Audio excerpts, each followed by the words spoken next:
The Secret Garden by Frances Hodgson Burnett. Chapter 1. There is no one left. When Mary Lennox was sent to Misselthwaite Manor to live with her uncle, everybody said she was the most disagreeable-looking child ever seen. It was true, too. She had a little thin face and a little thin body, thin light hair and a sour expression. Her hair was yellow and her face was yellow because she had been born in India and had always been ill in one way or another. Her father had held a position under the English government and had always been busy and ill himself, and her mother had been a great beauty who cared only to go to parties and amuse herself with gay people. She had not wanted a little girl at all, and when Mary was born she handed her over to the care of an ayah, who was made to understand that if she wished to please the Mem Sahib she must keep the child out of sight as much as possible. So when she was a sickly, fretful, ugly little baby she was kept out of the way, and when she became a sickly, fretful, toddling thing she was kept out of the way also.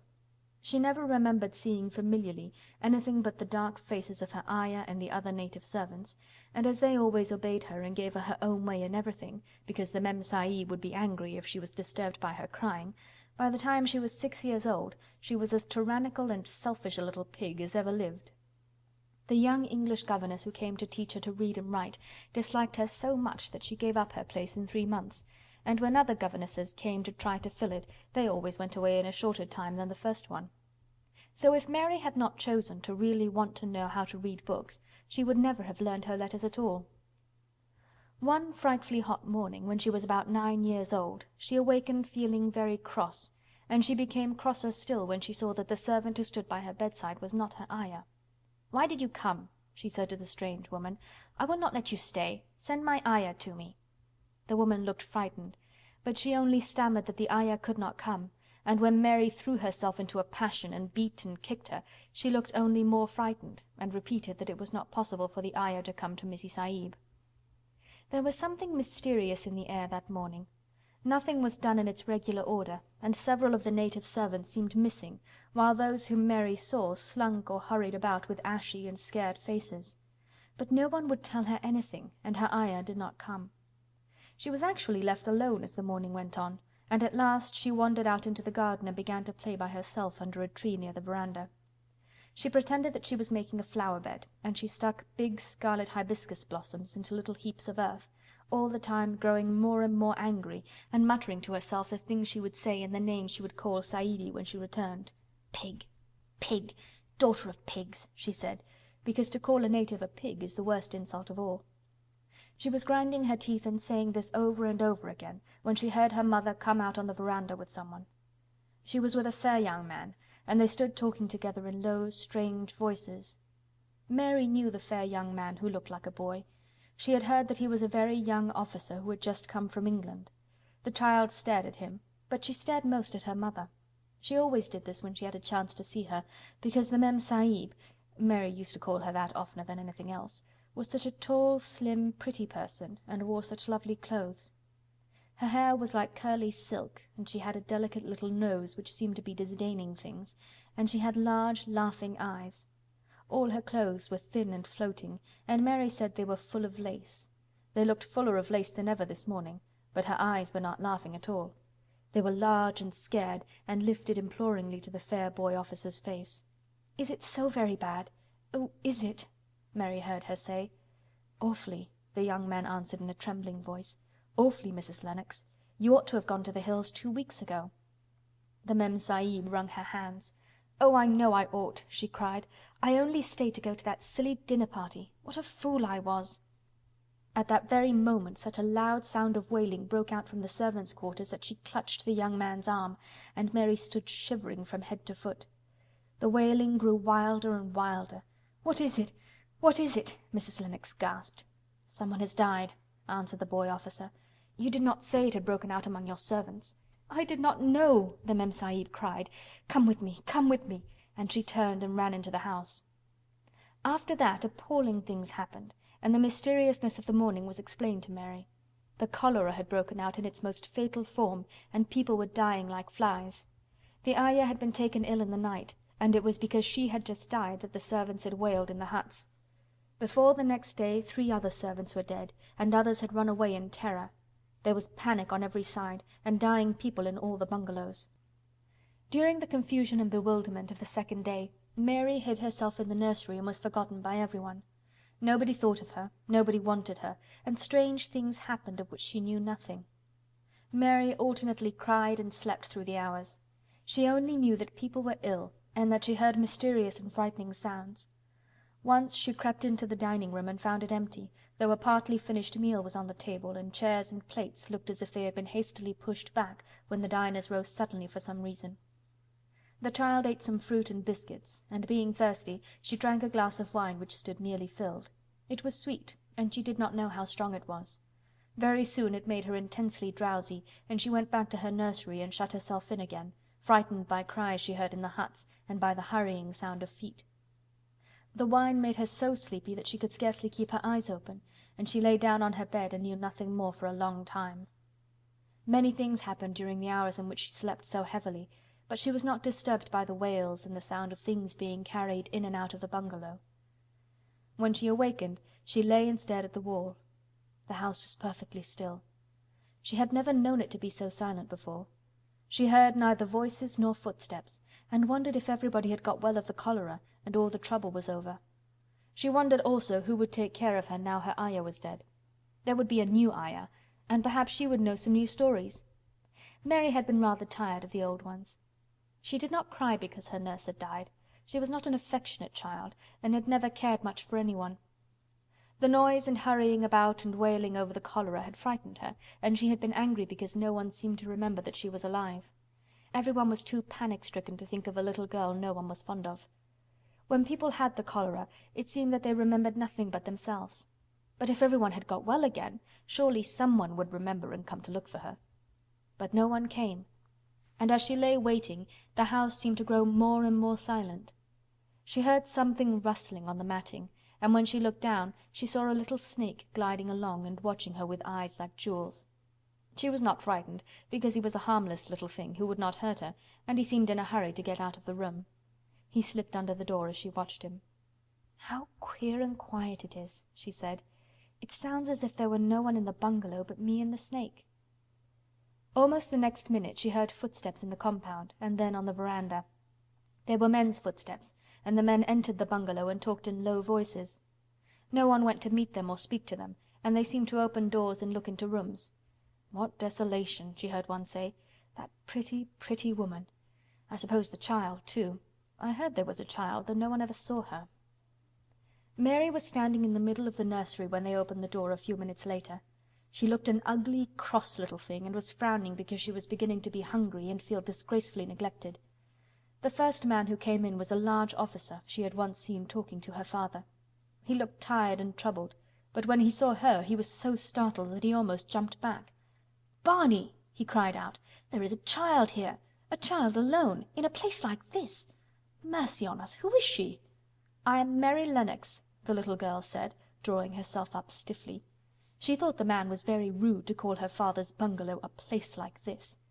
"I fell asleep when everyone had the cholera, and I have only just wakened up. Why does nobody come?" "It is the child no one ever saw," exclaimed the man, turning to his companions. "She has actually been forgotten." "Why was I forgotten?" Mary said, stamping her foot. "Why does nobody come?" The young man, whose name was Barney, looked at her very sadly. Mary even thought she saw him wink his eyes as if to wink tears away. "Poor little kid," he said. "There's nobody left to come."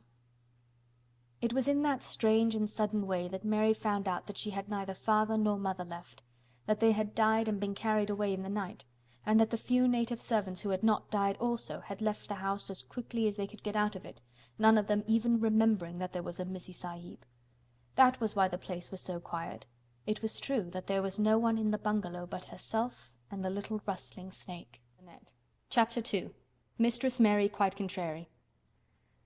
Mary had liked to look at her mother from a distance, and she had thought her very pretty, but as she knew very little of her, she could scarcely have been expected to love her, or to miss her very much when she was gone.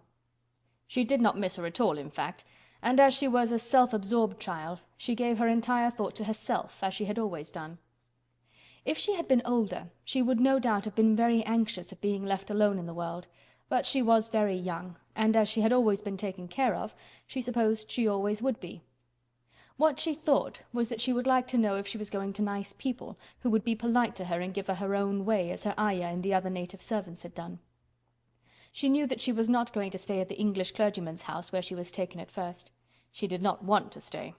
The English clergyman was poor, and he had 5 children nearly all the same age, and they wore shabby clothes and were always quarrelling and snatching toys from each other. Mary hated their untidy bungalow, and was so disagreeable to them that after the first day or two nobody would play with her. By the second day they had given her a nickname which made her furious. It was Basil who thought of it first. Basil was a little boy with impudent blue eyes and a turned-up nose, and Mary hated him. She was playing by herself under a tree, just as she had been playing the day the cholera broke out. She was making heaps of earth and paths for a garden, and Basil came and stood near to watch her. Presently he got rather interested and suddenly made a suggestion. "Why don't you put a heap of stones there and pretend it is a rockery?" he said. "There in the middle," and he leaned over her to point. "Go away!" cried Mary. "I don't want boys. Go away!" For a moment Basil looked angry, and then he began to tease. He was always teasing his sisters. He danced round and round her and made faces and sang and laughed. "Mistress Mary, quite contrary, how does your garden grow? With silver bells and cockle shells and marigolds all in a row." He sang it until the other children heard and laughed too, and the crosser Mary got, the more they sang Mistress Mary quite contrary, and after that, as long as she stayed with them, they called her Mistress Mary quite contrary when they spoke of her to each other, and often when they spoke to her. "You're going to be sent home," Basil said to her, "at the end of the week, and we're glad of it." "I'm glad of it too," answered Mary. "Where is home?" "She doesn't know where home is," said Basil with 7-year-old scorn. "It's England, of course. Our grandmamma lives there, and our sister Mabel was sent to her last year. You're not going to your grandmamma. You have none. You are going to your uncle. His name is Mr. Archibald Craven." "I don't know anything about him," snapped Mary. "I know you don't," Basil answered. "You don't know anything. Girls never do. I heard father and mother talking about him. He lives in a great big desolate old house in the country, and no one goes near him. He's so cross he won't let them, and they wouldn't come if he would let them. He's a hunchback, and he's horrid." "I don't believe you," said Mary, and she turned her back and stuck her fingers in her ears because she would not listen any more. But she thought over it a great deal afterward, and when Mrs. Crawford told her that night that she was going to sail away to England in a few days and go to her uncle, Mr. Archibald Craven, who lived at Misselthwaite Manor, she looked so stony and stubbornly uninterested that they did not know what to think about her. They tried to be kind to her, but she only turned her face away when Mrs. Crawford attempted to kiss her, and held herself stiffly when Mr. Crawford patted her shoulder. "She is such a plain child," Mrs. Crawford said pityingly afterward. "And her mother was such a pretty creature. She had a very pretty manner too, and Mary has the most unattractive ways I ever saw in a child. The children call her Mistress Mary quite contrary, and though it's naughty of them, one can't help understanding it."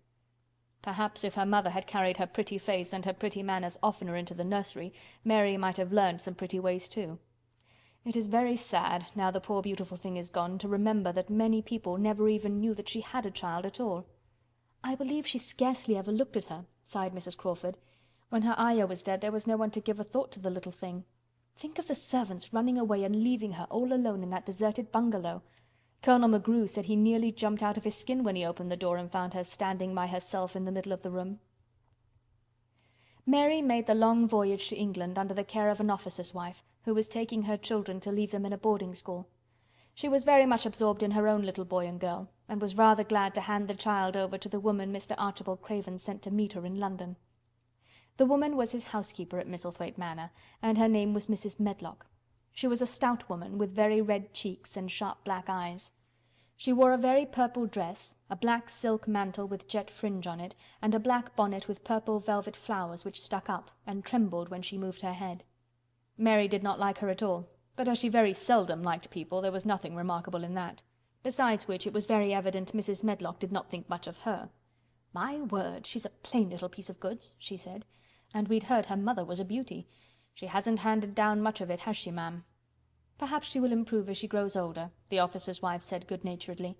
"If she were not so sallow and had a nicer expression, her features are rather good. Children alter so much." "She'll have to alter a good deal," answered Mrs. Medlock, "and there's nothing likely to improve children at Misselthwaite, if you ask me." They thought Mary was not listening because she was standing a little apart from them at the window of the private hotel they had gone to. She was watching the passing buses and cabs and people, but she heard quite well, and was made very curious about her uncle and the place he lived in. What sort of a place was it? And what would he be like? What was a hunchback? She had never seen one. Perhaps there were none in India. Since she had been living in other people's houses and had had no ayah, she had begun to feel lonely and to think queer thoughts which were new to her. She had begun to wonder why she had never seemed to belong to anyone, even when her mother and father had been alive. Other children seemed to belong to their fathers and mothers, but she had never seemed to really be anyone's little girl. She had had servants and food and clothes, but no one had taken any notice of her.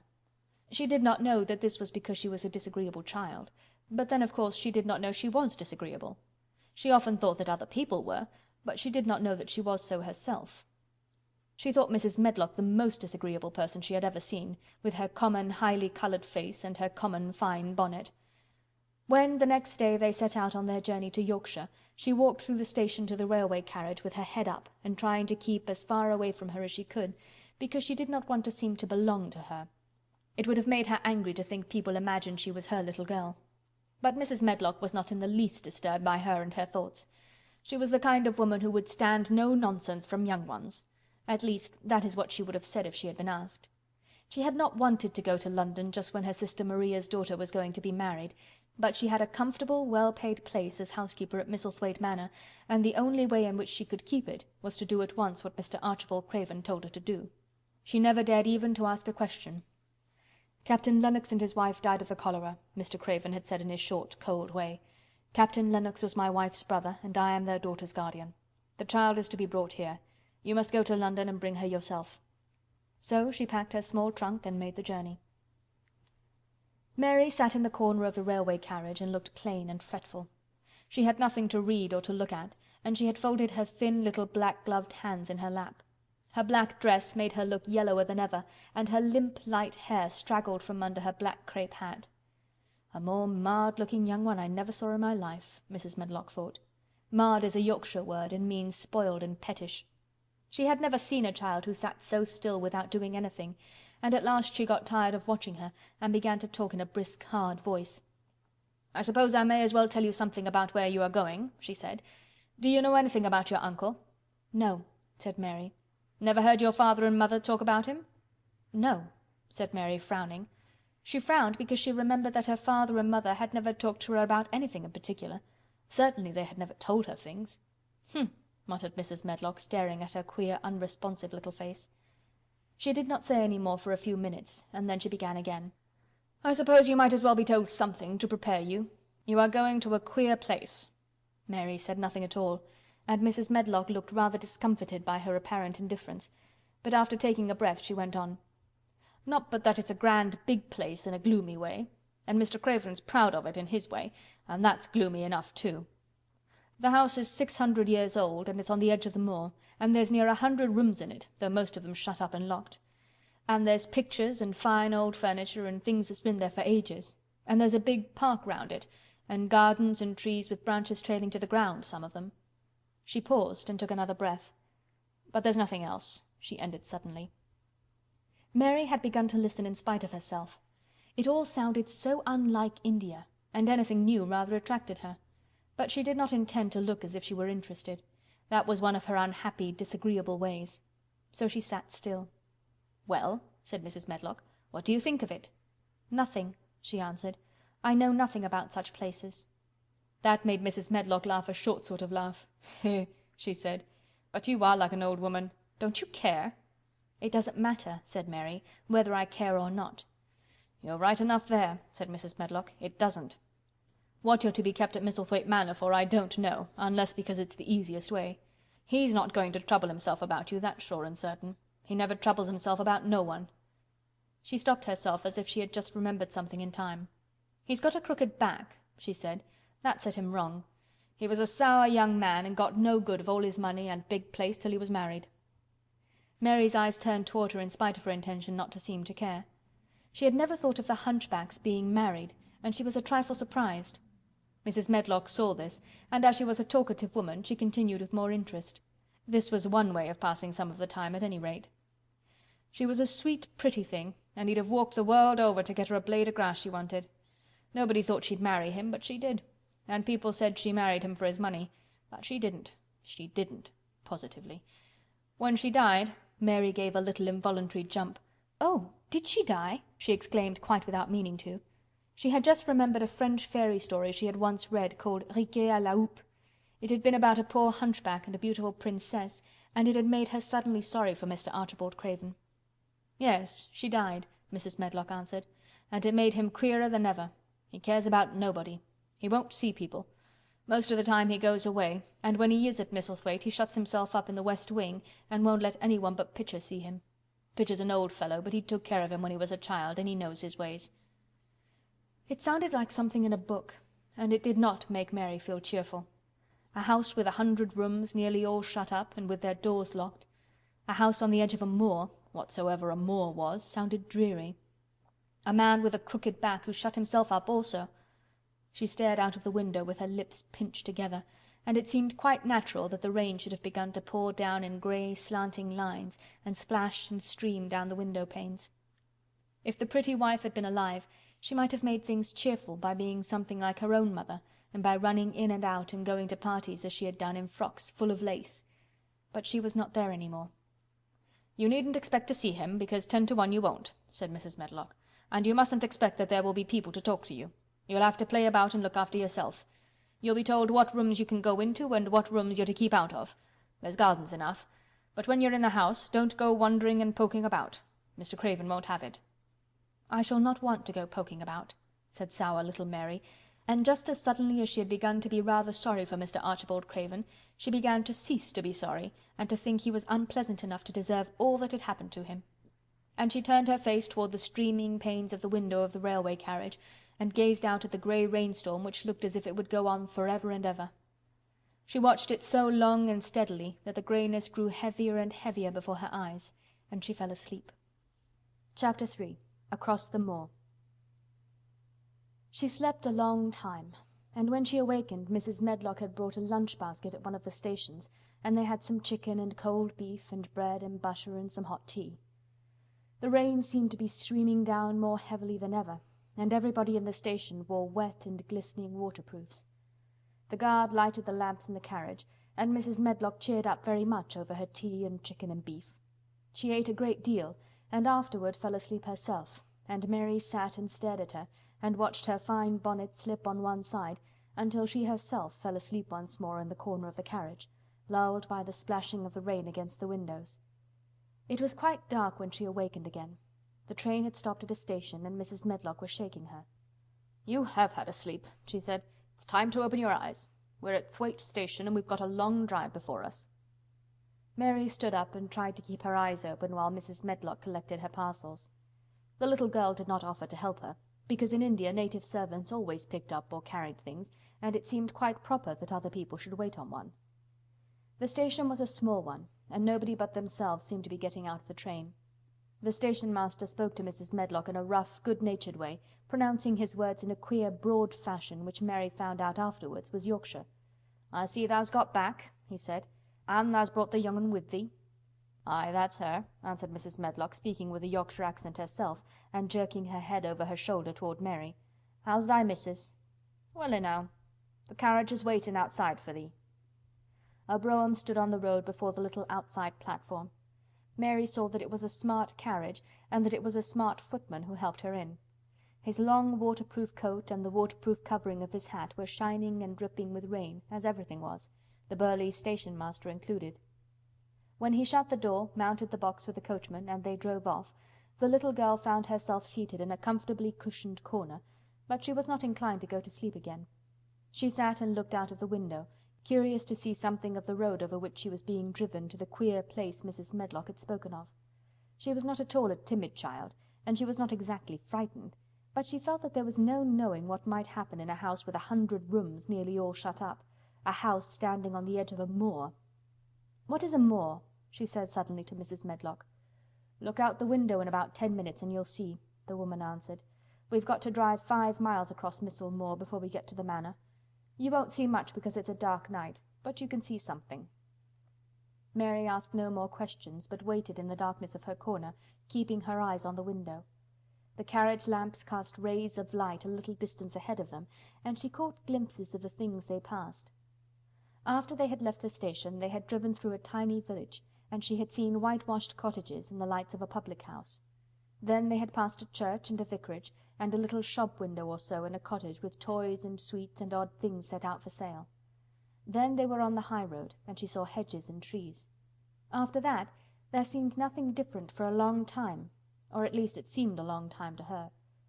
At last the horses began to go more slowly, as if they were climbing uphill, and presently there seemed to be no more hedges and no more trees. She could see nothing, in fact, but a dense darkness on either side. She leaned forward and pressed her face against the window just as the carriage gave a big jolt. We're on the moor now, sure enough," said Mrs. Medlock. The carriage lamps shed a yellow light on a rough-looking road which seemed to be cut through bushes and low-growing things, which ended in the great expanse of dark apparently spread out before and around them. A wind was rising and making a singular, wild, low, rushing sound. It's not the sea, is it?" said Mary, looking round at her companion. "No, not it," answered Mrs. Medlock. "Nor it isn't fields nor mountains. It's just miles and miles and miles of wild land that nothing grows on but heather and gorse and broom, and nothing lives on but wild ponies and sheep." "I feel as if it might be the sea, if there were water on it," said Mary. "It sounds like the sea just now." "That's the wind blowing through the bushes," Mrs. Medlock said. "It's a wild, dreary enough place to my mind, though there's plenty that likes it, particularly when the heather's in bloom." On and on they drove through the darkness, and though the rain stopped, the wind rushed by and whistled and made strange sounds. The road went up and down, and several times the carriage passed over a little bridge beneath which water rushed very fast, with a great deal of noise. Mary felt as if the drive would never come to an end, and that the wide, bleak moor was a wide expanse of black ocean through which she was passing on a strip of dry land. "I don't like it," she said to herself. "I don't like it," and she pinched her thin lips more tightly together. The horses were climbing up a hilly piece of road when she first caught sight of a light. Mrs. Medlock saw it as soon as she did, and drew a long sigh of relief. I am glad to see that bit of light twinkling," she exclaimed. "It's the light in the lodge window. We shall get a good cup of tea after a bit, at all events." It was after a bit, as she said, for when the carriage passed through the park gates there was still 2 miles of avenue to drive through, and the trees, which nearly met overhead, made it seem as if they were driving through a long, dark vault. They drove out of the vault into a clear space, and stopped before an immensely long but low-built house, which seemed to ramble round a stone court. At first Mary thought that there were no lights at all in the windows, but as she got out of the carriage she saw that one room in a corner upstairs showed a dull glow. The entrance door was a huge one, made of massive, curiously shaped panels of oak, studded with big iron nails and bound with great iron bars. It opened into an enormous hall, which was so dimly lighted that the faces in the portraits on the walls and the figures in the suits of armor made Mary feel that she did not want to look at them. As she stood on the stone floor she looked a very small, odd little black figure, and she felt as small and lost and odd as she looked. A neat, thin old man stood near the manservant who opened the door for them. "You're to take her to her room," he said in a husky voice. "He doesn't want to see her. He's going to London in the morning." "Very well, Mr. Pitcher," Mrs. Medlock answered. "So long as I know what's expected of me, I can manage." "What's expected of you, Mrs. Medlock," Mr. Pitcher answered, "is that you make sure that he is not disturbed, and that he doesn't see what he doesn't want to see." And then Mary Lennox was led up a broad staircase, and down a long corridor, and up a short flight of steps, and through another corridor and another, until a door opened in a wall, and she found herself in a room with a fire in it, and a supper on a table. Mrs. Medlock said unceremoniously, "Well, here you are. This room and the next are where you'll live, and you must keep to them, don't you forget that."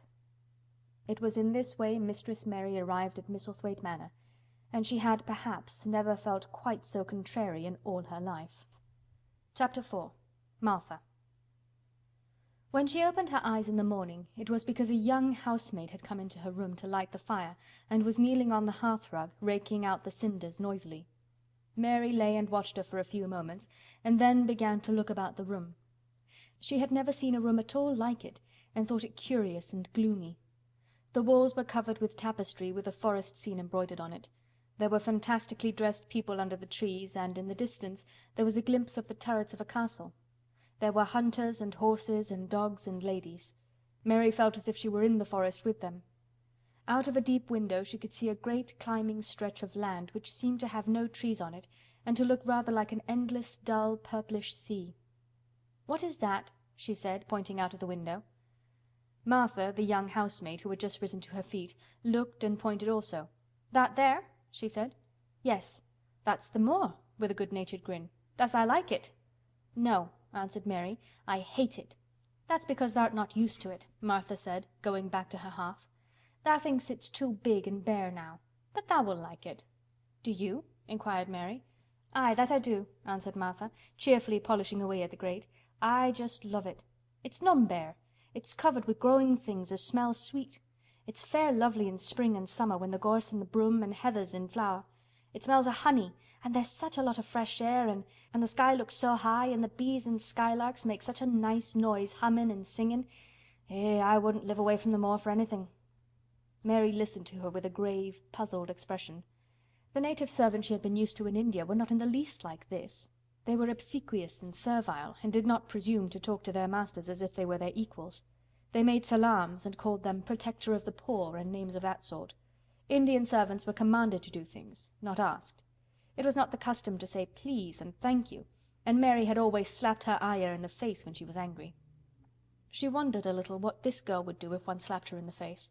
She was a round, rosy, good-natured looking creature, but she had a sturdy way which made Mistress Mary wonder if she might not even slap back if the person who slapped her was only a little girl.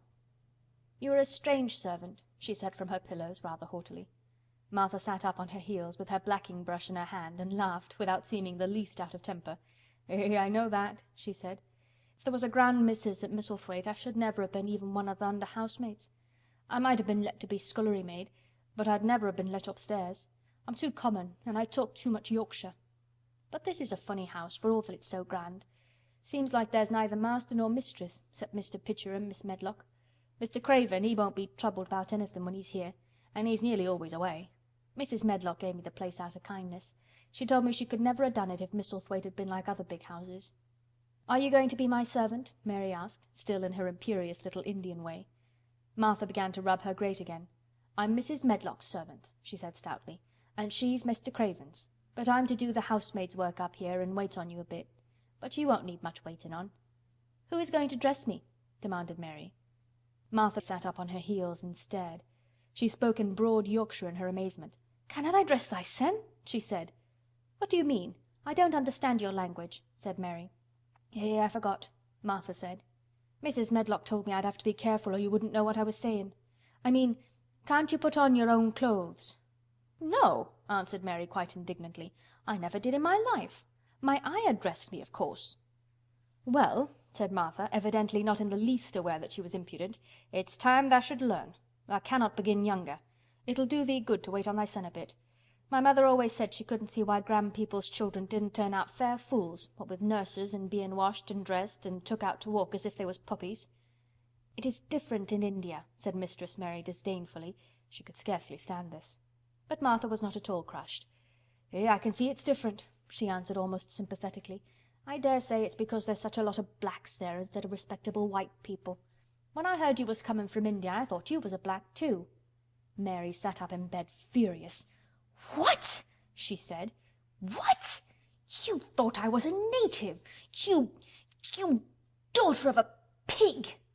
Martha stared and looked hot. "Who are you calling names?" she said. "You needn't be so vexed.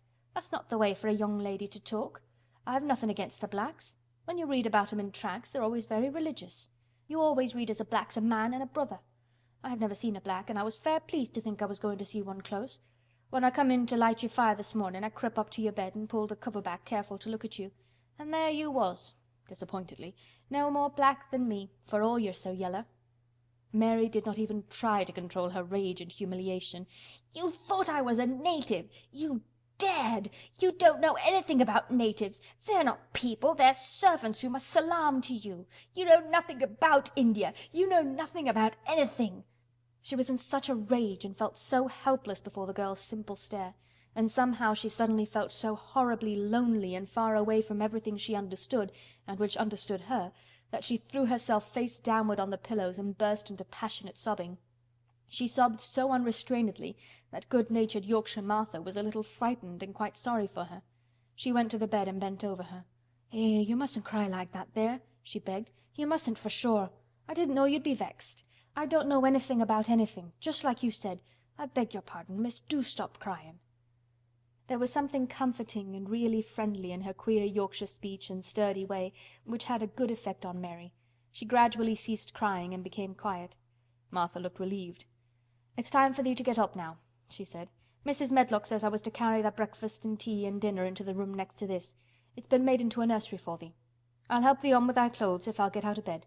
If the buttons are at the back, thou cannot button them up thyself." When Mary at last decided to get up, the clothes Martha took from the wardrobe were not the ones she had worn when she arrived the night before with Mrs. Medlock. "Those are not mine," she said. "Mine are black." She looked the thick white wool coat and dress over, and added with cool approval, "Those are nicer than mine." "These are the ones thou must put on," Martha answered. "Mr. Craven ordered Mrs. Medlock to get 'em in London. He said, 'I won't have a child dressed in black wandering about like a lost soul,' he said. 'It'd make the place sadder than it is. Put colour on her.' Mother said she knew what he meant. Mother always knows what a body means. She doesn't hold with black herself."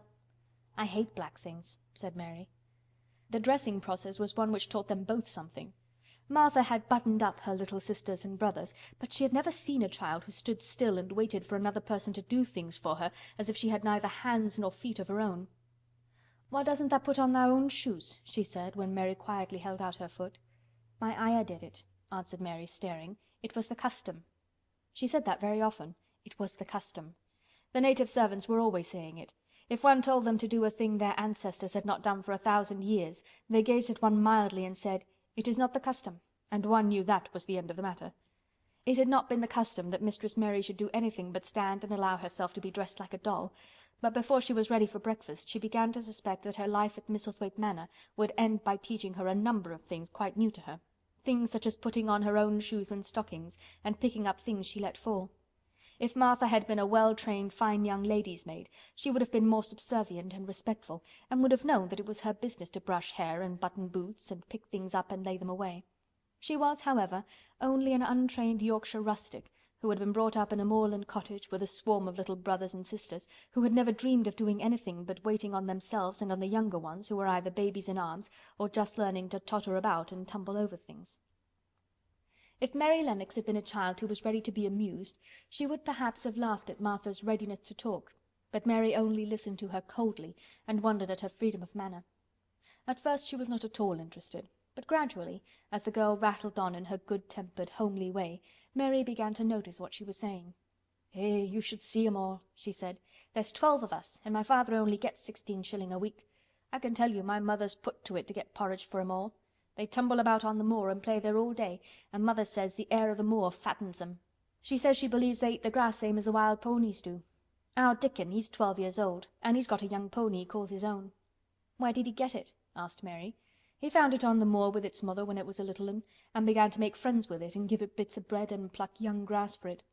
And it got to like him, so it follows him about and it lets him get on its back. Dickon's a kind lad and animals likes him." Mary had never possessed an animal pet of her own, and had always thought she should like one, so she began to feel a slight interest in Dickon, and as she had never before been interested in anyone but herself, it was the dawning of a healthy sentiment. When she went into the room which had been made into a nursery for her, she found that it was rather like the one she had slept in. It was not a child's room, but a grown-up person's room, with gloomy old pictures on the walls and heavy old oak chairs. A table in the center was set with a good substantial breakfast. But she had always had a very small appetite, and she looked with something more than indifference at the first plate Martha set before her. "I don't want it," she said. "Tha doesn't want thy porridge?" Martha exclaimed incredulously. "No." "Tha doesn't know how good it is. Put a bit of treacle on it or a bit of sugar." "I don't want it," repeated Mary. Said Martha. "I can't abide to see good victuals go to waste. If our children was at this table they'd clean it bare in 5 minutes." "Why?" said Mary coldly. "Why?" echoed Martha. "Because they scarce ever had their stomachs full in their lives. They're as hungry as young hawks and foxes." "I don't know what it is to be hungry," said Mary with the indifference of ignorance. Martha looked indignant. "Well, it would do thee good to try it. I can see that plain enough," she said outspokenly. "I've no patience with folk as sits and just stares at good bread and meat. My word, don't I wish Dickon and Phil and Jane and the rest of them had what's here under their pinafores." "Why don't you take it to them?" suggested Mary. "It's not mine," answered Martha stoutly. "And this isn't my day out. I get my day out once a month, same as the rest. Then I go home and clean up for Mother and give her a day's rest." Mary drank some tea and ate a little toast and some marmalade. "You wrap up warm and run out and play, you," said Martha. "It'll do you good and give you some stomach for your meat." Mary went to the window. There were gardens and paths and big trees, but everything looked dull and wintry. "Out? Why should I go out on a day like this?" "Well, if tha doesn't go out tha'lt have to stay in. And what has tha got to do?" Mary glanced about her. There was nothing to do. When Mrs. Medlock had prepared the nursery, she had not thought of amusement. Perhaps it would be better to go out and see what the gardens were like. "Who will go with me?" she inquired. Martha stared. "You'll go by yourself," she answered. "You'll have to learn to play like other children does when they haven't got sisters and brothers. Our Dickon goes off on the moor by himself and plays for hours. That's how he made friends with the pony. He's got sheep on the moor that knows him, and birds as comes and eats out of his hand. However little there is to eat, he always saves a bit of his bread to coax his pets." It was really this mention of Dickon which made Mary decide to go out, though she was not aware of it. There would be birds outside, though they would not be ponies or sheep. They would be different from the birds in India, and it might amuse her to look at them. Martha found her coat and hat for her, and a pair of stout little boots, and she showed her her way downstairs. "If thou goes round that way thou'll come to the gardens," she said, pointing to a gate in a wall of shrubbery. "There's lots of flowers in summer time, but there's nothing bloomin' now." She seemed to hesitate a second before she added, "One of the gardens is locked up. No one has been in it for 10 years." "Why?" asked Mary in spite of herself. Here was another locked door added to the 100 in the strange house. "Mr. Craven had it shut when his wife died so sudden. He won't let no one go inside. It was her garden. He locked the door and dug a hole and buried the key. There's Mrs. Medlock's bell ringing. I must run." After she had gone, Mary turned down the walk which led to the door in the shrubbery. She could not help thinking about the garden which no one had been into for 10 years. She wondered what it would look like, and whether there were any flowers still alive in it. When she had passed through the shrubbery gate, she found herself in great gardens with wide lawns and winding walks with clipped borders. There were trees and flower beds and evergreens clipped into strange shapes, and a large pool with an old grey fountain in its midst. But the flower beds were bare and wintry, and the fountain was not playing. This was not the garden which was shut up. How could a garden be shut up? You could always walk into a garden. She was just thinking this when she saw that, at the end of the path she was following, there seemed to be a long wall with ivy growing over it. She was not familiar enough with England to know that she was coming upon the kitchen gardens where the vegetables and fruit were growing. She went toward the wall and found that there was a green door in the ivy, and that it stood open. This was not the closed garden evidently, and she could go into it. She went through the door and found that it was a garden with walls all around it, and that it was only one of several walled gardens which seemed to open into one another. She saw another green door revealing bushes and pathways between beds containing winter vegetables. Fruit trees were trained flat against the wall, and over some of the beds there were glass frames. The place was bare and ugly enough, Mary thought, as she stood and stared about her. It might be nicer in summer when things were green, but there was nothing pretty about it now. Presently an old man with a spade over his shoulder walked through the door leading from the second garden. He looked startled when he saw Mary, and then touched his cap. He had a surly old face and did not seem at all pleased to see her, but then she was displeased with his garden and wore her quite contrary expression, and certainly did not seem at all pleased to see him. "What is this place?" she asked. "One of the kitchen gardens," he answered. "What is that?" said Mary, pointing through the other green door. "Another of 'em," shortly. "There's another on t'other side of the wall, and there's th' orchard t'other side of that." "Can I go in them?" asked Mary. "If tha likes, but there's nowt to see." Mary made no response. She went down the path and through the second green door. There she found more walls and winter vegetables and glass frames, but in the second wall there was another green door, and it was not open. Perhaps it led into the garden which no one had seen for 10 years. As she was not at all a timid child, and always did what she wanted to do, Mary went to the green door and turned the handle. She hoped the door would not open, because she wanted to be sure she had found the mysterious garden, but it did open quite easily, and she walked through it and found herself in an orchard. There were walls all round it also, and trees trained against them, and there were bare fruit trees growing in the winter-browned grass, but there was no green door to be seen anywhere. Mary looked for it, and yet when she had entered the upper end of the garden she had noticed that the wall did not seem to end with the orchard, but to extend beyond it as if it enclosed a place at the other side. She could see the tops of trees above the wall, and when she stood still she saw a bird with a bright red breast sitting on the topmost branch of one of them, and suddenly he burst into his winter song, almost as if he had caught sight of her and was calling to her. She stopped and listened to him, and somehow his cheerful, friendly little whistle gave her a pleased feeling. Even a disagreeable little girl may be lonely, and the big closed house and big bare moor and big bare gardens had made this one feel as if there was no one left in the world but herself. If she had been an affectionate child who had been used to being loved, she would have broken her heart, but even though she was Mistress Mary quite contrary, she was desolate, and the bright-breasted little bird brought a look into her sour little face which was almost a smile. She listened to him until he flew away. He was not like an Indian bird, and she liked him, and wondered if she should ever see him again. Perhaps he lived in the mysterious garden and knew all about it. Perhaps it was because she had nothing whatever to do that she thought so much of the deserted garden. She was curious about it and wanted to see what it was like. Why had Mr. Archibald Craven buried the key? If he had liked his wife so much, why did he hate her garden? She wondered if she should ever see him, but she knew that if she did she should not like him, and he would not like her, and that she should only stand and stare at him and say nothing, though she should be wanting dreadfully to ask him why he had done such a queer thing. "People never like me, and I never like people," she thought. "And I can never talk as the Crawford children could. They were always talking and laughing and making noises." She thought of the robin and of the way he seemed to sing his song at her, and as she remembered the tree-top he perched on, she stopped rather suddenly on the path. "I believe that tree was in the secret garden. I feel sure it was," she said. "There was a wall round the place and there was no door." She walked back into the first kitchen garden she had entered and found the old man digging there. She went and stood beside him and watched him a few moments in her cold little way. He took no notice of her, and so at last she spoke to him. "I've been into the other gardens," she said. "There was nothing to prevent thee," he answered crustily. "I went into the orchard." "There was no dog at the door to bite thee," he answered. "There was no door there into the other garden," said Mary. "What garden?" he said in a rough voice, stopping his digging for a moment. "The one on the other side of the wall," answered Mistress Mary. "There are trees there. I saw the tops of them. A bird with a red breast was sitting on one of them, and he sang." To her surprise, the surly old weather-beaten face actually changed its expression. A slow smile spread over it, and the garden looked quite different. It made her think that it was curious how much nicer a person looked when he smiled. She had not thought of it before. He turned about to the orchard side of his garden and began to whistle, a low, soft whistle. She could not understand how such a surly man could make such a coaxing sound. Almost the next moment a wonderful thing happened. She heard a soft little rushing flight through the air, and it was the bird with the red breast flying to them, and he actually alighted on the big clod of earth quite near to the gardener's foot. "Here he is," chuckled the old man, and then he spoke to the bird as if he was speaking to a child. "Where has tha been, tha cheeky little beggar?" he said. "I've not seen thee before today. Has tha begun tha courting this early in the season? Tha'rt too forrard."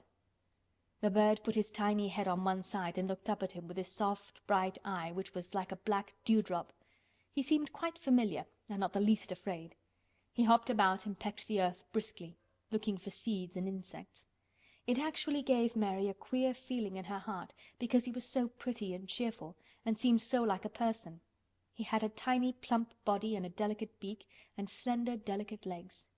"Will he always come when you call him?" she asked almost in a whisper. "Aye, that he will. I've knowed him since he was a fledgling. He come out o' the nest into the garden, and when he first flew over the wall he was too weak to fly back for a few days, and we got friendly. When he went over the wall again the rest of the brood was gone, and he was lonely and he come back to me." "What kind of a bird is he?" Mary asked. "Doesn't tha know? He's a robin redbreast, and they're the friendliest, curiousest birds alive. They're almost as friendly as dogs, if you know how to get on with them. Watch him pecking about there and looking round at us now and again. He knows we're talking about him." It was the queerest thing in the world to see the old fellow. He looked at the plump little scarlet waistcoated bird as if he were both proud and fond of him. "He's a conceited one," he chuckled. "He likes to hear folk talk about him. And curious, bless me, there never was his like for curiosity and meddlin'. He's always comin' to see what I'm planting. He knows all the things Mester Craven never troubles hisself to find out. He's the head gardener, he is." The robin hopped about busily pecking the soil, and now and then stopped and looked at them a little. Mary thought his black dewdrop eyes gazed at her with great curiosity. It really seemed as if he were finding out all about her. The queer feeling in her heart increased. "Where did the rest of the brood fly to?" she asked. "There's no knowin'. The old ones turn 'em out of their nest and make 'em fly and they're scattered before you know it. This one was a knowin' one and he knew he was lonely." Mistress Mary went a step nearer to the robin and looked at him very hard. "I'm lonely," she said.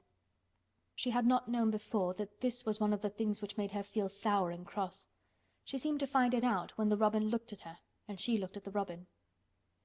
The old gardener pushed his cap back on his bald head and stared at her a minute. "Art thou the little wench from India?" he asked. Mary nodded. "Then no wonder thou'rt lonely. Thou'lt be lonelier before tha's done," he said. He began to dig again, driving his spade deep into the rich, black garden soil, while the robin hopped about very busily employed. "What is your name?" Mary inquired. He stood up to answer her. "Ben Weatherstaff," he answered, and then he added with a surly chuckle, "I'm lonely mysel', except when he's with me," and he jerked his thumb toward the robin. "He's the only friend I've got." "I have no friends at all," said Mary. "I never had. My Ayah didn't like me and I never played with anyone." It is a Yorkshire habit to say what you think with blunt frankness, and old Ben Weatherstaff was a Yorkshire Moor man. "Tha an' me are a good bit alike," he said. "We was wove out o' the same cloth. We're neither of us good lookin' and we're both of us as sour as we look. We've got the same nasty tempers, both of us, I'll warrant." This was plain speaking, and Mary Lennox had never heard the truth about herself in her life. Native servants always salaamed and submitted to you, whatever you did. She had never thought much about her looks, but she wondered if she was as unattractive as Ben Weatherstaff, and she also wondered if she looked as sour as he had looked before the robin came. She actually began to wonder also if she was nasty-tempered. She felt uncomfortable. Suddenly a clear, rippling little sound broke out near her and she turned round. She was standing a few feet from a young apple tree, and the robin had flown onto one of its branches and had burst out into a scrap of song. Ben Weatherstaff laughed outright. "What did he do that for?" asked Mary. "He's made up his mind to make friends with thee," replied Ben. "Dang me if he hasn't took a fancy to thee." "To me?" said Mary, and she moved toward the little tree softly and looked up. "Would you make friends with me?" she said to the robin, just as if she was speaking to a person. "Would you?" And she did not say it either in her hard little voice or in her imperious Indian voice, but in a tone so soft and eager and coaxing that Ben Weatherstaff was as surprised as she had been when she heard him whistle. "Why," he cried out, "tha said that as nice and human as if tha was a real child instead of a sharp old woman. Tha said it almost like Dickon talks to his wild things on the moor." "Do you know Dickon?" Mary asked, turning round rather in a hurry. "Everybody knows him. Dickon's wanderin' about everywhere. The very blackberries and heather bells knows him. I warrant the foxes show him where their cubs lies, and the skylarks doesn't hide their nests from him." Mary would have liked to ask some more questions.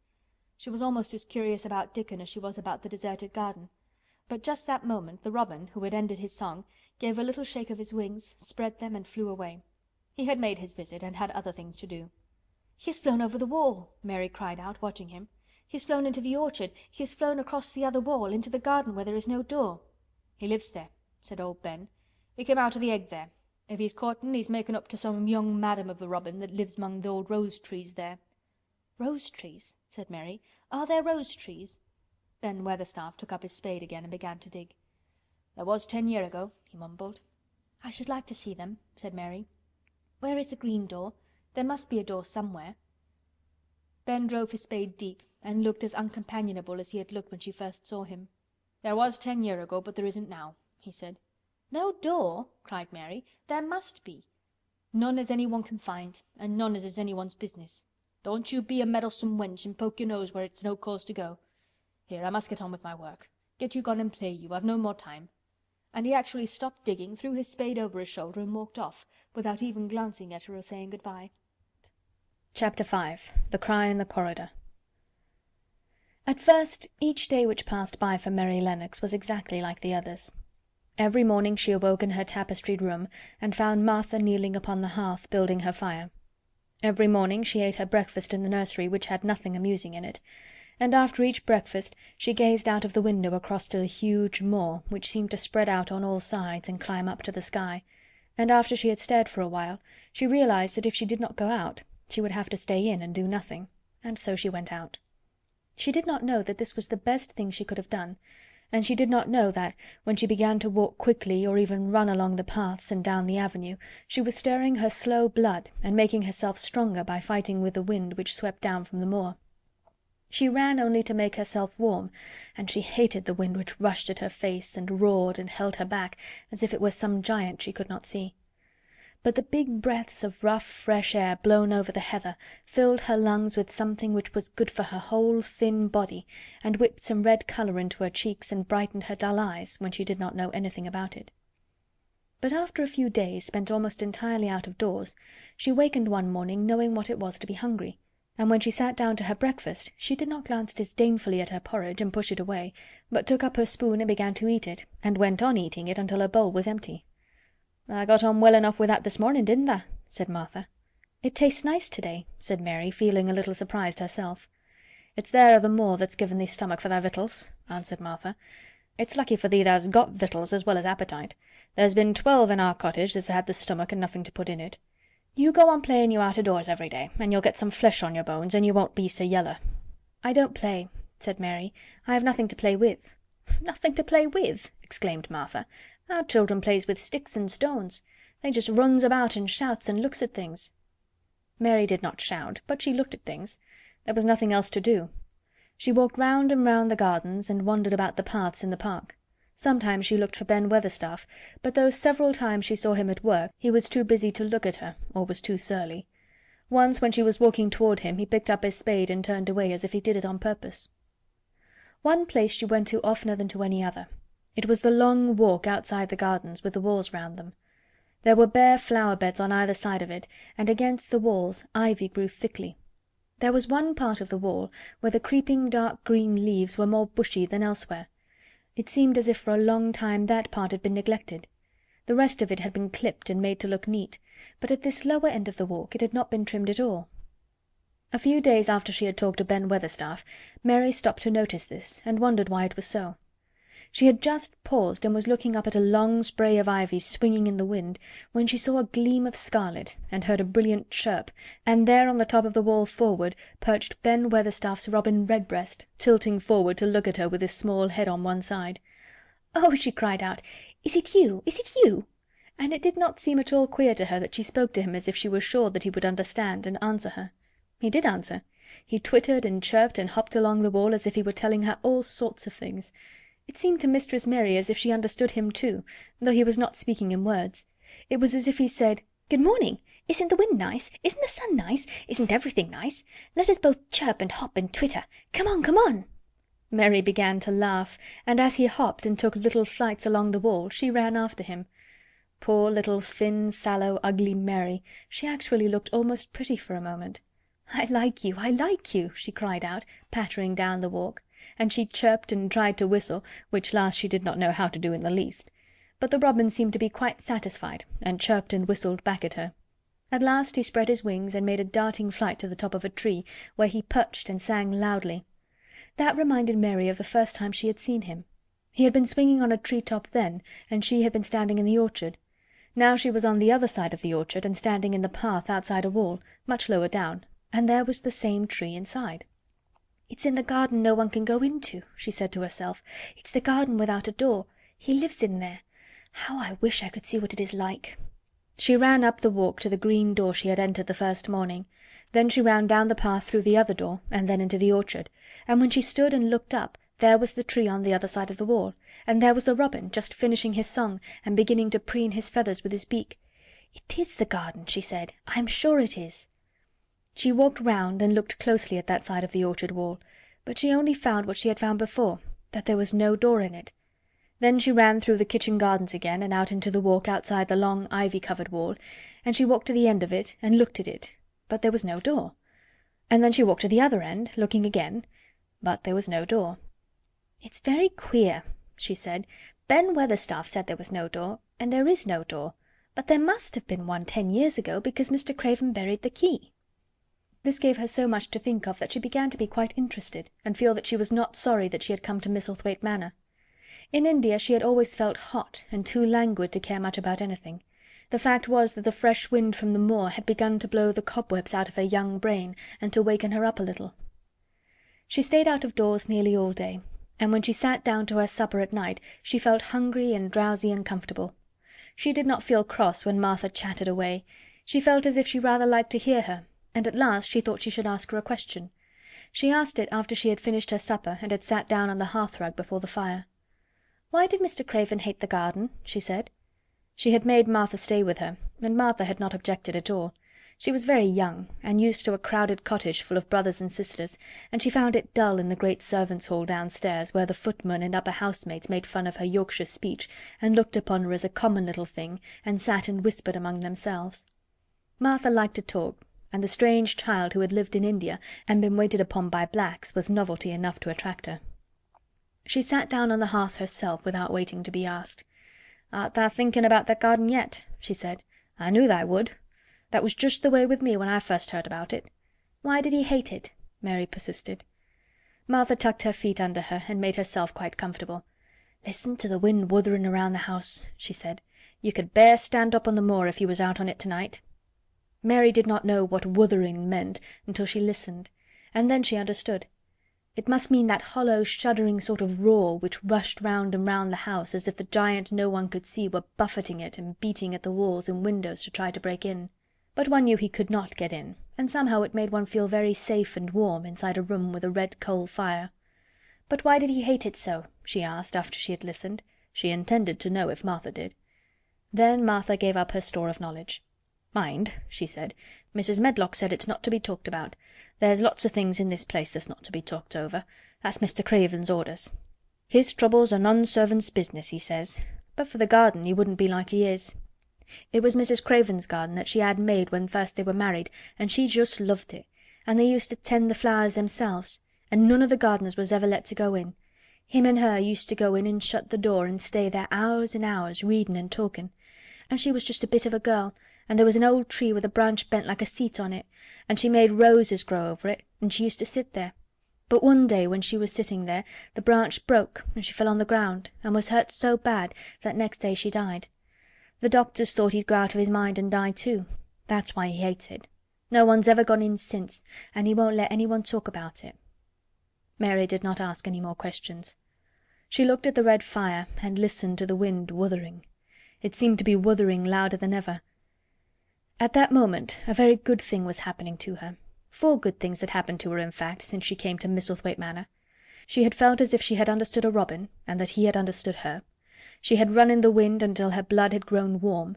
She had been healthily hungry for the first time in her life, and she had found out what it was to be sorry for someone. But as she was listening to the wind, she began to listen to something else. She did not know what it was, because at first she could scarcely distinguish it from the wind itself. It was a curious sound. It seemed almost as if a child were crying somewhere. Sometimes the wind sounded rather like a child crying, but presently Mistress Mary felt quite sure this sound was inside the house, not outside it. It was far away, but it was inside. She turned round and looked at Martha. "Do you hear anyone crying?" she said. Martha suddenly looked confused. "No," she answered. "It's the wind. Sometimes it sounds as if someone were lost on the moor and wailing. It's got all sorts of sounds." "But listen," said Mary. "It's in the house, down one of those long corridors." And at that very moment a door must have been opened somewhere downstairs, for a great rushing draught blew along the passage, and the door of the room they sat in was blown open with a crash, and as they both jumped to their feet, the light was blown out and the crying sound was swept down the far corridor, so that it was to be heard more plainly than ever. "There," said Mary, "I told you so. It is someone crying, and it isn't a grown-up person." Martha ran and shut the door and turned the key. But before she did it, they both heard the sound of a door in some far passage shutting with a bang, and then everything was quiet, for even the wind ceased wuthering for a few moments. "It was the wind," said Martha stubbornly, "and if it wasn't it was little Betty Butterworth, the scullery maid. She's had the toothache all day." But something troubled and awkward in her manner made Mistress Mary stare very hard at her. She did not believe she was speaking the truth. Chapter 6. There was someone crying, there was. The next day the rain poured down in torrents again, and when Mary looked out of her window the moor was almost hidden by grey mist and cloud. There could be no going out today. "What do you do in your cottage when it rains like this?" she asked Martha. "Try to keep out from under each other's feet mostly," Martha answered. There does seem a lot of us then. Mother's a good-tempered woman, but she gets fair moithered." The biggest ones goes out in the coal shed and plays there. Dickon, he doesn't mind the wet. He just goes out the same as if the sun was shining. He says he sees things on rainy days as doesn't show when it's fair weather. He once found a little fox cub half drowned in its hole, and he brought it home in the bosom of his shirt to keep it warm. Its mother had been killed near by, and the hole was swum out and the rest of the litter was dead. He's got it at home now. He found a half-drowned young crow another time and brought it home too, and tamed it. It's named Soot, because it's so black, and it hops and flies about with him everywhere." The time had come when Mary had forgotten to resent Martha's familiar talk. She had even begun to find it interesting, and to be sorry when she stopped or went away. The stories she had been told by her ayah when she lived in India had been quite unlike those Martha had to tell about the moorland cottage which held 14 people who lived in 4 little rooms and never had quite enough to eat. The children seemed to tumble about and amuse themselves like a litter of rough, good-natured collie puppies. Mary was most attracted by the mother and Dickon. When Martha told stories of what mother said or did, they always sounded comfortable. "If I had a raven or a fox cub I could play with it," said Mary, "but I have nothing." Martha looked perplexed. "Can thou knit?" she asked. "No," answered Mary. "Can thou sew?" "No." "Can thou read?" "Yes." "Then why doesn't thou read something, or learn a bit of spelling? Thou'st old enough to be learning thy book a good bit now." "I haven't any books," said Mary. "Those I had were left in India." "That's a pity," said Martha. "If Mrs. Medlock had let thee go into the library, there's thousands of books there." Mary did not ask where the library was, because she was suddenly inspired by a new idea. She made up her mind to go and find it herself. She was not troubled about Mrs. Medlock. Mrs. Medlock seemed always to be in her comfortable housekeeper's sitting-room downstairs. In this queer place one scarcely ever saw anyone at all. In fact, there was no one to see but the servants, and when their master was away they lived a luxurious life below stairs, where there was a huge kitchen hung about with shining brass and pewter, and a large servants' hall, where there were 4 or 5 abundant meals eaten every day, and where a great deal of lively romping went on when Mrs. Medlock was out of the way. Mary's meals were served regularly, and Martha waited on her, but no one troubled themselves about her in the least. Mrs. Medlock came and looked at her every day or two, but no one inquired what she did or told her what to do. She supposed that perhaps this was the English way of treating children. In India she had always been attended by her ayah, who had followed her about and waited on her hand and foot. She had often been tired of her company. Now she was followed by nobody, and was learning to dress herself, because Martha looked as though she thought she was silly and stupid when she wanted to have things handed to her and put on. "Hasn't tha got good sense?" she said once when Mary had stood waiting for her to put on her gloves for her. "Our Susan Ann is twice as sharp as thee, and she's only 4 year old. Sometimes tha looks fair soft in the head." Mary had worn her contrary scowl for an hour after that, but it made her think several entirely new things. She stood at the window for about 10 minutes this morning after Martha had swept up the hearth for the last time and gone downstairs. She was thinking over the new idea which had come to her when she heard of the library. She did not care very much about the library itself, because she had read very few books, but to hear of it brought back to her mind the 100 rooms with closed doors. She wondered if they were all really locked, and what she would find if she could get into any of them. Were there 100 really? Why shouldn't she go and see how many doors she could count? It would be something to do on this morning when she could not go out. She had never been taught to ask permission to do things, and she knew nothing at all about authority, so she would not have thought it necessary to ask Mrs. Medlock if she might walk about the house, even if she had seen her. She opened the door of the room and went into the corridor, and then she began her wanderings. It was a long corridor, and it branched into other corridors, and it led her up short flights of steps which mounted to others again. There were doors and doors, and there were pictures on the walls. Sometimes they were pictures of dark, curious landscapes, but oftenest they were portraits of men and women in queer, grand costumes made of satin and velvet. She found herself in one long gallery, whose walls were covered with these portraits. She had never thought there could be so many in any house. She walked slowly down this place and stared at the faces, which also seemed to stare at her. She felt as if they were wondering what a little girl from India was doing in their house. Some were pictures of children, little girls in thick satin frocks which reached to their feet and stood out about them, and boys with puffed sleeves and lace collars and long hair, or with big ruffs around their necks. She always stopped to look at the children, and wonder what their names were, and where they had gone, and why they wore such odd clothes. There was a stiff, plain little girl rather like herself. She wore a green brocade dress and held a green parrot on her finger. Her eyes had a sharp, curious look. "Where do you live now?" said Mary aloud to her. "I wish you were here." Surely no other little girl ever spent such a queer morning. It seemed as if there was no one in all the huge rambling house but her own small self, wandering about upstairs and down, through narrow passages and wide ones, where it seemed to her that no one but herself had ever walked.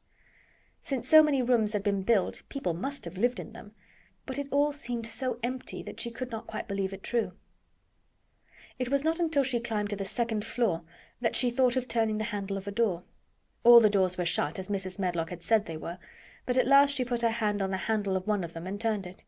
She was almost frightened for a moment, when she felt that it turned without difficulty, and that when she pushed upon the door itself, it slowly and heavily opened. It was a massive door, and opened into a big bedroom. There were embroidered hangings on the wall, and inlaid furniture such as she had seen in India stood about the room. A broad window with leaded panes looked out upon the moor, and over the mantel was another portrait of the stiff, plain little girl, who seemed to stare at her more curiously than ever. "Perhaps she slept here once," said Mary. "She stares at me so that she makes me feel queer." After that she opened more doors and more. She saw so many rooms that she became quite tired, and began to think that there must be 100, though she had not counted them. In all of them there were old pictures or old tapestries with strange scenes worked on them. There were curious pieces of furniture and curious ornaments in nearly all of them. In one room, which looked like a lady's sitting-room, the hangings were all embroidered velvet, and in a cabinet were about 100 little elephants made of ivory. They were of different sizes, and some had their mahouts or palanquins on their backs. Some were much bigger than the others, and some were so tiny that they seemed only babies. Mary had seen carved ivory in India, and she knew all about elephants. She opened the door of the cabinet and stood on a footstool and played with these for quite a long time. When she got tired, she set the elephants in order and shut the door of the cabinet. In all her wanderings through the long corridors and the empty rooms, she had seen nothing alive, but in this room she saw something. Just after she had closed the cabinet door, she heard a tiny rustling sound. It made her jump and look around at the sofa by the fireplace, from which it seemed to come. In the corner of the sofa there was a cushion, and in the velvet which covered it there was a hole, and out of the hole peeped a tiny head with a pair of frightened eyes in it. Mary crept softly across the room to look. The bright eyes belonged to a little grey mouse, and the mouse had eaten a hole into the cushion and made a comfortable nest there. 6 baby mice were cuddled up asleep near her. If there was no one else alive in the 100 rooms, there were 7 mice who did not look lonely at all. "If they wouldn't be so frightened, I would take them back with me," said Mary. She had wandered about long enough to feel too tired to wander any further, and she turned back. 2 or 3 times she lost her way by turning down the wrong corridor, and was obliged to ramble up and down until she found the right one, but at last she reached her own floor again, though she was some distance from her own room, and did not know exactly where she was. "I believe I've taken a wrong turning again," she said, standing still at what seemed the end of a short passage with tapestry on the wall. "I don't know which way to go. How still everything is." It was while she was standing here, and just after she had said this, that the stillness was broken by a sound. It was another cry, but not quite like the one she had heard last night. It was only a short one, a fretful, childish whine muffled by passing through walls. "It's nearer than it was," said Mary, her heart beating rather faster, "and it is crying." She put her hand accidentally upon the tapestry near her, and then sprang back, feeling quite startled. The tapestry was the covering of a door which fell open, and showed her that there was another part of the corridor behind it, and Mrs. Medlock was coming up it with her bunch of keys in her hand and a very cross look on her face. "What are you doing here?" she said, and she took Mary by the arm and pulled her away. "What did I tell you?" "I turned round the wrong corner," explained Mary. "I didn't know which way to go, and I heard someone crying." She quite hated Mrs. Medlock at the moment, but she hated her more the next. "You didn't hear anything of the sort," said the housekeeper. "You come along back to your own nursery, or I'll box your ears." And she took her by the arm, and half pushed, half pulled her up one passage and down another, until she pushed her in at the door of her own room. "Now," she said, "you stay where you're told to stay, or you'll find yourself locked up. The master had better get you a governess, same as he said he would. You're one that needs someone to look sharp after you. I've got enough to do." She went out of the room and slammed the door after her, and Mary went and sat on the hearthrug, pale with rage. She did not cry, but ground her teeth. "There was someone crying, there was, she said to herself. She had heard it twice now, and sometime she would find out. She had found out a great deal this morning. She felt as if she had been on a long journey, and at any rate she had had something to amuse her all the time, and she had played with the ivory elephants, and had seen the grey mouse and its babies in their nest in the velvet cushion. Chapter 7. The Key to the Garden. 2 days after this, when Mary opened her eyes, she sat upright in bed immediately and called to Martha, "Look at the moor! Look at the moor!" The rainstorm had ended, and the grey mist and clouds had been swept away in the night by the wind. The wind itself had ceased, and a brilliant deep blue sky arched high over the moorland. Never, never had Mary dreamed of a sky so blue. In India skies were hot and blazing. This was of a deep cool blue, which almost seemed to sparkle like the waters of some lovely bottomless lake, and here and there, high, high in the arched blueness, floated small clouds of snow-white fleece. The far-reaching world of the moor itself looked softly blue instead of gloomy purple-black or awful dreary grey. "Aye," said Martha with a cheerful grin, "the storm's over for a bit. It does like this at this time of the year. It goes off in a night like it was pretendin' it had never been here and never meant to come again. That's because the springtime's on its way. It's a long way off yet, but it's comin'." "I thought perhaps it always rained or looked dark in England," Mary said. "Eh, no," said Martha, sitting up on her heels among her black lead brushes. "Nowt o' the sort." "What does that mean?" asked Mary seriously. In India the natives spoke different dialects which only a few people understood, so she was not surprised when Martha used words she did not know. Martha laughed as she had done the first morning. "There now," she said, "I've talked broad Yorkshire again, like Mrs. Medlock said I mustn't. Nowt o' the sort means nothin' of the sort," slowly and carefully, "but it takes so long to say it. Yorkshire's the sunniest place on earth when it is sunny. I told thee tha'd like the moor after a bit. Just you wait till you see the gold-coloured gorse blossoms, and the blossoms on the broom, and the heather flowering, all purple bells, and hundreds of butterflies flutterin', and bees hummin', and skylarks soarin' up and singin'. You'll want to get out on it at sunrise and live out in it all day like Dickon does." "Could I ever get there?" asked Mary wistfully, looking through her window at the far-off blue.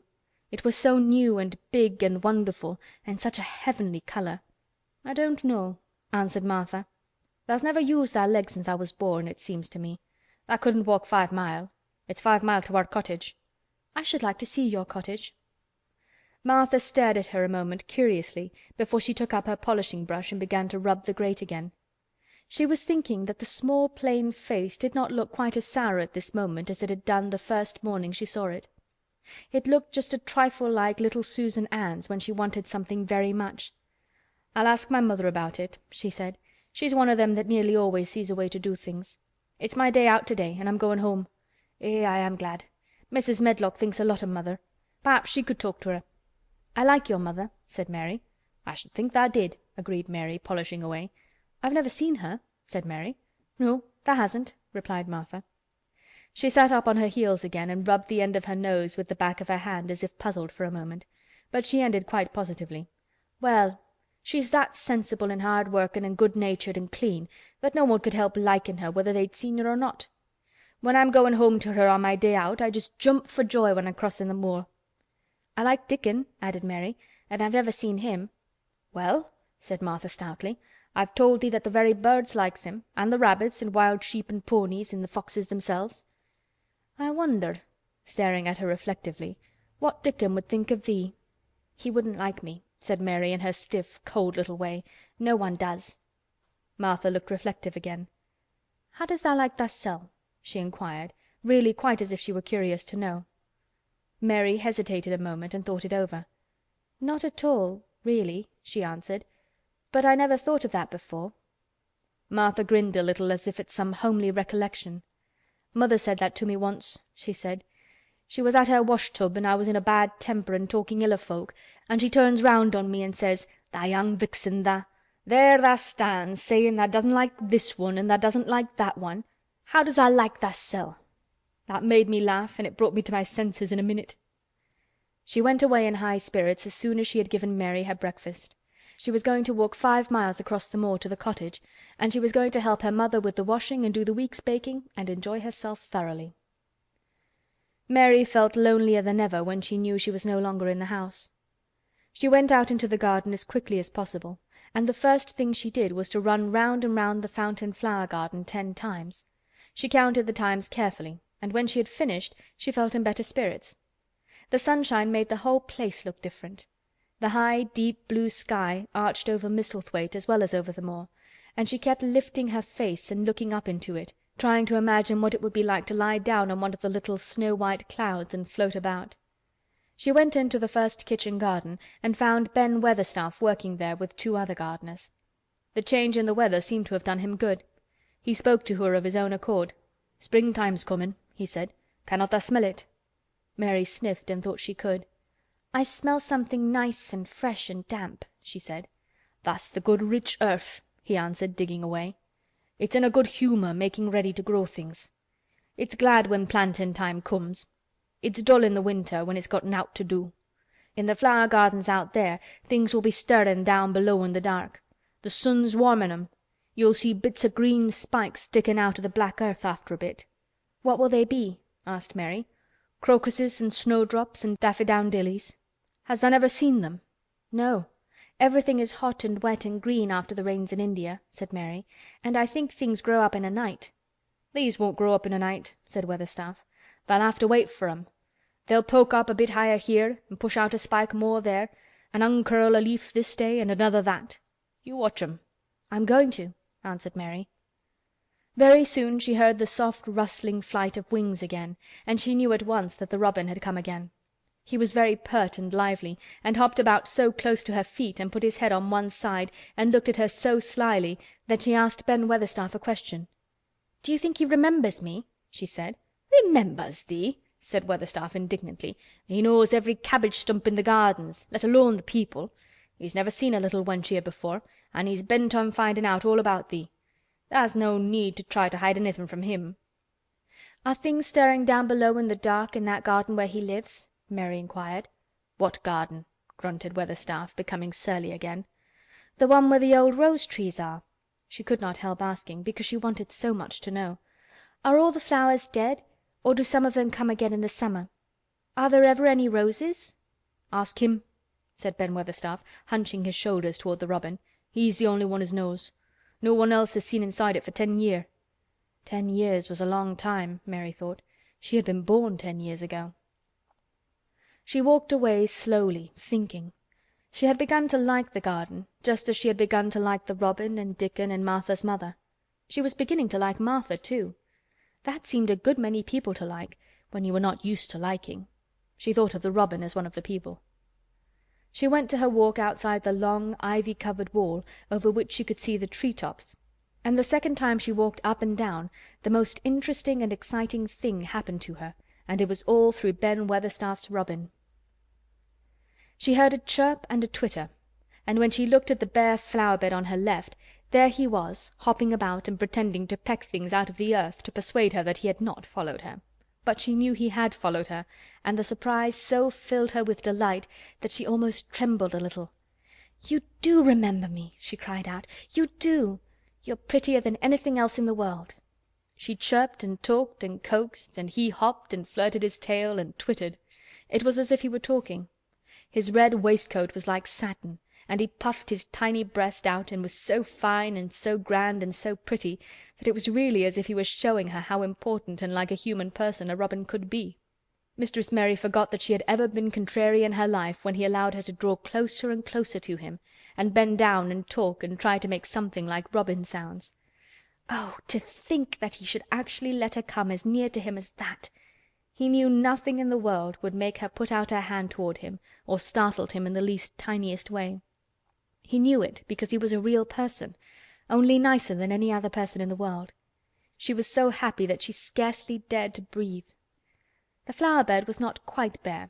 It was bare of flowers because the perennial plants had been cut down for their winter rest, but there were tall shrubs and low ones which grew together at the back of the bed, and as the robin hopped about under them she saw him hop over a small pile of freshly turned up earth. He stopped on it to look for a worm. The earth had been turned up because a dog had been trying to dig up a mole, and he had scratched quite a deep hole.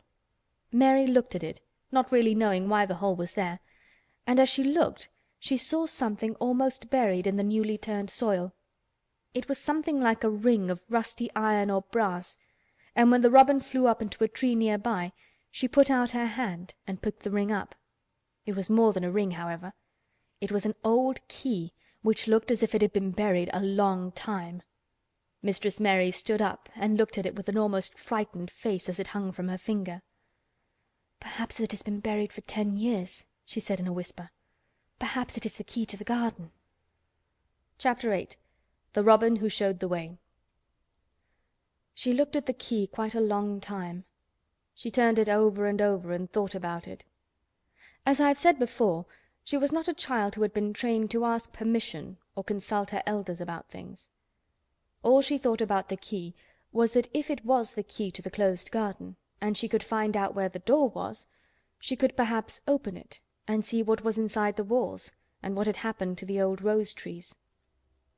It was because it had been shut up so long that she wanted to see it. It seemed as if it must be different from other places, and that something strange must have happened to it during 10 years.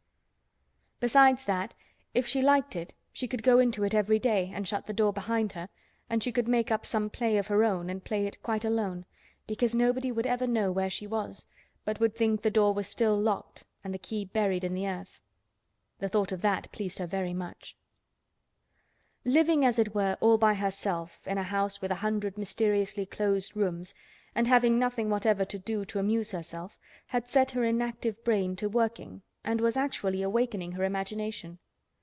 There is no doubt that the fresh, strong, pure air from the moor had a great deal to do with it. Just as it had given her an appetite, and fighting with the wind had stirred her blood, so the same things had stirred her mind. In India she had always been too hot and languid and weak to care much about anything, but in this place she was beginning to care and to want to do new things. Already she felt less contrary, though she did not know why. She put the key in her pocket and walked up and down her walk. No one but herself ever seemed to come there, so she could walk slowly and look at the wall, or rather at the ivy growing on it. The ivy was the baffling thing. Howsoever carefully she looked, she could see nothing but thickly growing, glossy, dark green leaves. She was very much disappointed. Something of her contrariness came back to her as she paced the walk and looked over it at the tree-tops inside. It seemed so silly, she said to herself, to be near it and not be able to get in. She took the key in her pocket when she went back to the house, and she made up her mind that she would always carry it with her when she went out, so that if she ever should find the hidden door, she would be ready. Mrs. Medlock had allowed Martha to sleep all night at the cottage, but she was back at her work in the morning with cheeks redder than ever and in the best of spirits. "I got up at 4 o'clock," she said. It was pretty on the moor with the birds getting up and the rabbits scampering about and the sun rising. I didn't walk all the way. A man gave me a ride in his cart and I did enjoy myself." She was full of stories of the delights of her day out. Her mother had been glad to see her, and they had got the baking and washing all out of the way. She had even made each of the children a dough cake with a bit of brown sugar on it. "I had 'em all piping hot when they came in from playing on the moor. And the cottage all smelt o' nice, clean, hot bacon, and there was a good fire, and they just shouted for joy. Our Dickon said our cottage was good enough for a king." In the evening they had all sat round the fire, and Martha and her mother had sewed patches on torn clothes and mended stockings, and Martha had told them about the little girl who had come from India and who had been waited on all her life by what Martha called blacks, until she didn't know how to put on her own stockings. They did like to hear about you," said Martha. "They wanted to know all about the blacks and about the ship you came in. I couldn't tell 'em enough." Mary reflected a little. "I'll tell you a great deal more before your next day out," she said, "so that you will have more to talk about. I dare say they would like to hear about riding on elephants and camels, and about the officers going to hunt tigers."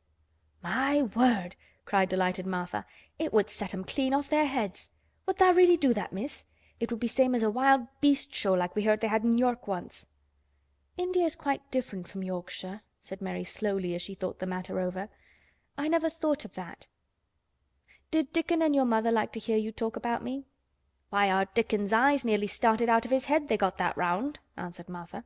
"But mother, she was put out about your seemin' to be all by yourself like. She said, 'Hasn't Mr. Craven got no governess for her, nor no nurse?'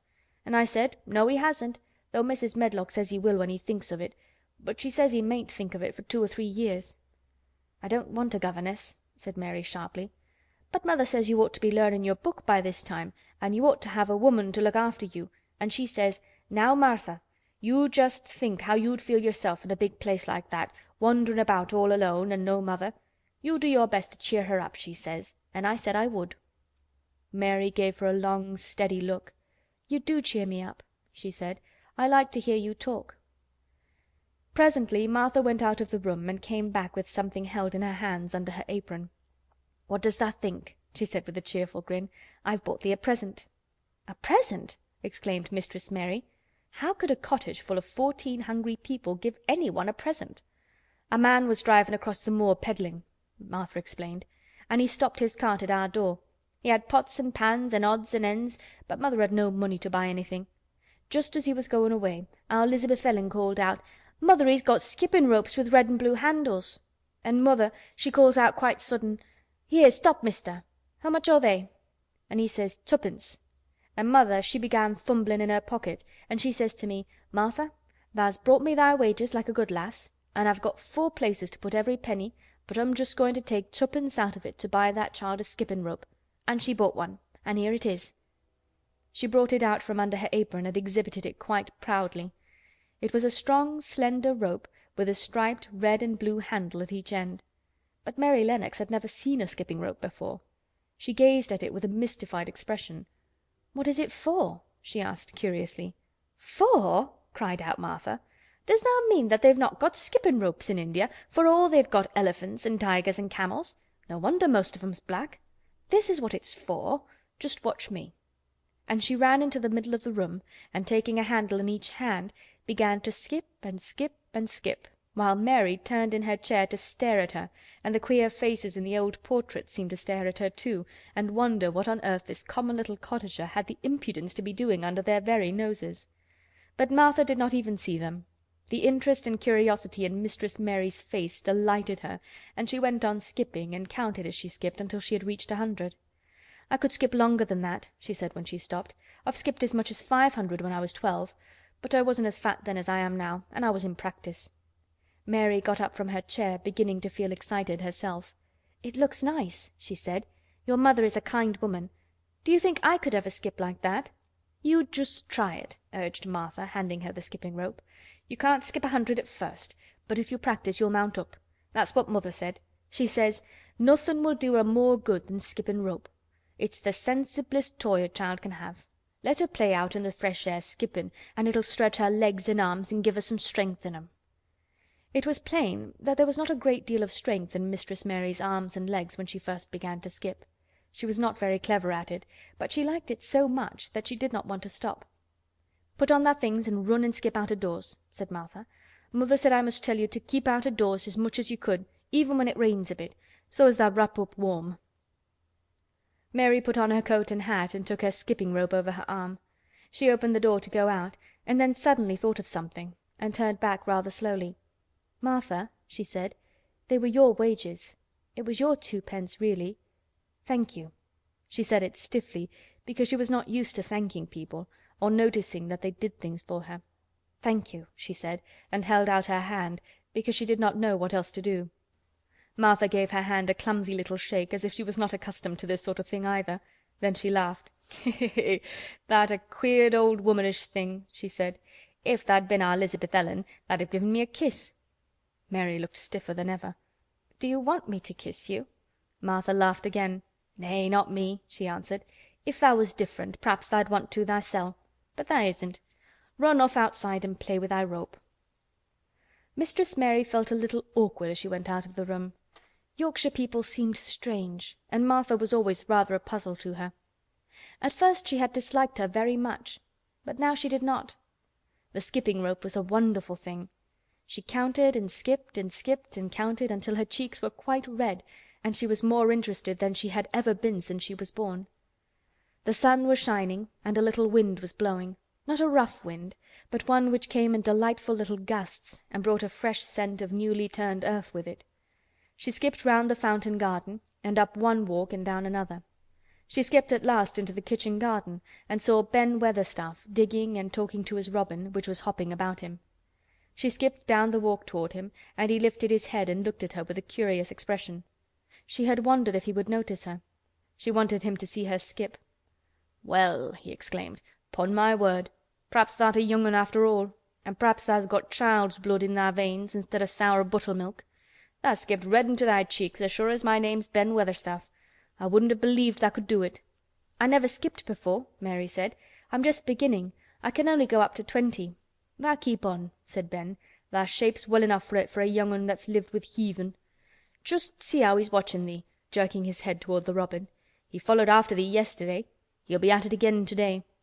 He'll be bound to find out what th' skippin' rope is. He's never seen one. Eh!" shaking his head at the bird, "tha curiosity will be the death o' thee sometime if tha doesn't look sharp." Mary skipped round all the gardens and around the orchard, resting every few minutes. At length she went to her own special walk and made up her mind to try if she could skip the whole length of it. It was a good long skip, and she began slowly, but before she had gone halfway down the path she was so hot and breathless that she was obliged to stop. She did not mind much, because she had already counted up to 30. She stopped with a little laugh of pleasure, and there, lo and behold, was the robin swaying on a long branch of ivy. He had followed her, and he greeted her with a chirp. As Mary had skipped toward him, she felt something heavy in her pocket strike against her at each jump, and when she saw the robin she laughed again. "You showed me where the key was yesterday," she said. "You ought to show me the door today, but I don't believe you know." The robin flew from his swinging spray of ivy onto the top of the wall, and he opened his beak and sang a loud, lovely trill merely to show off. Nothing in the world is quite as adorably lovely as a robin when he shows off, and they are nearly always doing it. Mary Lennox had heard a great deal about magic in her Ayah's stories, and she always said that what happened almost at that moment was magic. One of the nice little gusts of wind rushed down the walk, and it was a stronger one than the rest. It was strong enough to wave the branches of the trees, and it was more than strong enough to sway the trailing sprays of untrimmed ivy hanging from the wall. Mary had stepped close to the robin, and suddenly the gust of wind swung aside some loose ivy trails, and more suddenly still she jumped toward it and caught it in her hand. This she did because she had seen something under it, a round knob which had been covered by the leaves hanging over it. It was the knob of a door. She put her hands under the leaves and began to pull and push them aside. Thick as the ivy hung, it nearly all was a loose and swinging curtain, though some had crept over wood and iron. Mary's heart began to thump and her hands to shake a little in her delight and excitement. The robin kept singing and twittering away and tilting his head on one side as if he were as excited as she was. What was this under her hands, which was square and made of iron, and which her fingers found a hole in? It was the lock of the door which had been closed 10 years, and she put her hand in her pocket, drew out the key, and found it fitted the keyhole. She put the key in and turned it. It took 2 hands to do it, but it did turn. And then she took a long breath and looked behind her up the long walk to see if anyone was coming. No one was coming. No one ever did come, it seemed. And she took another long breath, because she could not help it, and she held back the swinging curtain of ivy and pushed back the door, which opened slowly, slowly. Then she slipped through it and shut it behind her, and stood with her back against it, looking about her and breathing quite fast with excitement and wonder and delight. She was standing inside the secret garden. Chapter 9. The strangest house anyone ever lived in. It was the sweetest, most mysterious-looking place anyone could imagine. The high walls which shut it in were covered with the leafless stems of climbing roses, which were so thick that they were matted together. Mary Lennox knew they were roses because she had seen a great many roses in India. All the ground was covered with grass of a wintry brown, and out of it grew clumps of bushes, which were surely rose bushes if they were alive. There were numbers of standard roses which had so spread their branches that they looked like little trees. There were other trees in the garden, and one of the things which made the place look strangest and loveliest was that climbing roses had run all over them and swung down long tendrils which made light swaying curtains, and here and there they caught at each other or at a far-reaching branch and had crept from one tree to another and made lovely bridges of themselves. There were neither leaves nor roses on them now, and Mary did not know whether they were dead or alive, but their thin grey or brown branches and sprays looked like a sort of hazy mantle spreading over everything, walls and trees, and even brown grass where they had fallen from their fastenings and run along the ground. It was this hazy tangle from tree to tree which made it all look so mysterious. Mary had thought it must be different from other gardens which had not been left all by themselves so long, and indeed it was different from any other place she had ever seen in her life. "How still it is," she whispered. "How still." Then she waited a moment and listened at the stillness. The robin, who had flown to his tree-top, was still as all the rest. He did not even flutter his wings. He sat without stirring and looked at Mary. "No wonder it is still," she whispered again. "I am the first person who has spoken in here for 10 years." She moved away from the door, stepping as softly as if she were afraid of awakening someone. She was glad that there was grass under her feet and that her steps made no sounds. She walked under one of the fairy-like grey arches between the trees and looked up at the sprays and tendrils which formed them. "I wonder if they are all quite dead," she said. "Is it all a quite dead garden? I wish it wasn't." If she had been Ben Weatherstaff, she could have told whether the wood was alive by looking at it, but she could only see that there were only grey or brown sprays and branches, and none showed any signs of even a tiny leaf bud anywhere. But she was inside the wonderful garden, and she could come through the door under the ivy any time, and she felt as if she had found a world all her own. The sun was shining inside the 4 walls, and the high arch of blue sky over this particular piece of Misselthwaite seemed even more brilliant and soft than it was over the moor. The robin flew down from his tree-top and hopped about or flew after her from one bush to another. He chirped a good deal and had a very busy air, as if he were showing her things. Everything was strange and silent, and she seemed to be hundreds of miles away from anyone.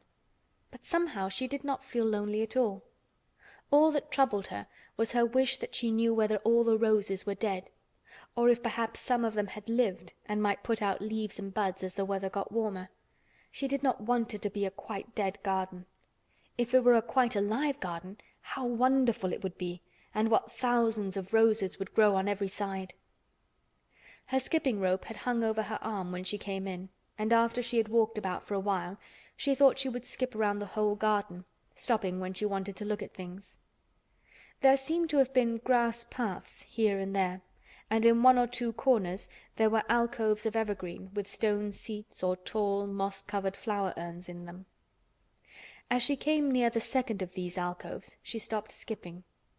There had once been a flower bed in it, and she thought she saw something sticking out of the black earth, some sharp little pale green points. She remembered what Ben Weatherstaff had said, and she knelt down to look at them. "Yes, they are tiny growing things, and they might be crocuses or snowdrops or daffodils," she whispered. She bent very close to them and sniffed the fresh scent of the damp earth. She liked it very much.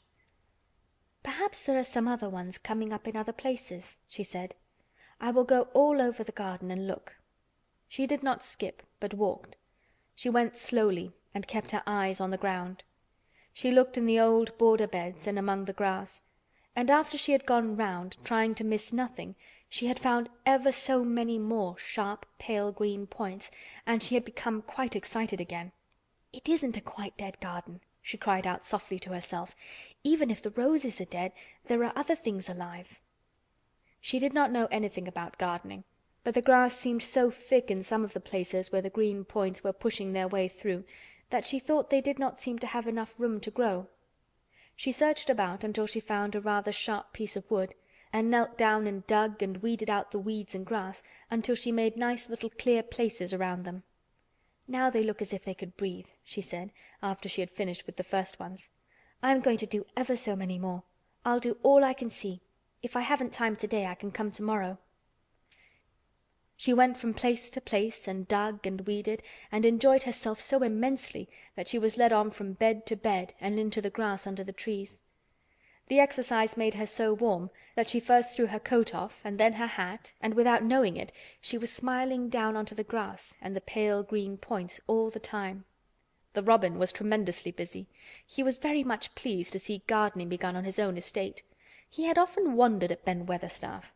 Where gardening is done, all sorts of delightful things to eat are turned up with the soil. Now here was this new kind of creature who was not half Ben's size, and yet had the sense to come into his garden and begin at once. Mistress Mary worked in her garden until it was time to go to her midday dinner. In fact, she was rather late in remembering, and when she put on her coat and hat and picked up her skipping rope, she could not believe that she had been working 2 or 3 hours. She had been actually happy all the time, and dozens of the tiny pale green points were to be seen in cleared places, looking twice as cheerful as they had looked before, when the grass and weeds had been smothering them. "I shall come back this afternoon," she said, looking all round at her new kingdom, and speaking to the trees and the rose bushes as if they heard her. Then she ran lightly across the grass, pushed open the slow old door, and slipped through it under the ivy. She had such red cheeks and such bright eyes, and ate such a dinner, that Martha was delighted. "2 pieces o' meat and 2 helps o' rice puddin'," she said. Mother will be pleased when I tell her what the skipping rope's done for thee." In the course of her digging with her pointed stick, Mistress Mary had found herself digging up a sort of white root rather like an onion. She had put it back in its place and patted the earth carefully down on it, and just now she wondered if Martha could tell her what it was. "Martha," she said, "what are those white roots that look like onions?" "They're bulbs," answered Martha. "Lots o' spring flowers grow from 'em. The very little ones are snowdrops and crocuses, and the big ones are narcissuses and jonquils and daffodowndillies. The biggest of all is lilies and purple flags. They are nice. Dickon's got a whole lot of 'em planted in our bit o' garden." "Does Dickon know all about them?" asked Mary, a new idea taking possession of her. "Our Dickon can make a flower grow out of a brick walk. Mother says he just whispers things out of the ground." "Do bulbs live a long time? Would they live years and years if no one helped them?" inquired Mary anxiously. "They're things as helps themselves," said Martha. "That's why poor folk can afford to have 'em. If you don't trouble 'em, most of 'em'll work away underground for a lifetime and spread out and have little uns. There's a place in the park woods here where there's snowdrops by thousands. They're the prettiest sight in Yorkshire when the spring comes. No one knows when they was first planted." "I wish the spring was here now," said Mary. "I want to see all the things that grow in England." She had finished her dinner and gone to her favorite seat on the hearthrug. I wish I had a little spade," she said. "Whatever does tha' want a spade for?" asked Martha, laughing. "Art tha' going to take to diggin'? I must tell mother that too." Mary looked at the fire and pondered a little. She must be careful if she meant to keep her secret kingdom. She wasn't doing any harm, but if Mr. Craven found out about the open door he would be fearfully angry and get a new key and lock it up forevermore. She really could not bear that. "This is such a big, lonely place," she said slowly, as if she were turning matters over in her mind. "The house is lonely, and the park is lonely, and the gardens are lonely. So many places seem shut up. I never did many things in India, but there were more people to look at, natives and soldiers marching by, and sometimes bands playing, and my ayah told me stories. There is no one to talk to here except you and Ben Weatherstaff, and you have to do your work, and Ben Weatherstaff won't speak to me often. I thought if I had a little spade I could dig somewhere as he does, and I might make a little garden if he would give me some seeds." Martha's face quite lighted up. "There now!" she exclaimed. "If that wasn't one of the things Mother said! She says, 'There's such a lot of room in that big place, why don't they give her a bit for herself, even if she doesn't plant nothing but parsley and radishes? She'd dig and rake away and be right happy down over it.' Them was the very words she said." "Were they?" said Mary. "How many things she knows, doesn't she?" Said Martha. "It's like she says. A woman as brings up 12 children learns something beside her ABC. Children's as good as 'rithmetic to set you finding out things." "How much would a spade cost? A little one?" Mary asked. "Well," was Martha's reflective answer, "at Thwaite village there's a shop or so, and I saw little garden sets with a spade and a rake and a fork all tied together for 2 shillings. And they were stout enough to work with too." "I've got more than that in my purse," said Mary. "Mrs. Morrison gave me 5 shillings and Mrs. Medlock gave me some money from Mr. Craven." "Did he remember thee that much?" exclaimed Martha. "Mrs. Medlock said I was to have a shilling a week to spend. She gives me one every Saturday. I didn't know what to spend it on." "My word, that's riches," said Martha. "Tha can buy anything in the world tha wants. The rent of our cottage is only 1 and 3pence, and it's like pulling eye teeth to get it. Now I've just thought of something," putting her hands on her hips. "What?" said Mary eagerly. "In the shop at Thwaite they sell packages of flower seeds for a penny each, and our Dickon, he knows which is the prettiest ones and how to make 'em grow. He walks over to Thwaite many a day just for the fun of it. Does tha know how to print letters?" suddenly. "I know how to write," Mary answered. Martha shook her head. "Our Dickon can only read printin'. If tha could print, we could write a letter to him and ask him to go and buy the garden tools and the seeds at the same time." "Oh, you're a good girl!" Mary cried. "You are, really. I didn't know you were so nice. I know I can print letters if I try. Let's ask Mrs. Medlock for a pen and ink and some paper." "I've got some of my own," said Martha. "I bought 'em so I could print a bit of a letter to Mother of a Sunday. I'll go and get it." She ran out of the room, and Mary stood by the fire and twisted her thin little hands together with sheer pleasure. "If I have a spade," she whispered, "I can make the earth nice and soft and dig up weeds. If I have seeds and can make flowers grow, the garden won't be dead at all. It will come alive." She did not go out again that afternoon, because when Martha returned with her pen and ink and paper she was obliged to clear the table and carry the plates and dishes downstairs, and when she got into the kitchen Mrs. Medlock was there and told her to do something, so Mary waited for what seemed to her a long time before she came back. Then it was a serious piece of work to write to Dickon. Mary had been taught very little because her governesses had disliked her too much to stay with her. She could not spell particularly well, but she found that she could print letters when she tried. This was the letter Martha dictated to her. "My dear Dickon, this comes hoping to find you as well as it leaves me at present. Miss Mary has plenty of money, and will you go to Thwaite and buy her some flower seeds and a set of garden tools to make a flower bed. Pick the prettiest ones and easy to grow, because she has never done it before and lived in India, which is different. Give my love to Mother and every one of you. Miss Mary is going to tell me a lot more, so that on my next day out you can hear about elephants and camels and gentlemen going hunting lions and tigers. Your loving sister, Martha Phoebe Sowerby." "We'll put the money in the envelope and I'll get the butcher boy to take it in his cart. He's a great friend of Dickon's," said Martha. "How shall I get the things when Dickon buys them?" "He'll bring 'em to you himself. He'll like to walk over this way." "Oh!" exclaimed Mary. "Then I shall see him. I never thought I should see Dickon." "Does thou want to see him?" asked Martha suddenly, for Mary had looked so pleased. "Yes, I do. I never saw a boy foxes and crows loved. I want to see him very much." Martha gave a little start as if she remembered something. "Now to think," she broke out, "to think o' me forgetting that there, and I thought I was going to tell you first thing this morning. I asked Mother and she said she'd ask Mrs. Medlock her own self." "Do you mean," Mary began, "what I said Tuesday? Ask her if you might be driven over to our cottage some day and have a bit o' Mother's hot oat cake and butter and a glass o' milk." It seemed as if all the interesting things were happening in one day. To think of going over the moor in the daylight and when the sky was blue. To think of going into the cottage which held 12 children. "Does she think Mrs. Medlock would let me go?" she asked quite anxiously. "Aye, she thinks she would. She knows what a tidy woman Mother is and how clean she keeps the cottage." "If I went I should see your mother as well as Dickon," said Mary, thinking it over and liking the idea very much. "She doesn't seem to be like the mothers in India." Her work in the garden and the excitement of the afternoon ended by making her feel quiet and thoughtful. Martha stayed with her until tea time, but they sat in comfortable quiet and talked very little. But just before Martha went downstairs for the tea tray, Mary asked a question.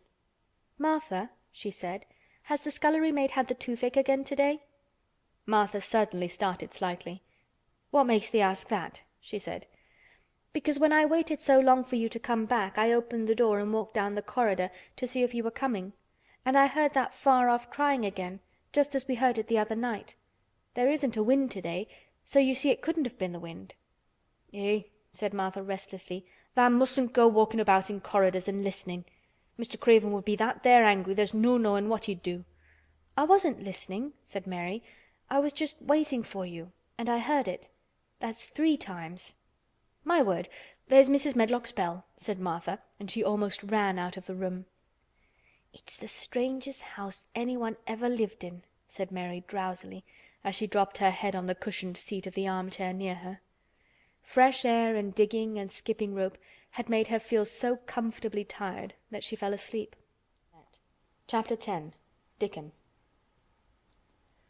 The sun shone down for nearly a week on the secret garden. The secret garden was what Mary called it when she was thinking of it. She liked the name, and she liked still more the feeling that when its beautiful old walls shut her in, no one knew where she was. It seemed almost like being shut out of the world in some fairy place. The few books she had read and liked had been fairy story books, and she had read of secret gardens in some of the stories. Sometimes people went to sleep in them for 100 years, which she had thought must be rather stupid. She had no intention of going to sleep, and in fact she was becoming wider awake every day which passed at Misselthwaite. She was beginning to like to be out of doors. She no longer hated the wind, but enjoyed it. She could run faster and longer, and she could skip up to 100. The bulbs in the secret garden must have been much astonished. Such nice clear places were made round them that they had all the breathing space they wanted, and really, if Mistress Mary had known it, they began to cheer up under the dark earth and work tremendously. The sun could get at them and warm them, and when the rain came down it could reach them at once, so they began to feel very much alive. Mary was an odd, determined little person, and now she had something interesting to be determined about, she was very much absorbed indeed. She worked and dug and pulled up weeds steadily, only becoming more pleased with her work every hour instead of tiring of it. It seemed to her like a fascinating sort of play. She found many more of the sprouting pale green points than she had ever hoped to find. They seemed to be starting up everywhere, and each day she was sure she found tiny new ones, some so tiny that they barely peeped above the earth. There were so many that she remembered what Martha had said about the snowdrops by the thousands, and about bulbs spreading and making new ones. These had been left to themselves for 10 years, and perhaps they had spread, like the snowdrops, into thousands. She wondered how long it would be before they showed that they were flowers. Sometimes she stopped digging to look at the garden and tried to imagine what it would be like when it was covered with thousands of lovely things in bloom. During that week of sunshine she became more intimate with Ben Weatherstaff. She surprised him several times by seeming to start up beside him as if she sprang out of the earth. The truth was that she was afraid that he would pick up his tools and go away if he saw her coming, so she always walked toward him as silently as possible. But in fact he did not object to her as strongly as he had at first. Perhaps he was secretly rather flattered by her evident desire for his elderly company. Then, also, she was more civil than she had been. He did not know that when she first saw him she spoke to him as she would have spoken to a native, and had not known that a cross, sturdy old Yorkshire man was not accustomed to salaam his masters and be merely commanded by them to do things. "Thou'rt like the robin," he said to her one morning when he lifted his head and saw her standing by him. "I never knows when I shall see thee, or which side thou'll come from." "He's friends with me now," said Mary. "That's like him," snapped Ben Weatherstaff. "Making up to the women folk just for vanity and flightiness. There's nothing he wouldn't do for the sake of showing off and flirting his tail feathers. He's as full of pride as an egg's full of meat." He very seldom talked much, and sometimes did not even answer Mary's questions except by a grunt, but this morning he said more than usual. He stood up and rested one hobnailed boot on the top of his spade while he looked her over. "How long has tha been here?" he jerked out. "I think it's about a month," she answered. "Tha's beginning to do Misselthwaite credit," he said. "Tha's a bit fatter than tha was, and tha's not quite so yeller. Tha looked like a young plucked crow when tha first came into this garden. Thinks I to myself, I never set eyes on an uglier, sour-faced young'un." Mary was not vain, and as she had never thought much of her looks, she was not greatly disturbed. "I know I'm fatter," she said. "My stockings are getting tighter. They used to make wrinkles. There's the robin, Ben Weatherstaff." There indeed was the robin, and she thought he looked nicer than ever. His red waistcoat was as glossy as satin, and he flirted his wings and tail, and tilted his head, and hopped about with all sorts of lively graces. He seemed determined to make Ben Weatherstaff admire him, but Ben was sarcastic. "Aye, there tha'rt," he said. "Tha can put up with me for a bit sometimes when tha's got no one better. Tha's been reddening up thy waistcoat and polishing thy feathers this 2 weeks. I know what tha's up to. Tha's courting some bold young madam somewhere, telling thy lies to her about being the finest cock robin on Missel Moor and ready to fight all the rest of them." "Oh, look at him!" exclaimed Mary.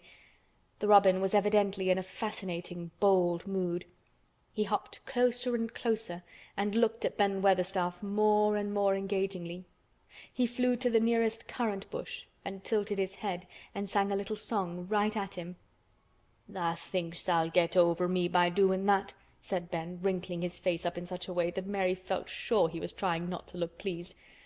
"Tha thinks no one can stand out against thee. That's what tha thinks." The robin spread his wings. Mary could scarcely believe her eyes. He flew right up to the handle of Ben Weatherstaff's spade and alighted on the top of it. Then the old man's face wrinkled itself slowly into a new expression. He stood still as if he were afraid to breathe, as if he would not have stirred for the world, lest his robin should start away. He spoke quite in a whisper.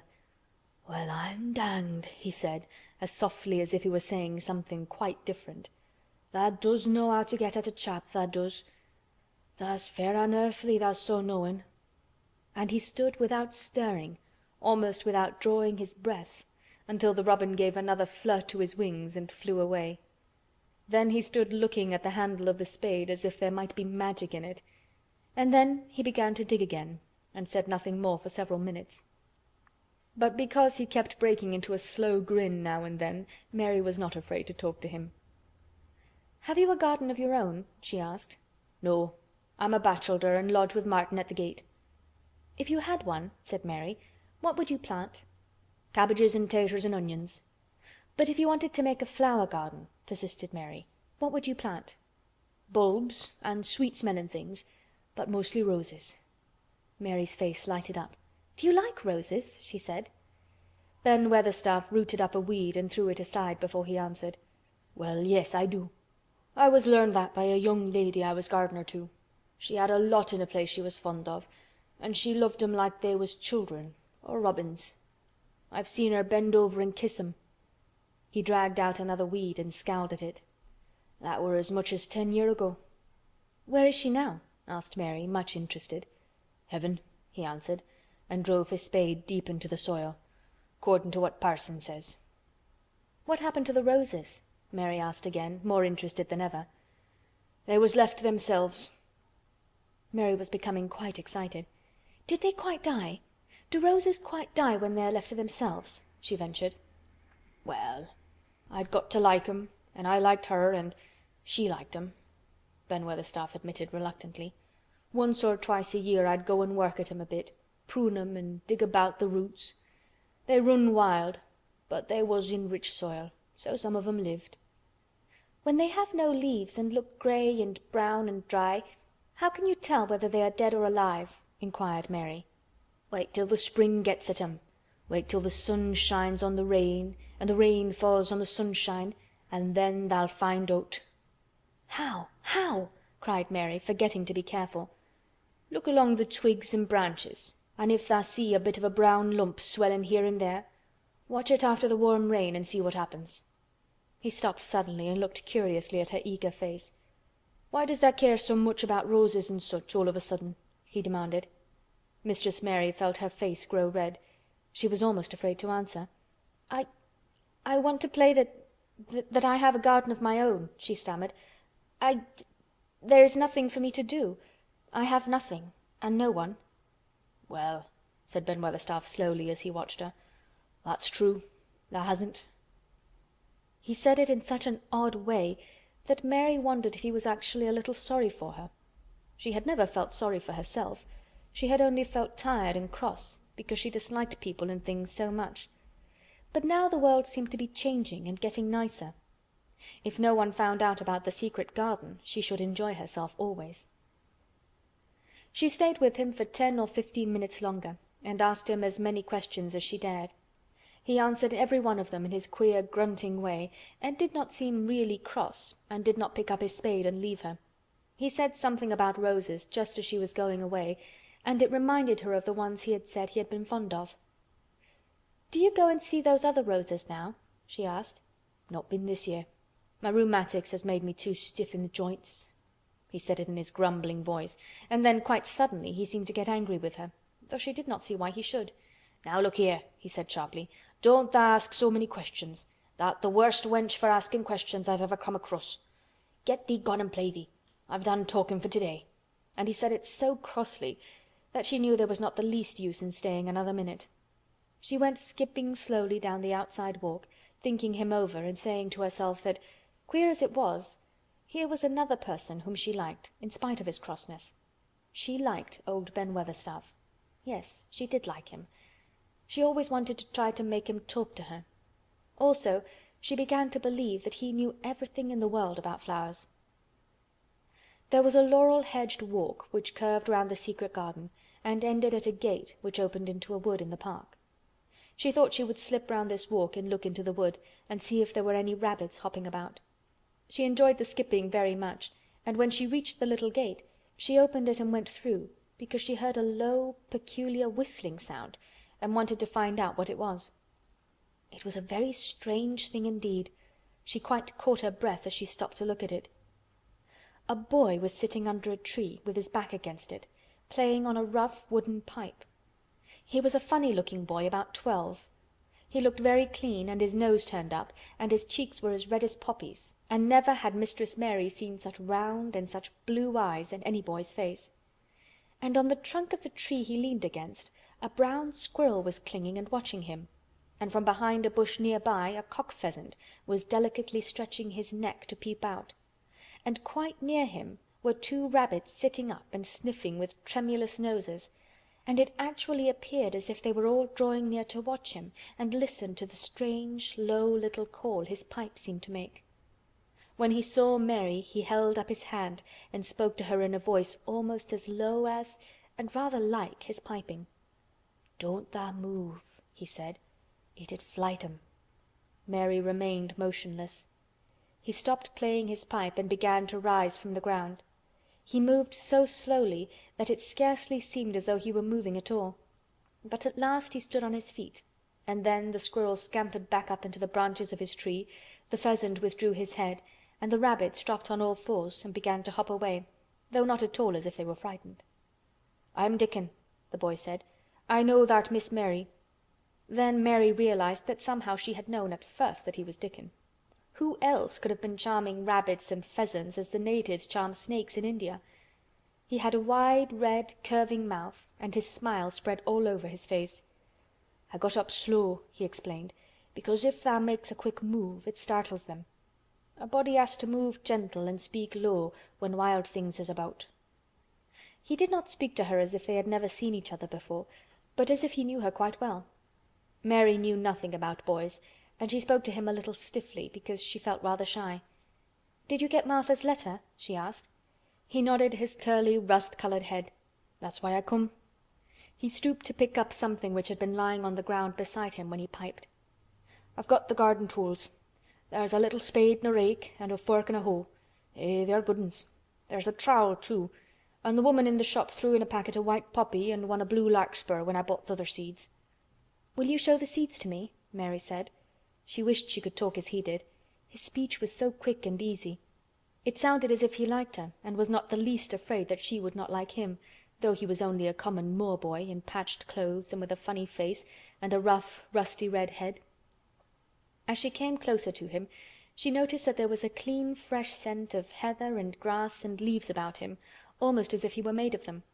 She liked it very much, and when she looked into his funny face with the red cheeks and round blue eyes, she forgot that she had felt shy.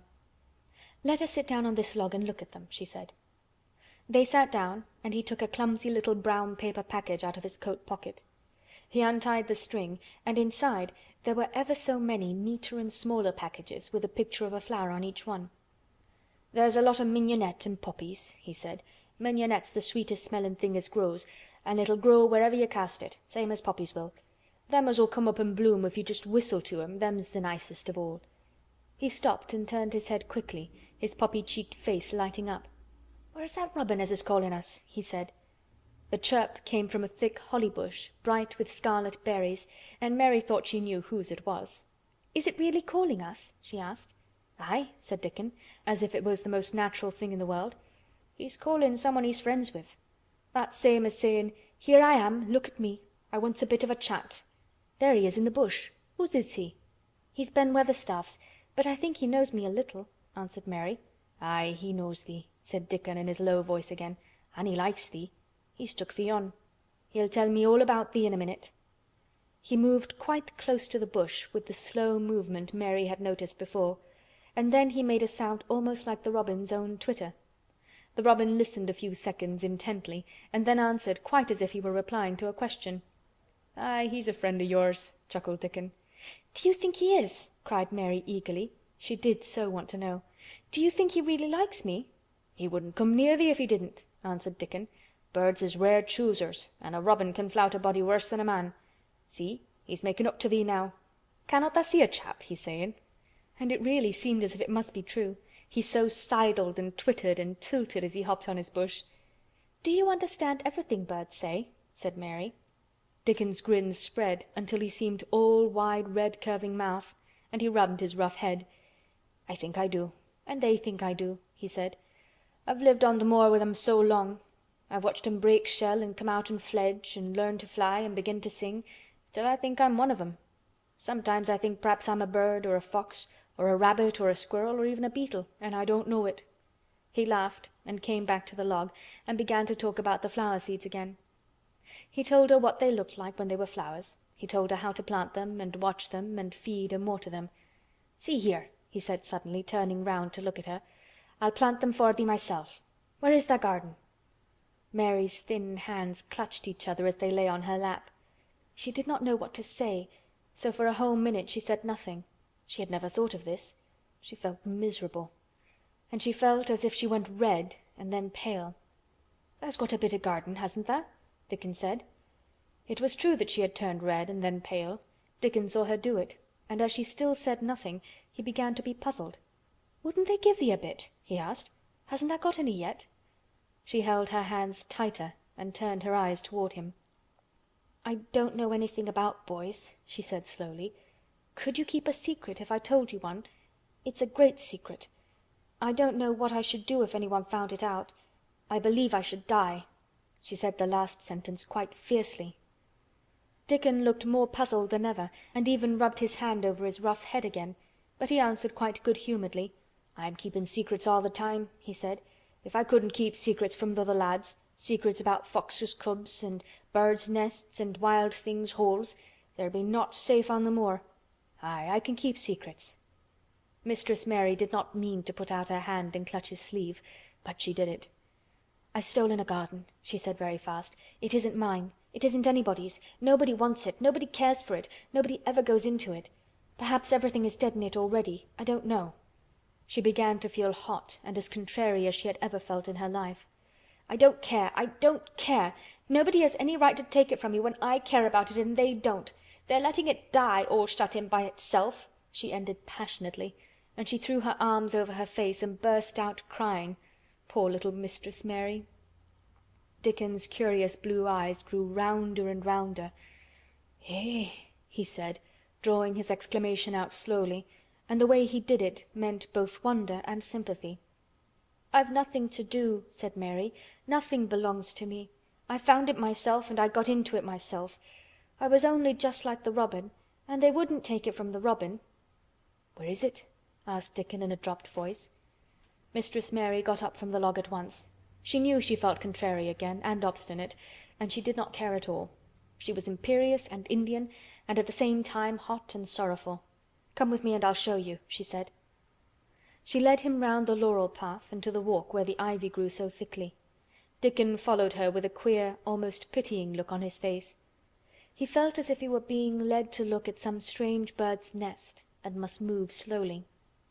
When she stepped to the wall and lifted the hanging ivy, he started. There was a door, and Mary pushed it slowly open, and they passed in together. And then Mary stood and waved her hand round defiantly.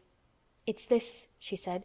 "It's a secret garden, and I'm the only one in the world who wants it to be alive." Dickon looked round and round about it, and round again. "Eh!" he almost whispered. "It is a queer, pretty place. It's like as if a body was in a dream." Chapter 11. The Nest of the Missel Thrush. For 2 or 3 minutes he stood looking round him while Mary watched him, and then he began to walk about softly, even more lightly than Mary had walked the first time she had found herself inside the 4 walls. His eyes seemed to be taking in everything. the grey trees with the grey creepers climbing over them and hanging from their branches, the tangle on the walls and among the grass, the evergreen alcoves with the stone seats and tall flower urns standing in them. "I never thought I'd see this place," he said at last in a whisper. "Did you know about it?" asked Mary. She had spoken aloud, and he made a sign to her. "We must talk low," he said, "or someone'll hear us, and wonder what's to do in here." "Oh, I forgot," said Mary, feeling frightened, and putting her hand quickly against her mouth. "Did you know about the garden?" she asked again, when she had recovered herself. Dickon nodded. "Martha told me there was one as no one ever went inside," he answered. "Us used to wonder what it was like." He stopped and looked round at the lovely grey tangle about him, and his eyes looked queerly happy. The nests as'll be here come springtime," he said. "It'd be the safest nestin' place in England. No one ever comin' near, and tangles o' trees and roses to build in. I wonder all the birds on the moor don't build here." Mistress Mary put her hand on his arm again without knowing it. "Will there be roses?" she whispered. "Can you tell? I thought perhaps they were all dead." No, not them. Not all of 'em," he answered. "Look here." He stepped over to the nearest tree, an old, old one with grey lichen all over its bark, but upholding a curtain of tangled sprays and branches. He took a thick knife out of his pocket and opened one of its blades. "There's lots o' dead wood as ought to be cut out," he said, "and there's a lot o' old wood, but it made some new last year. This here's a new bit," and he touched a shoot which looked brownish green instead of hard, dry grey. Mary touched it herself in an eager, reverent way. "That one?" she said. "Is that one quite alive? Quite?" Dickon curved his wide, smiling mouth. "It's as wick as you or me," he said, and Mary remembered that Martha had told her that wick meant alive or lively. "I'm glad it's wick," she cried out in her whisper. "I want them all to be wick. Let us go round the garden and count how many wick ones there are." She quite panted with eagerness, and Dickon was as eager as she was. They went from tree to tree and from bush to bush. Dickon carried his knife in his hand and showed her things which she thought wonderful. "They've run wild," he said, "but the strongest ones have fair thrived on it. The delicatest ones has died out, but t'others has growed and spread till they's a wonder. See here," and he pulled down a thick, grey, dry-looking branch. "A body might think this was dead wood, but I don't believe it is, down to the root. I'll cut it down low and see." He knelt and with his knife cut the lifeless-looking branch through, not far above the earth. "There," he said exultantly. "I told thee so. There's green in that wood yet. Look at it." Mary was down on her knees before he spoke, gazing with all her might. "When it looks a bit greenish and juicy like that, it's wick," he explained. "When th' inside is dry and breaks easy, like this here piece I've cut off, it's done for. There's a big root here as all this live wood sprang out of, and if t'old wood's cut off and it's dug round and took care of, there'll be—" He stopped and lifted his face to look up at the climbing and hanging sprays above him. "There'll be a fountain o' roses here this summer." They went from bush to bush and from tree to tree. He was very strong and clever with his knife, and knew how to cut the dry and dead wood away, and could tell when an unpromising bough or twig had still green life in it. In the course of half an hour Mary thought she could tell too, and when he cut through a lifeless-looking branch she would cry out joyfully under her breath when she caught sight of the least shade of moist green. The spade and hoe and fork were very useful. He showed her how to use the fork while he dug about the roots with the spade and stirred the earth and let the air in. They were working industriously round one of the biggest standard roses when he caught sight of something which made him utter an exclamation of surprise. "Why!" he cried, pointing to the grass a few feet away. "Who did that there?" It was one of Mary's own little clearings round the pale green points. "I did it," said Mary. "Why, I thought tha' didn't know nothin' about gardening," he exclaimed. "I don't," she answered, "but they were so little and the grass was so thick and strong and they looked as if they had no room to breathe, so I made a place for them. I don't even know what they are." Dickon went and knelt down by them, smiling his wide smile. "Tha' was right," he said. "A gardener couldn't have told thee better. They'll grow now like Jack's beanstalk.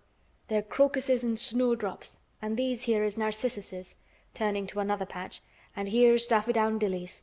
They will be a sight." He ran from one clearing to another. "Tha's done a lot o' work for such a little wench," he said, looking her over. "I'm growing fatter," said Mary, "and I'm growing stronger. I used always to be tired, but when I dig I'm not tired at all.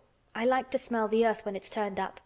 "It's rare good for thee," he said, nodding his head wisely. "There's naught as nice as the smell of good clean earth, except the smell of fresh growin' things when the rain falls on 'em. I get out on the moor many a day when it's rainin', and I lie under a bush and I listen to the soft swish o' drops on the heather, and I just sniff and sniff. My nose end fair quivers like a rabbit's, mother says." "Do you never catch cold?" inquired Mary, gazing at him wonderingly. She had never seen such a funny boy, or such a nice one. "Not me," he said, grinning. "I never ketched cold since I was born. I wasn't brought up nesh enough. I've chased about the moor in all weathers, same as the rabbits does. Mother says I've sniffed up too much fresh air for 12 year to ever get to sniffin' with cold. I'm as tough as a whitethorn knobstick." He was working all the time he was talking, and Mary was following him and helping him with her fork or the trowel. "There's a lot of work to do here," he said once, looking about quite exultantly. "Will you come again and help me to do it?" Mary begged. "I'm sure I can help too. I can dig and pull up weeds and do whatever you tell me. Oh, do come, Dickon." "I'll come every day if tha wants me, rain or shine," he answered stoutly. "It's the best fun I ever had in my life, shut in here and wakening up a garden." "If you will come," said Mary, "if you will help me to make it alive, I don't know what I'll do," she ended helplessly. What could you do for a boy like that? "I'll tell thee what tha'll do," said Dickon with his happy grin. "Tha'll get fat, and tha'll get as hungry as a young fox, and tha'll learn how to talk to the robin same as I do. We'll have a lot of fun." He began to walk about, looking up in the trees and at the walls and bushes with a thoughtful expression. "I wouldn't want to make it look like a gardener's garden, all clipped and spick and span, would you?" he said. "It's nicer like this, with things running wild and swinging and catching hold of each other." "Don't let us make it tidy," said Mary anxiously. "It wouldn't seem like a secret garden if it was tidy." Dickon stood rubbing his rusty red head with a rather puzzled look. "It's a secret garden sure enough," he said. "But seems like someone besides the robin must have been in it since it was shut up 10 year ago." "But the door was locked and the key was buried," said Mary. "No one could get in." "That's true," he answered. "It's a queer place. Seems to me as if there'd been a bit of pruning done here and there later than 10 year ago." "But how could it have been done?" said Mary. He was examining a branch of a standard rose, and he shook his head. "Aye, how could it?" he murmured. "With the door locked and the key buried." Mistress Mary always felt that however many years she lived, she should never forget that first morning when her garden began to grow. Of course it did seem to begin to grow for her that morning. When Dickon began to clear places to plant seeds, she remembered what Basil had sung at her when he wanted to tease her.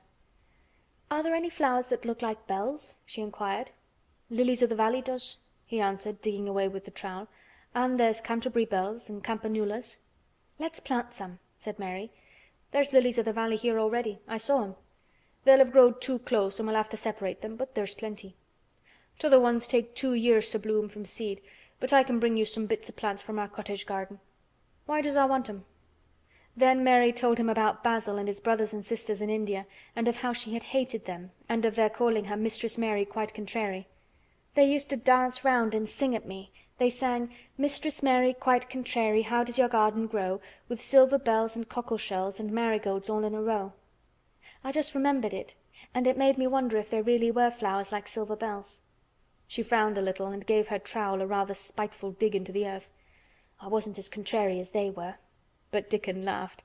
He said, and as he crumbled the rich black soil she saw that he was sniffing up the scent of it. "There doesn't seem to be no need for no one to be contrary when there's flowers and such like, and such lots of friendly wild things running about making homes for themselves, or building nests and singing and whistling, does there?" Mary, kneeling by him holding the seeds, looked at him and stopped frowning. "Dickon," she said, "you're as nice as Martha said you were. I like you, and you make the 5th person. I never thought I should like 5 people." Dickon sat up on his heels as Martha did when she was polishing the grate. He did look funny and delightful, Mary thought, with his round blue eyes and red cheeks and happy-looking turned-up nose. "Only 5 folk as tha likes," he said. "Who's t'other 4? "Your mother and Martha," Mary checked them off on her fingers, "and the robin and Ben Weatherstaff." Dickon laughed so that he was obliged to stifle the sound by putting his arm over his mouth. "I know thou thinks I'm a queer lad," he said, "but I think tha'rt the queerest little lass I ever saw." Then Mary did a strange thing. She leaned forward and asked him a question she had never dreamed of asking anyone before. And she tried to ask it in Yorkshire, because that was his language, and in India a native is always pleased if you knew his speech. "Does tha like me?" she said. "Eh," he answered heartily, "that I does. I likes thee wonderful, and so does the robin, I do believe." "That's two then," said Mary. "That's two for me." And they began to work harder than ever and more joyfully. Mary was startled and sorry when she heard the big clock in the courtyard strike the hour of her midday dinner. "I shall have to go," she said mournfully. "And you will have to go too, won't you?" Dickon grinned. "My dinner's easy to carry about with me," he said. "Mother always lets me put a bit o' something in my pocket." He picked up his coat from the grass and brought out of a pocket a lumpy little bundle tied up in a quite clean, coarse blue and white handkerchief.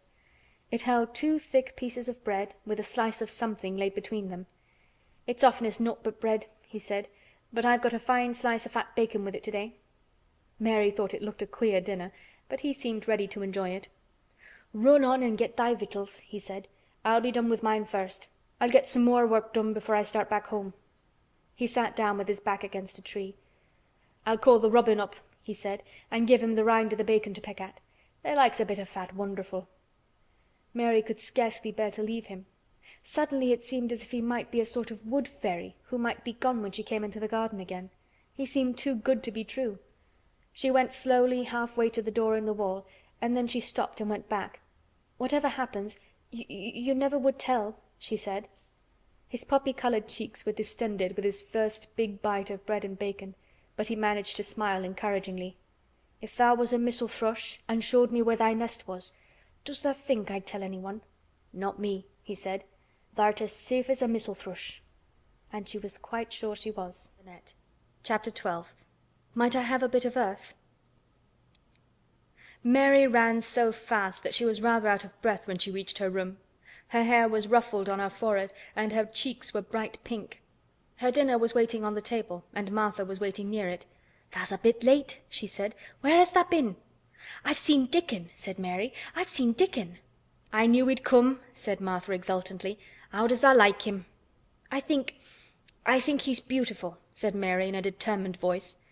Martha looked rather taken aback, but she looked pleased too. "Well," she said, "he's the best lad as ever was born, but us never thought he was handsome. His nose turns up too much." "I like it to turn up," said Mary. "An' his eyes is so round," said Martha a trifle doubtful, "though they're a nice color." "I like them round," said Mary, "and they are exactly the color of the sky over the moor." Martha beamed with satisfaction. "Mother says he made 'em that color with always looking up at the birds and the clouds. But he has got a big mouth, hasn't he now?" "I love his big mouth," said Mary obstinately. "I wish mine were just like it." Martha chuckled delightedly. "It'd look rare and funny in thy tiny bit of a face," she said. "But I knowed it would be that way when tha saw him. How did tha like the seeds and the garden tools?" "How did you know he brought them?" asked Mary. "Eh? I never thought of him not bringing 'em.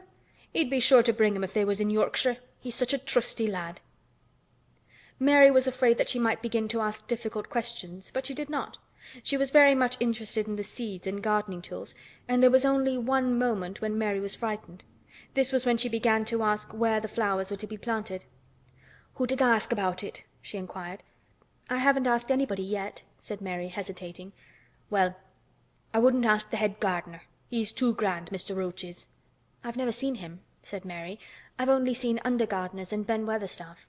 "If I was you I'd ask Ben Weatherstaff," advised Martha.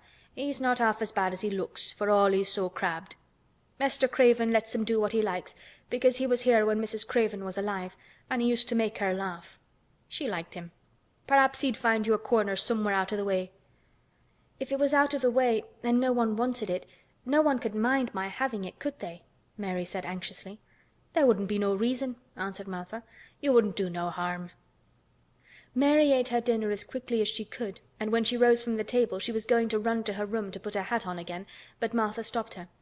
"I've got something to tell you," she said. "I thought I'd let you eat your dinner first. Mr. Craven came back this morning, and I think he wants to see you." Mary turned quite pale. "Oh!" she said. "Why? Why? He didn't want to see me when I came. I heard Pitcher say he didn't." "Well," explained Martha, "Mrs. Medlock says it's because o' mother. She was walking to Thwaite village and she met him. She'd never spoke to him before, but Mrs. Craven had been to our cottage 2 or 3 times. He'd forgot, but mother hadn't, and she made bold to stop him.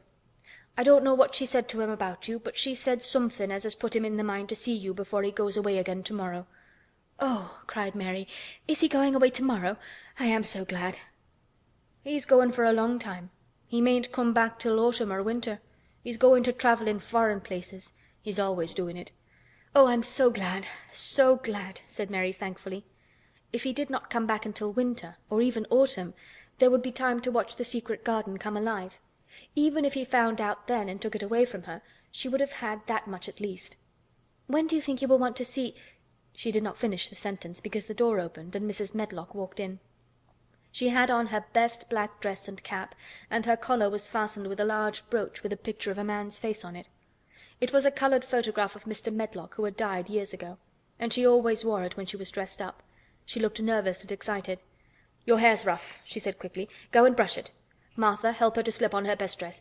Mr. Craven sent me to bring her to him in his study." All the pink left Mary's cheeks. Her heart began to thump, and she felt herself changing into a stiff, plain, silent child again. She did not even answer Mrs. Medlock, but turned and walked into her bedroom, followed by Martha.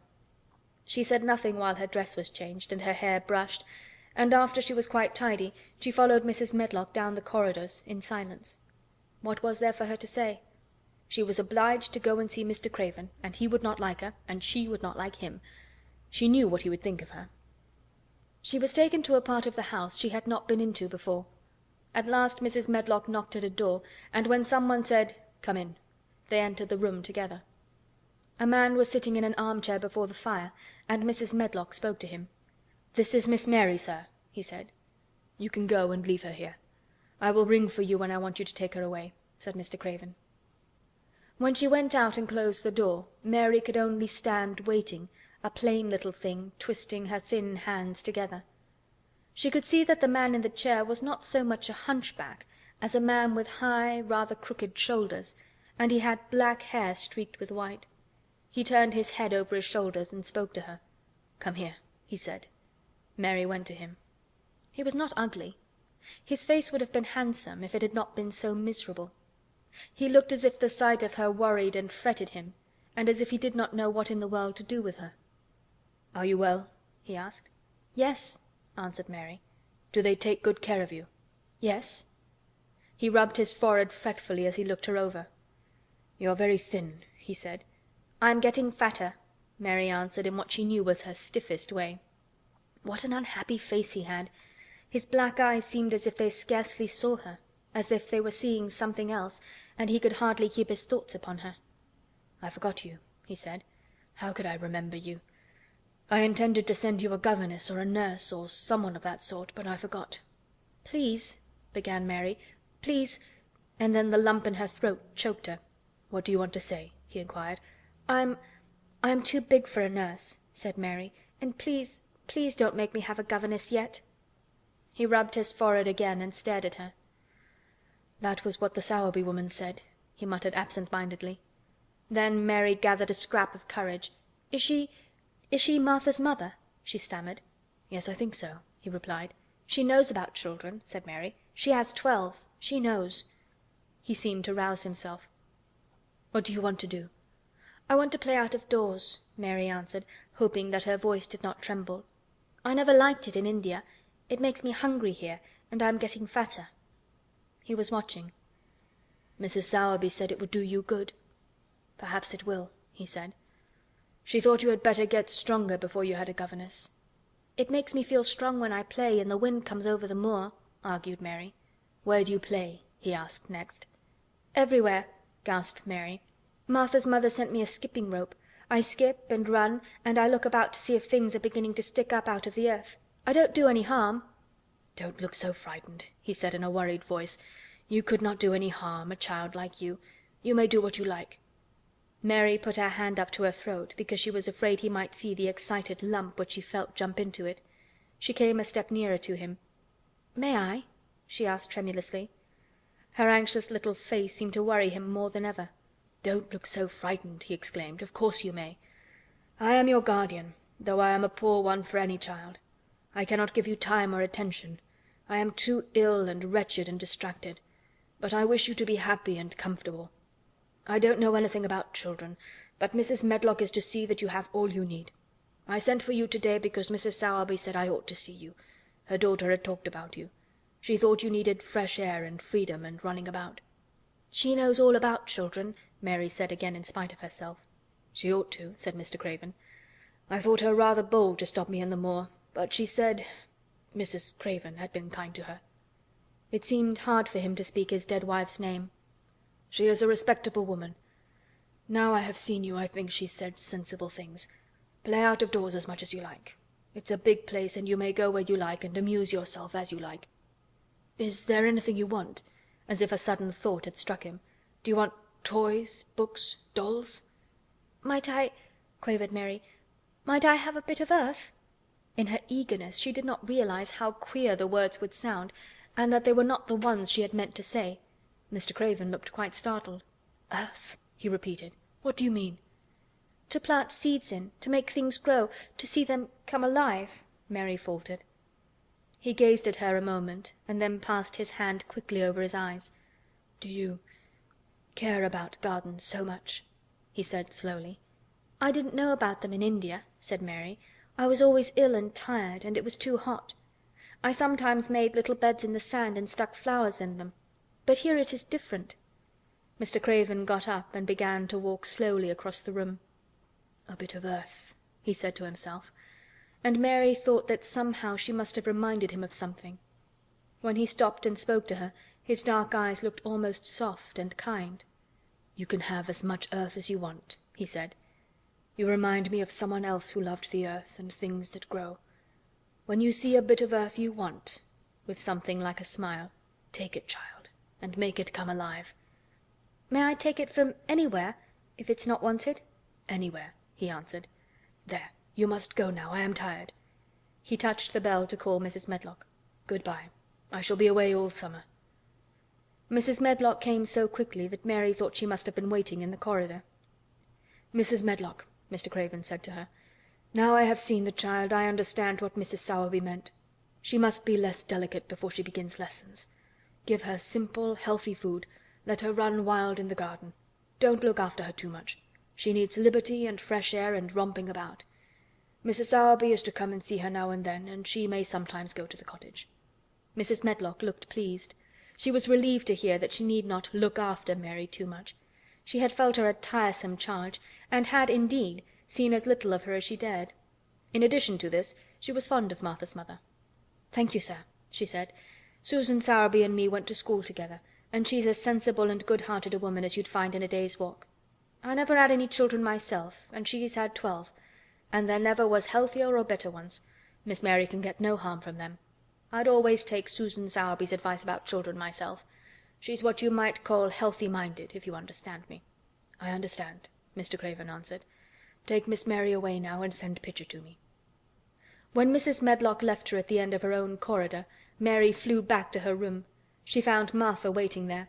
Martha had, in fact, hurried back after she had removed the dinner service. "I can have my garden," cried Mary. "I may have it where I like. I am not going to have a governess for a long time. Your mother is coming to see me, and I may go to your cottage. He says a little girl like me could not do any harm, and I may do what I like anywhere." "Eh?" said Martha delightedly. "That was nice of him, wasn't it?" "Martha," said Mary solemnly, "he is really a nice man, only his face is so miserable, and his forehead is all drawn together." She ran as quickly as she could to the garden.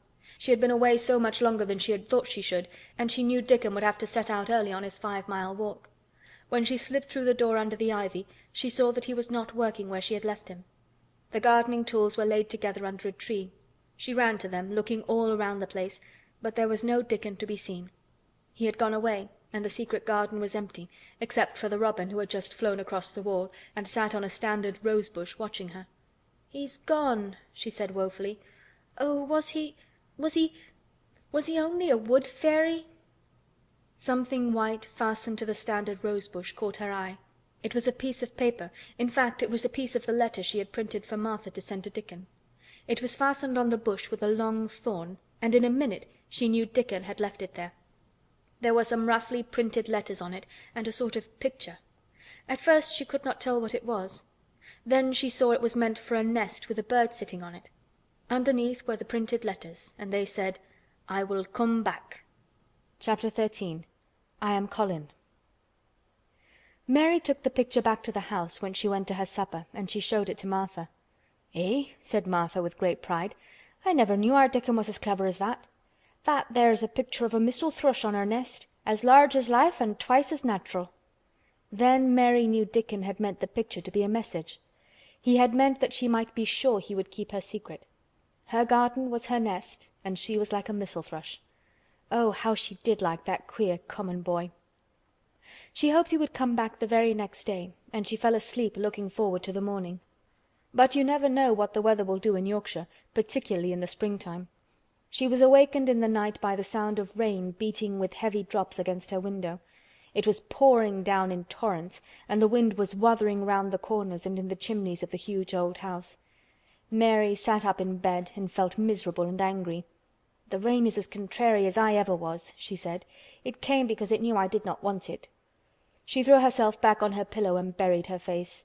She did not cry, but she lay and hated the sound of the heavily beating rain. She hated the wind and its wuthering. She could not go to sleep again. The mournful sound kept her awake because she felt mournful herself. If she had felt happy, it would probably have lulled her to sleep. How it wuthered, and how the big raindrops poured down and beat against the pane! "It sounds just like a person lost on the moor and wandering on and on, crying," she said. She had been lying awake, turning from side to side for about an hour, when suddenly something made her sit up in bed and turn her head toward the door, listening. She listened and she listened. "It isn't the wind now," she said in a loud whisper. "That isn't the wind. It is different. It is that crying I heard before." The door of her room was ajar, and the sound came down the corridor, a far-off faint sound of fretful crying. She listened for a few minutes, and each minute she became more and more sure. She felt as if she must find out what it was. It seemed even stranger than the secret garden and the buried key. Perhaps the fact that she was in a rebellious mood made her bold. She put her foot out of bed and stood on the floor. "I'm going to find out what it is," she said. "Everybody is in bed, and I don't care about Mrs. Medlock. I don't care." There was a candle by her bedside, and she took it up and went softly out of the room. The corridor looked very long and dark, but she was too excited to mind that. She thought she remembered the corner she must turn to find the short corridor with the door covered with tapestry, the one Mrs. Medlock had come through the day she lost herself. The sound had come up that passage. So she went on with her dim light, almost feeling her way, her heart beating so loud that she fancied she could hear it. The far-off faint crying went on and led her. Sometimes it stopped for a moment or so, and then began again. Was this the right corner to turn? She stopped and thought. Yes, it was. Down this passage and then to the left, and then up 2 broad steps, and then to the right again. Yes, there was the tapestry door. She pushed it open very gently and closed it behind her, and she stood in the corridor and could hear the crying quite plainly, though it was not loud. It was on the other side of the wall at her left, and a few yards farther on there was a door. She could see a glimmer of light coming from beneath it. The someone was crying in that room, and it was quite a young someone. So she walked to the door and pushed it open, and there she was, standing in the room. It was a big room, with ancient, handsome furniture in it. There was a low fire glowing faintly on the hearth, and a night-light burning by the side of a carved 4-posted bed hung with brocade, and on the bed was lying a boy, crying fretfully. Mary wondered if she was in a real place, or if she had fallen asleep again and was dreaming without knowing it. The boy had a sharp, delicate face the colour of ivory, and he seemed to have eyes too big for it. He had also a lot of hair, which tumbled over his forehead in heavy locks and made his thin face seem smaller. He looked like a boy who had been ill, but he was crying more as if he were tired and cross than as if he were in pain. Mary stood near the door with her candle in her hand, holding her breath. Then she crept across the room, and as she drew nearer, the light attracted the boy's attention, and he turned his head on his pillow and stared at her, his grey eyes opening so wide that they seemed immense. "Who are you?" he said at last in a half-frightened whisper. "Are you a ghost?" "No, I am not," Mary answered, her own whisper sounding half-frightened. "Are you one?" He stared and stared and stared. Mary could not help noticing what strange eyes he had. They were agate grey, and they looked too big for his face because they had black lashes all round them. "No," he replied after waiting a moment or so. "I am Colin." "Who is Colin?" she faltered. "I am Colin Craven. Who are you?" "I'm Mary Lennox. Mr. Craven is my uncle." "He is my father," said the boy. "Your father?" gasped Mary. "No one ever told me he had a boy. Why didn't they?" "Come here," he said, still keeping his strange eyes fixed on her with an anxious expression. She came close to the bed and he put out his hand and touched her.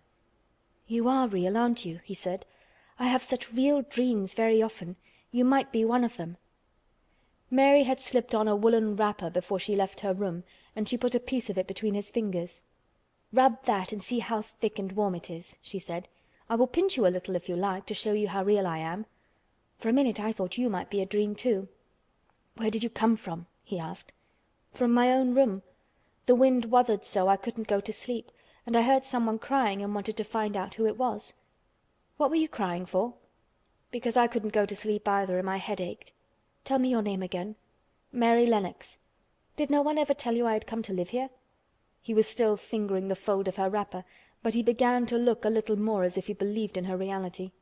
"No," he answered. "They daren't." "Why?" asked Mary. "Because I should have been afraid you would see me. I won't let people see me and talk me over." "Why?" Mary asked again, feeling more mystified every moment. "Because I am like this always, ill and having to lie down. My father won't let people talk me over either. The servants are not allowed to speak about me. If I live I may be a hunchback, but I shan't live. My father hates to think I may be like him." "What a queer house this is," Mary said. "What a queer house. Everything is a kind of secret. Rooms are locked up and gardens are locked up. And have you been locked up?" "No. I stay in this room because I don't want to be moved out of it. It tires me too much." "Does your father come and see you?" Mary ventured. "Sometimes. Generally when I am asleep. He doesn't want to see me." "Why?" Mary could not help asking again. A sort of angry shadow passed over the boy's face. "My mother died when I was born, and it makes him wretched to look at me. He thinks I don't know, but I've heard people talking. He almost hates me." "He hates the garden because she died," said Mary, half speaking to herself. "What garden?" the boy asked.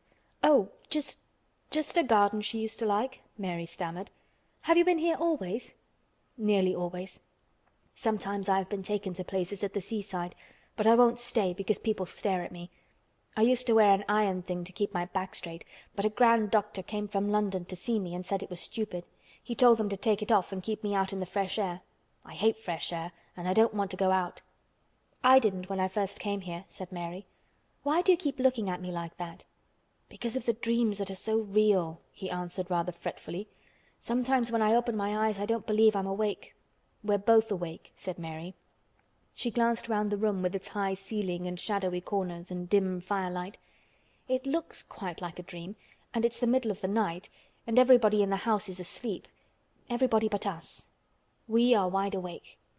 "I don't want it to be a dream," the boy said restlessly. Mary thought of something all at once. "If you don't like people to see you," she began, "do you want me to go away?"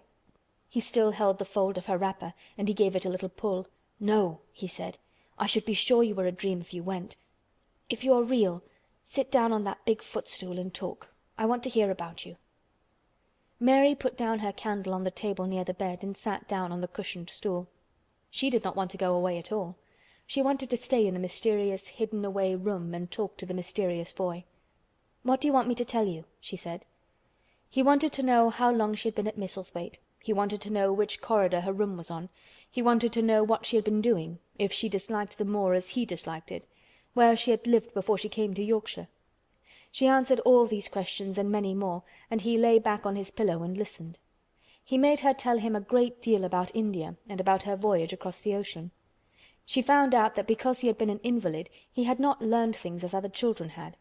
One of his nurses had taught him to read when he was quite little, and he was always reading and looking at pictures in splendid books. Though his father rarely saw him when he was awake, he was given all sorts of wonderful things to amuse himself with. He never seemed to have been amused, however. He could have anything he asked for, and was never made to do anything he did not like to do. "Everyone is obliged to do what pleases me," he said indifferently. "It makes me ill to be angry. No one believes I shall live to grow up." He said it as if he was so accustomed to the idea that it had ceased to matter to him at all. He seemed to like the sound of Mary's voice. As she went on talking he listened in a drowsy, interested way. Once or twice she wondered if he were not gradually falling into a doze, but at last he asked a question which opened up a new subject. "How old are you?" he asked. "I am 10," answered Mary, forgetting herself for the moment.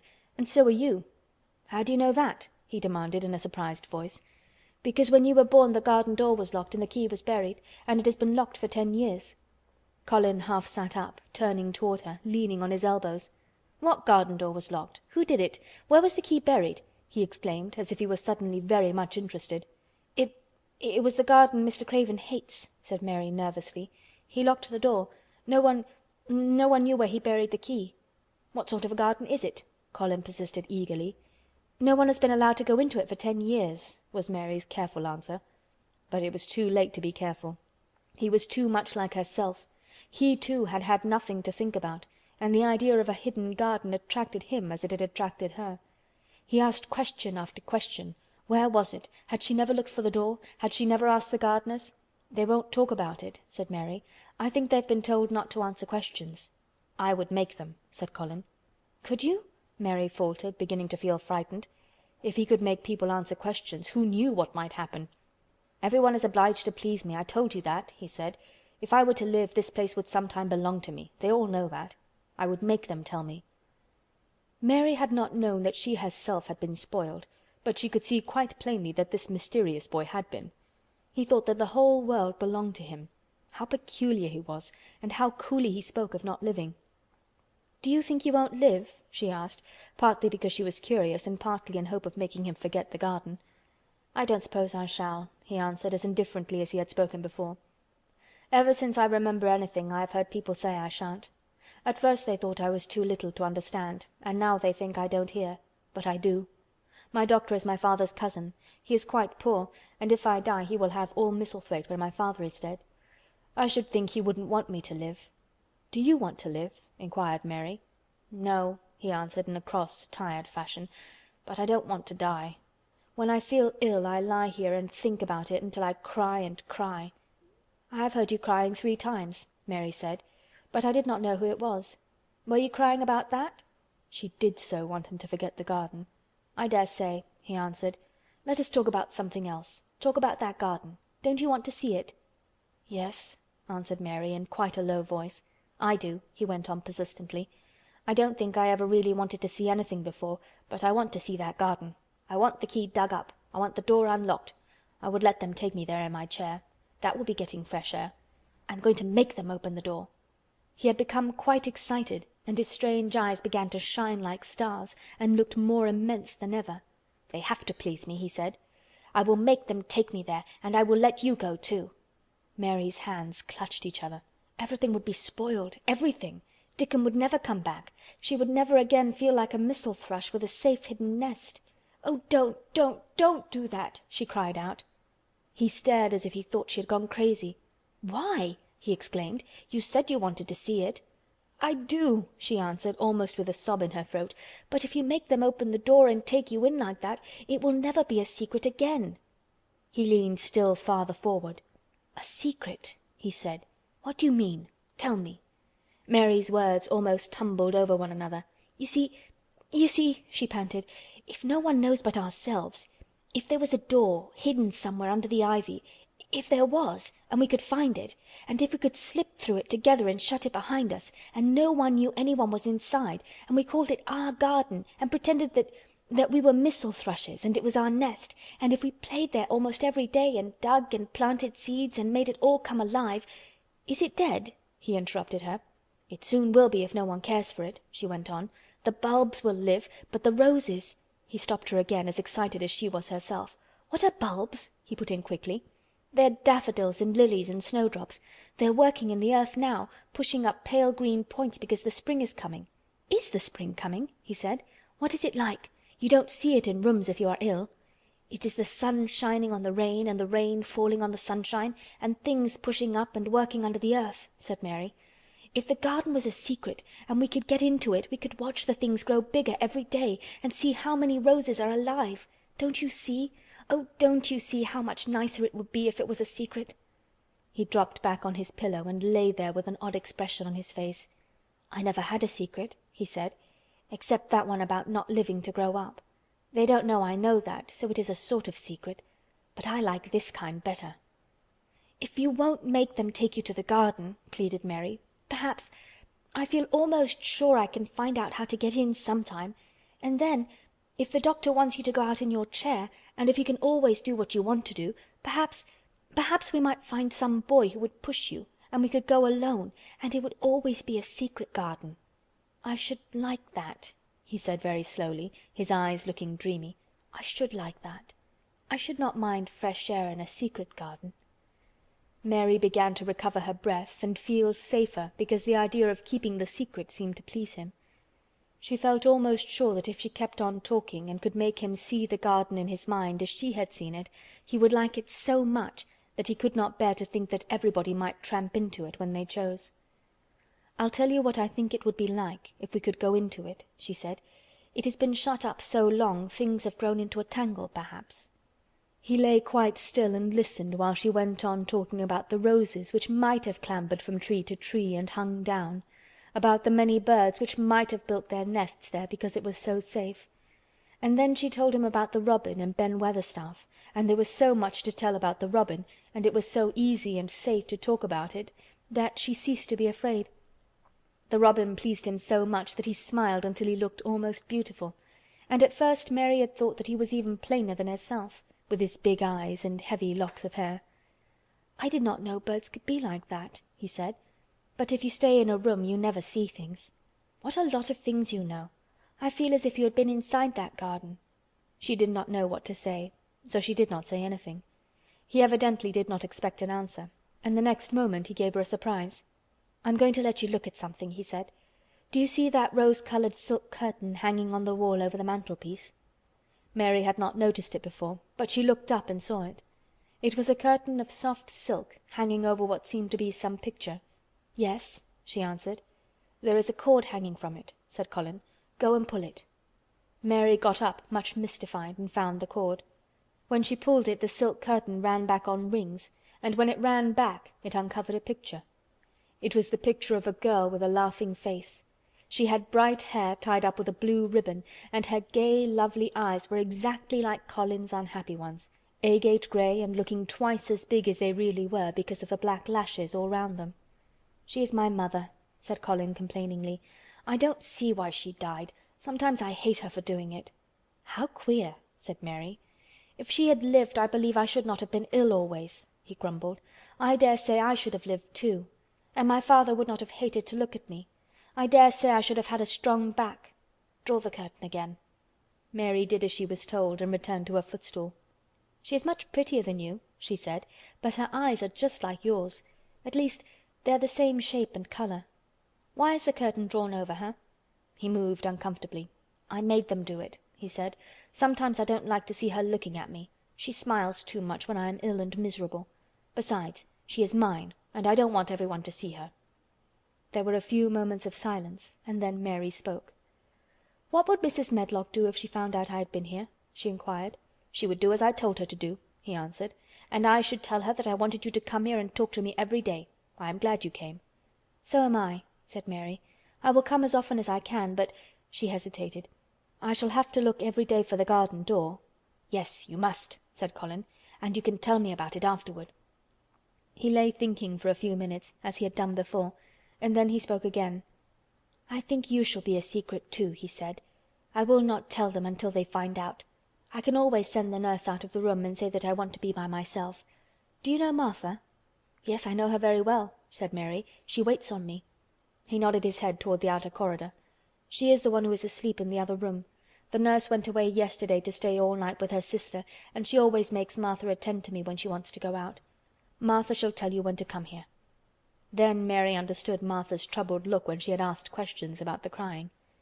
"Martha knew about you all the time?" she said. "Yes. She often attends to me. The nurse likes to get away from me, and then Martha comes." "I've been here a long time," said Mary. "Shall I go away now? Your eyes look sleepy." "I wish I could go to sleep before you leave me," he said rather shyly. "Shut your eyes," said Mary, drawing her footstool closer, "and I will do what my Ayah used to do in India. I will pat your hand and stroke it and sing something quite low." "I should like that, perhaps," he said drowsily. Somehow she was sorry for him and did not want him to lie awake, so she leaned against the bed and began to stroke and pat his hand and sing a very low little chanting song in Hindustani.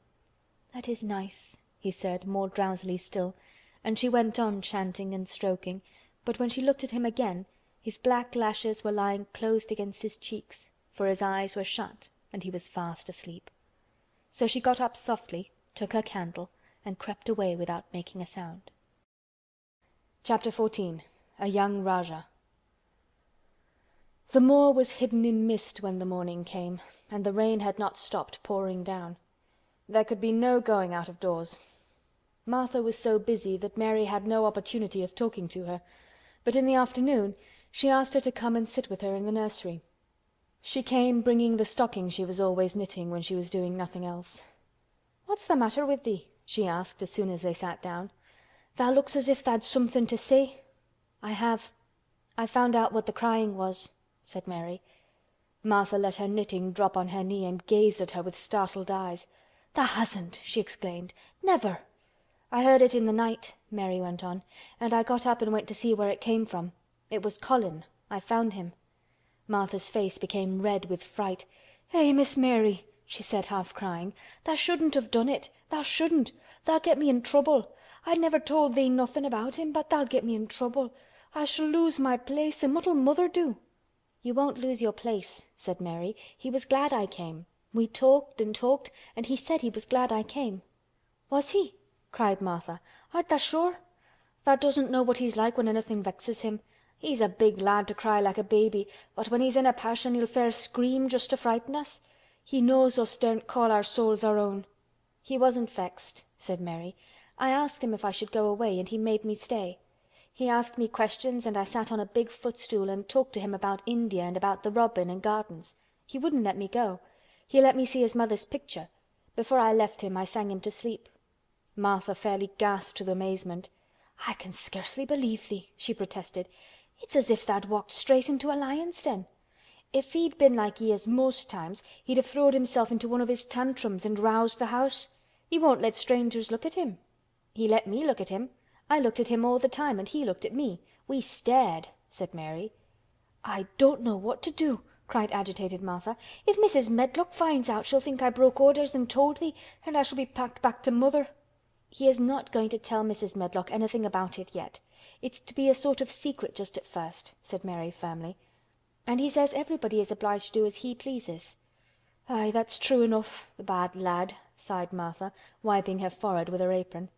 "He says Mrs. Medlock must, and he wants me to come and talk to him every day. And you are to tell me when he wants me." "Me?" said Martha. "I shall lose my place, I shall for sure." "You can't if you're doing what he wants you to do and everybody is ordered to obey him," Mary argued. "Does tha mean to say," cried Martha with wide open eyes, "that he was nice to thee?" "I think he almost liked me," Mary answered. "Then tha must have bewitched him," decided Martha, drawing a long breath. "Do you mean magic?" inquired Mary. "I've heard about magic in India, but I can't make it. I just went into his room and I was so surprised to see him I stood and stared. And then he turned round and stared at me. And he thought I was a ghost or a dream, and I thought perhaps he was. And it was so queer being there alone together in the middle of the night and not knowing each other. And we began to ask each other questions, and then I asked him if I must go away and he said I must not." "The world's coming to an end," gasped Martha. "What is the matter with him?" asked Mary. "Nobody knows for sure and certain," said Martha. "Mester Craven went off his head like when he was born. The doctor said he'd have to be put in asylum. It was because Mrs. Craven died, like I told you. He wouldn't set eyes on the baby. He just raved and said it'd be another hunchback like him and it'd better die." "Is Colin a hunchback?" Mary asked. "He didn't look like one." "He isn't yet," said Martha. "But he began all wrong. Mother said that there was enough trouble and raging in the house to set any child wrong. They was afraid his back was weak, and they've always been taking care of it, keeping him lying down and not letting him walk. Once they made him wear a brace, but he fretted so he was downright ill. Then a big doctor came to see him and made them take it off. He talked to t'other doctor quite rough, in a polite way. He said there'd been too much medicine and too much letting him have his own way." "I think he's a very spoiled boy," said Mary. "He's the worst young nowt as ever was," said Martha. "I won't say as he hasn't been ill a good bit. He's had coughs and colds that's nearly killed him 2 or 3 times. Once he had rheumatic fever and once he had typhoid. Mrs. Medlock did get a fright then. He'd been out of his head and she was talking to the nurse, thinking he didn't know nothing, and she said, 'He'll die this time sure enough, and best thing for him and for everybody.' And she looked at him, and there he was with his big eyes open, staring at her as sensible as she was herself. She didn't know what happened, but he just stared at her and says, 'You give me some water and stop talking.'" "Do you think he will die?" asked Mary. "Mother says there's no reason why any child should live that gets no fresh air and doesn't do nothing but lie on his back and read picture books and take medicine. He's weak and hates the trouble of being taken out of doors, and he gets cold so easy he says it makes him ill." Mary sat and looked at the fire. "I wonder," she said slowly, "if it would not do him good to go out into a garden and watch things growing. It did me good." "One of the worst fits he ever had," said Martha, "was one time they took him out where the roses is by the fountain. He'd been reading in a paper about people getting something he called rose cold, and he began to sneeze and said he'd got it, and then a new gardener as didn't know the rules passed by and looked at him curious. He threw himself into a passion and said he'd looked at him because he was going to be a hunchback. He cried himself into a fever and was ill all night." "If he ever gets angry at me, I'll never go and see him again," said Mary. "He'll have thee if he wants thee," said Martha. "Tha may as well know that at the start." Very soon afterward a bell rang and she rolled up her knitting. "I dare say the nurse wants me to stay with him a bit," she said. "I hope he's in a good temper." She was out of the room about 10 minutes and then she came back with a puzzled expression. "Well, tha has bewitched him," she said. "He's up on his sofa with his picture books. He's told the nurse to stay away until 6 o'clock. I'm to wait in the next room. The minute she was gone he called me to him and says, 'I want Mary Lennox to come and talk to me, and remember you're not to tell anyone. You'd better go as quick as you can.'" Mary was quite willing to go quickly. She did not want to see Colin as much as she wanted to see Dickon, but she wanted to see him very much. There was a bright fire on the hearth when she entered his room, and in the daylight she saw it was a very beautiful room indeed. There were rich colors in the rugs and hangings and pictures and books on the walls which made it look glowing and comfortable, even in spite of the gray sky and falling rain. Colin looked rather like a picture himself. He was wrapped in a velvet dressing gown and sat against a big brocaded cushion. He had a red spot on each cheek. "Come in," he said. "I've been thinking about you all morning." "I've been thinking about you too," answered Mary. "You don't know how frightened Martha is. She says Mrs. Medlock will think she told me about you, and then she will be sent away." He frowned. "Go and tell her to come here," he said. "She's in the next room." Mary went and brought her back. Poor Martha was shaking in her shoes. Colin was still frowning. "Have you to do what I please or have you not?" he demanded. "I have to do what you please, sir," Martha faltered, turning quite red. "Has Medlock to do what I please?" "Everybody has, sir," said Martha. "Well then, if I order you to bring Miss Mary to me, how can Medlock send you away if she finds it out?" "Please don't let her, sir," pleaded Martha. "I'll send her away if she dares to say a word about such a thing," said Master Craven grandly. "She wouldn't like that, I can tell you." "Thank you, sir," bobbing a curtsy. "I want to do my duty, sir." "What I want is your duty," said Colin more grandly still. "I'll take care of you. Now go away." When the door closed behind Martha, Colin found Mistress Mary gazing at him as if he had set her wondering. "Why do you look at me like that?" he asked her. "What are you thinking about?" "I'm thinking about 2 things." "What are they? Sit down and tell me." "This is the first one," said Mary, seating herself on the big stool. "Once in India I saw a boy who was a Rajah. He had rubies and emeralds and diamonds stuck all over him. He spoke to his people just as you spoke to Martha. Everybody had to do everything he told them, in a minute. I think they would have been killed if they hadn't." "I shall make you tell me about Rajahs presently," he said. But first tell me what the second thing was." "I was thinking," said Mary, "how different you are from Dickon." "Who is Dickon?" he said. "What a queer name!" She might as well tell him. She thought she could talk about Dickon without mentioning the secret garden. She had liked to hear Martha talk about him. Besides, she longed to talk about him. It would seem to bring him nearer. "He is Martha's brother. He is 12 years old," she explained. "He is not like anyone else in the world. He can charm foxes and squirrels and birds, just as the natives in India charm snakes. He plays a very soft tune on a pipe and they come and listen." There were some big books on a table at his side and he dragged one suddenly toward him. "There is a picture of a snake charmer in this," he exclaimed. "Come and look at it." The book was a beautiful one with superb colored illustrations and he turned to one of them. "Can he do that?" he asked eagerly. "He played on his pipe and they listened," Mary explained. "But he doesn't call it magic. He says it's because he lives on the moor so much and he knows their ways.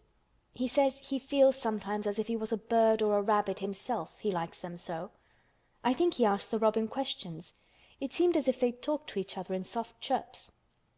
Colin lay back on his cushion and his eyes grew larger and larger and the spots on his cheeks burned.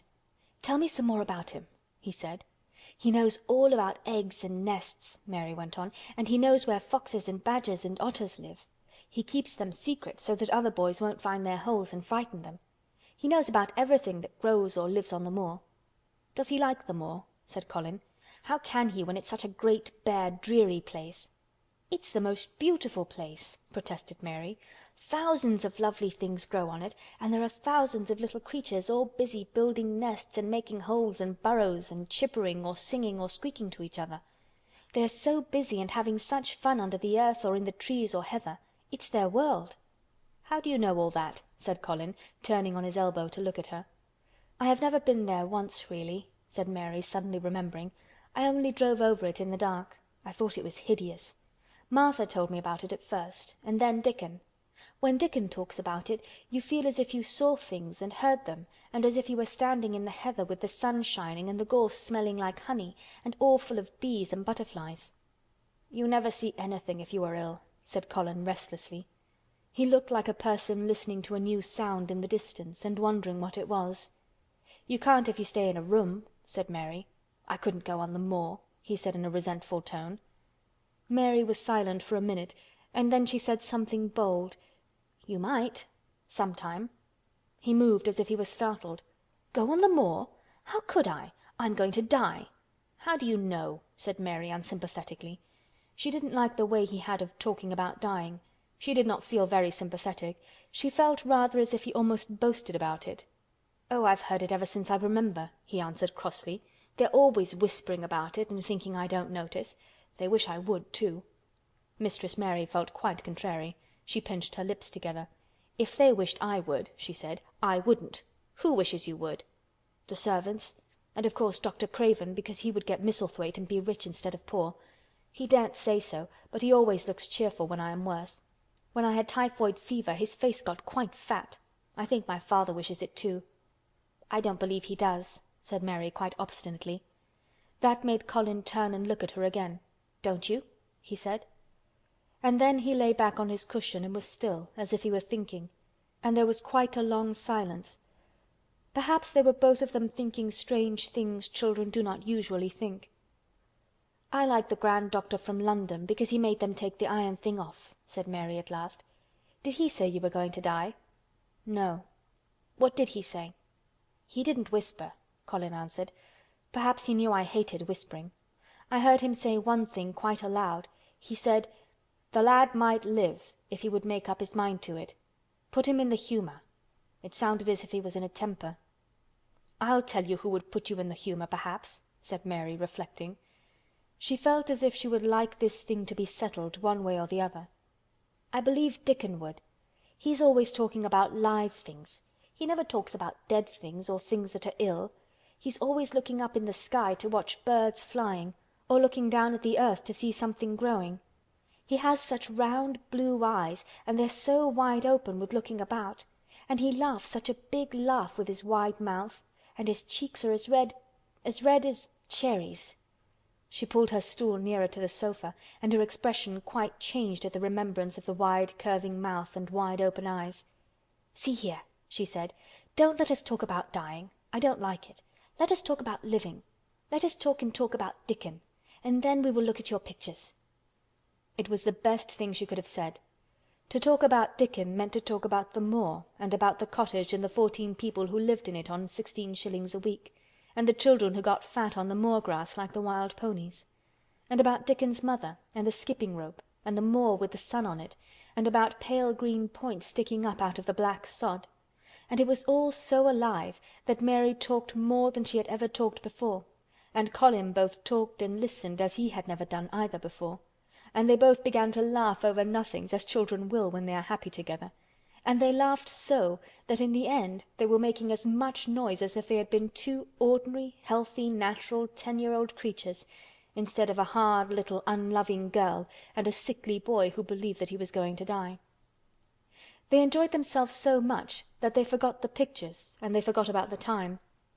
They had been laughing quite loudly over Ben Weatherstaff and his robin, and Colin was actually sitting up as if he had forgotten about his weak back, when he suddenly remembered something.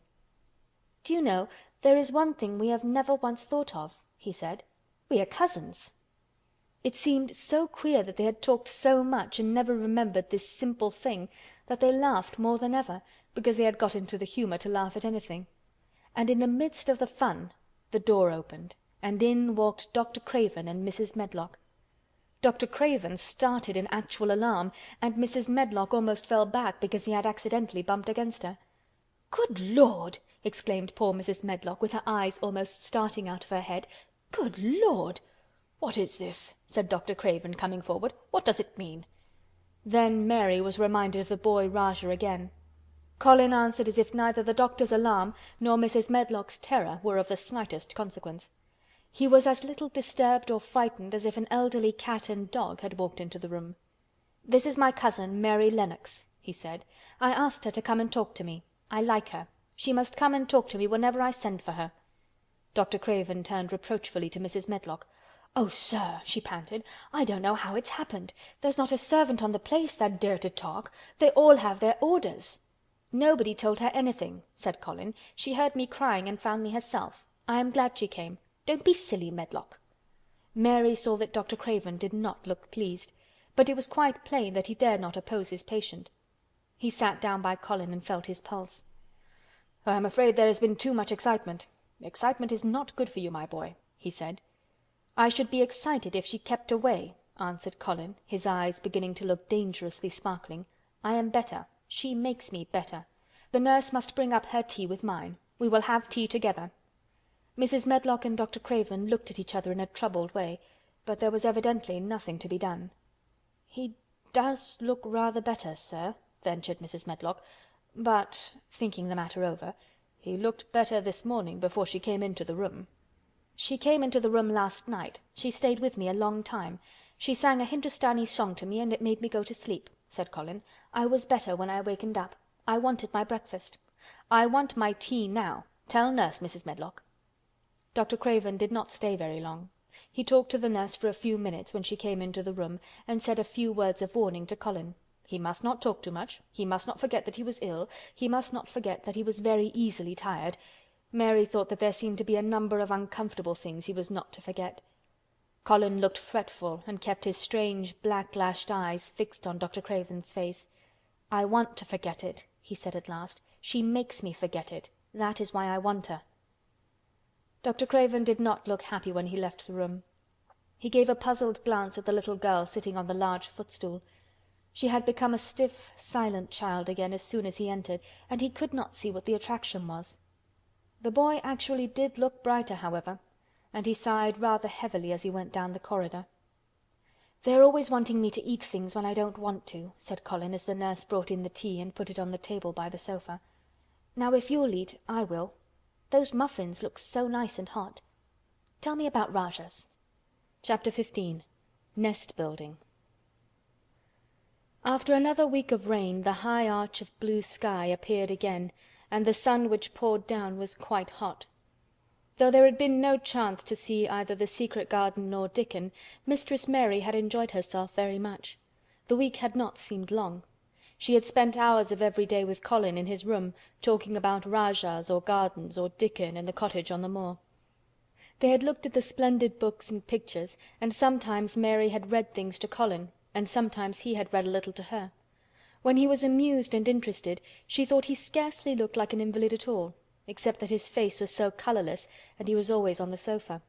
"You are a sly young one to listen and get out of your bed and go following things up like you did that night," Mrs. Medlock said once. "But there's no saying it's not been a sort of blessing to the lot of us. He's not had a tantrum or a whining fit since you made friends. The nurse was just going to give up the case because she was so sick of him, but she says she doesn't mind staying now you've gone on duty with her," laughing a little. In her talks with Colin, Mary had tried to be very cautious about the secret garden. There were certain things she wanted to find out from him, but she felt that she must find them out without asking him direct questions. In the first place, as she began to like to be with him, she wanted to discover whether he was the kind of boy you could tell a secret to. He was not in the least like Dickon, but he was evidently so pleased with the idea of a garden no one knew anything about that she thought perhaps he could be trusted. But she had not known him long enough to be sure. The second thing she wanted to find out was this: if he could be trusted, if he really could, wouldn't it be possible to take him to the garden without having anyone find it out? The grand doctor had said that he must have fresh air, and Colin had said that he would not mind fresh air in a secret garden. Perhaps if he had a great deal of fresh air, and knew Dickon and the robin and saw things growing, he might not think so much about dying. Mary had seen herself in the glass sometimes lately, when she had realized that she looked quite a different creature from the child she had seen when she arrived from India. This child looked nicer. Even Martha had seen a change in her. "There from the moor has done thee good already," she had said. "Thou'rt not nigh so yeller, and thou'rt not nigh so scrawny. Even thy hair doesn't slamp down on thy head so flat. It's got some life in it so's it sticks out a bit." "It's like me," said Mary. "It's growing stronger and fatter. I'm sure there's more of it." "It looks it for sure," said Martha, ruffling it up a little round her face. "Thou'rt not half so ugly when it's that way and there's a bit o' red in thy cheeks." If gardens and fresh air had been good for her, perhaps they would be good for Colin. But then if he hated people to look at him, perhaps he would not like to see Dickon. "Why does it make you angry when you're looked at?" she inquired one day. "I always hated it," he answered, "even when I was very little. Then when they took me to the seaside and I used to lie in my carriage, everybody used to stare and ladies would stop and talk to my nurse, and then they would begin to whisper, and I knew then they were saying I shouldn't live to grow up. Then sometimes the lady would pat my cheeks and say 'Poor child.' Once when a lady did that I screamed out loud and bit her hand. She was so frightened she ran away." "She thought you had gone mad like a dog," said Mary, not at all admiringly. "I don't care what she thought," said Colin, frowning. "I wonder why you didn't scream and bite me when I came into your room," said Mary. Then she began to smile slowly. "I thought you were a ghost or a dream," he said. "You can't bite a ghost or a dream, and if you scream they don't care." "Would you hate it if a boy looked at you?" Mary asked uncertainly. He lay back on his cushion and paused thoughtfully. "There's one boy," he said quite slowly, as if he were thinking over every word. "There's one boy I believe I shouldn't mind. It's that boy who knows where the foxes live, Dickon." "I'm sure you wouldn't mind him," said Mary. "The birds don't, and other animals," he said, still thinking it over. "Perhaps that's why I shouldn't. He's a sort of animal charmer, and I'm a boy animal." Then he laughed, and she laughed too.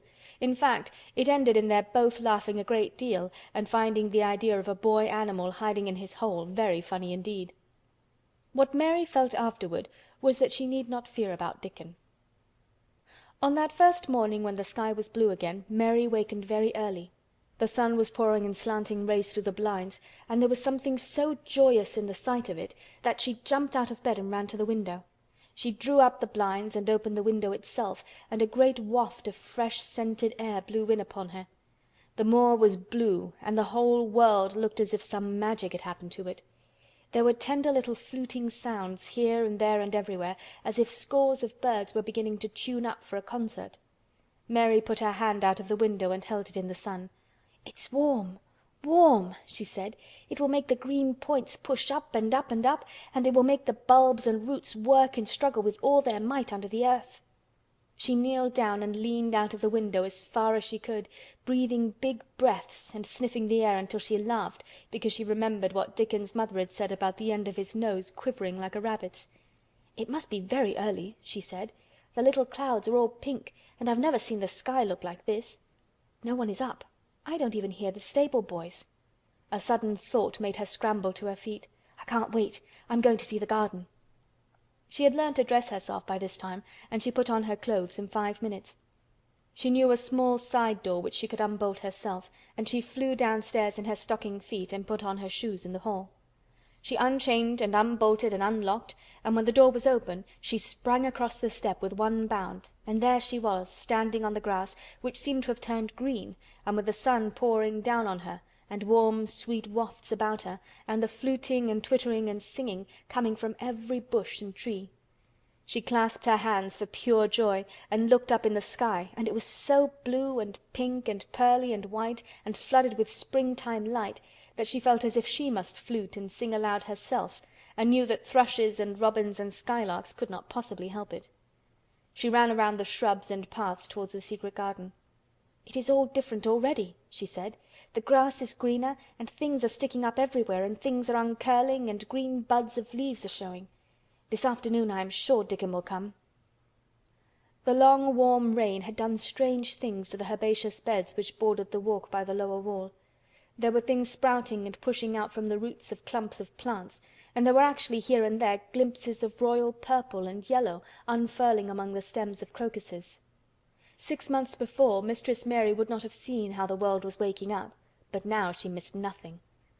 When she had reached the place where the door hid itself under the ivy, she was startled by a curious loud sound. It was the caw-caw of a crow, and it came from the top of the wall, and when she looked up, there sat a big, glossy-plumaged, blue-black bird, looking down at her very wisely indeed. She had never seen a crow so close before, and he made her a little nervous. But the next moment he spread his wings and flapped away across the garden. She hoped he was not going to stay inside, and she pushed the door open, wondering if he would. When she got fairly into the garden, she saw that he did probably intend to stay, because he had alighted on a dwarf apple tree, and under the apple tree was lying a little reddish animal with a bushy tail, and both of them were watching the stooping body and rust-red head of Dickon, who was kneeling on the grass, working hard. Mary flew across the grass to him.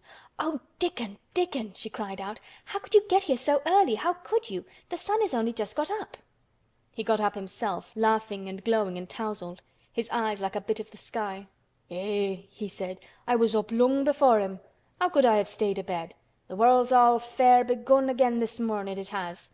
An' it's workin' and hummin' and scratchin' and pipin' and nest buildin' and breathin' out sense till you've got to be out in it, 'stead o' lyin' on your back. When the sun did jump up, the moor went mad for joy, and I was in the midst of the heather and run like mad myself, shoutin' and singin', and I come straight here. I couldn't have stayed away. Why, the garden was lyin' here waitin'." Mary put her hands on her chest, panting as if she had been running herself. "Oh, Dickon, Dickon," she said, "I'm so happy I can scarcely breathe." Seeing him talking to a stranger, the little bushy-tailed animal rose from its place under the tree and came to him, and the rook, cawing once, flew down from its branch and settled quietly on his shoulder. "This is the little fox cub," he said, rubbing the little reddish animal's head. "It's named Captain. And this here's Soot. Soot he flew across the moor with me, and Captain he run the same as if the hounds had been after him. They both felt the same as I did." Neither of the creatures looked as if he were the least afraid of Mary. When Dickon began to walk about, Soot stayed on his shoulder, and Captain trotted quietly close to his side. "See here," said Dickon. "See how these is pushed up, and these, and look at these here." He threw himself upon his knees, and Mary went down beside him. They had come upon a whole clump of crocuses burst into purple and orange and gold. Mary bent her face down and kissed them. "You never kiss a person in that way," she said when she lifted her head. "Flowers are so different." He looked puzzled, but smiled. "Eh," he said, "I've kissed mother many a time that way when I come in from the moor after a day's roamin', and she stood there in the door in the sun, looking so glad and comfortable." They ran from one part of the garden to another and found so many wonders that they were obliged to remind themselves that they must whisper or speak low. He showed her swelling leaf buds on rose branches which had seemed dead. He showed her 10,000 new green points pushing through the mould. They put their eager young noses close to the earth and sniffed its warmed springtime breathing. They dug and pulled and laughed low with rapture until Mistress Mary's hair was as tumbled as Dickon's and her cheeks were almost as poppy red as his. There was every joy on earth in the secret garden that morning, and in the midst of them came a delight more delightful than all, because it was more wonderful. Swiftly something flew across the wall and darted through the trees to a close-grown corner, a little flare of red-breasted bird with something hanging from its beak. Dickon stood quite still and put his hand on Mary, almost as if they had suddenly found themselves laughing in a church.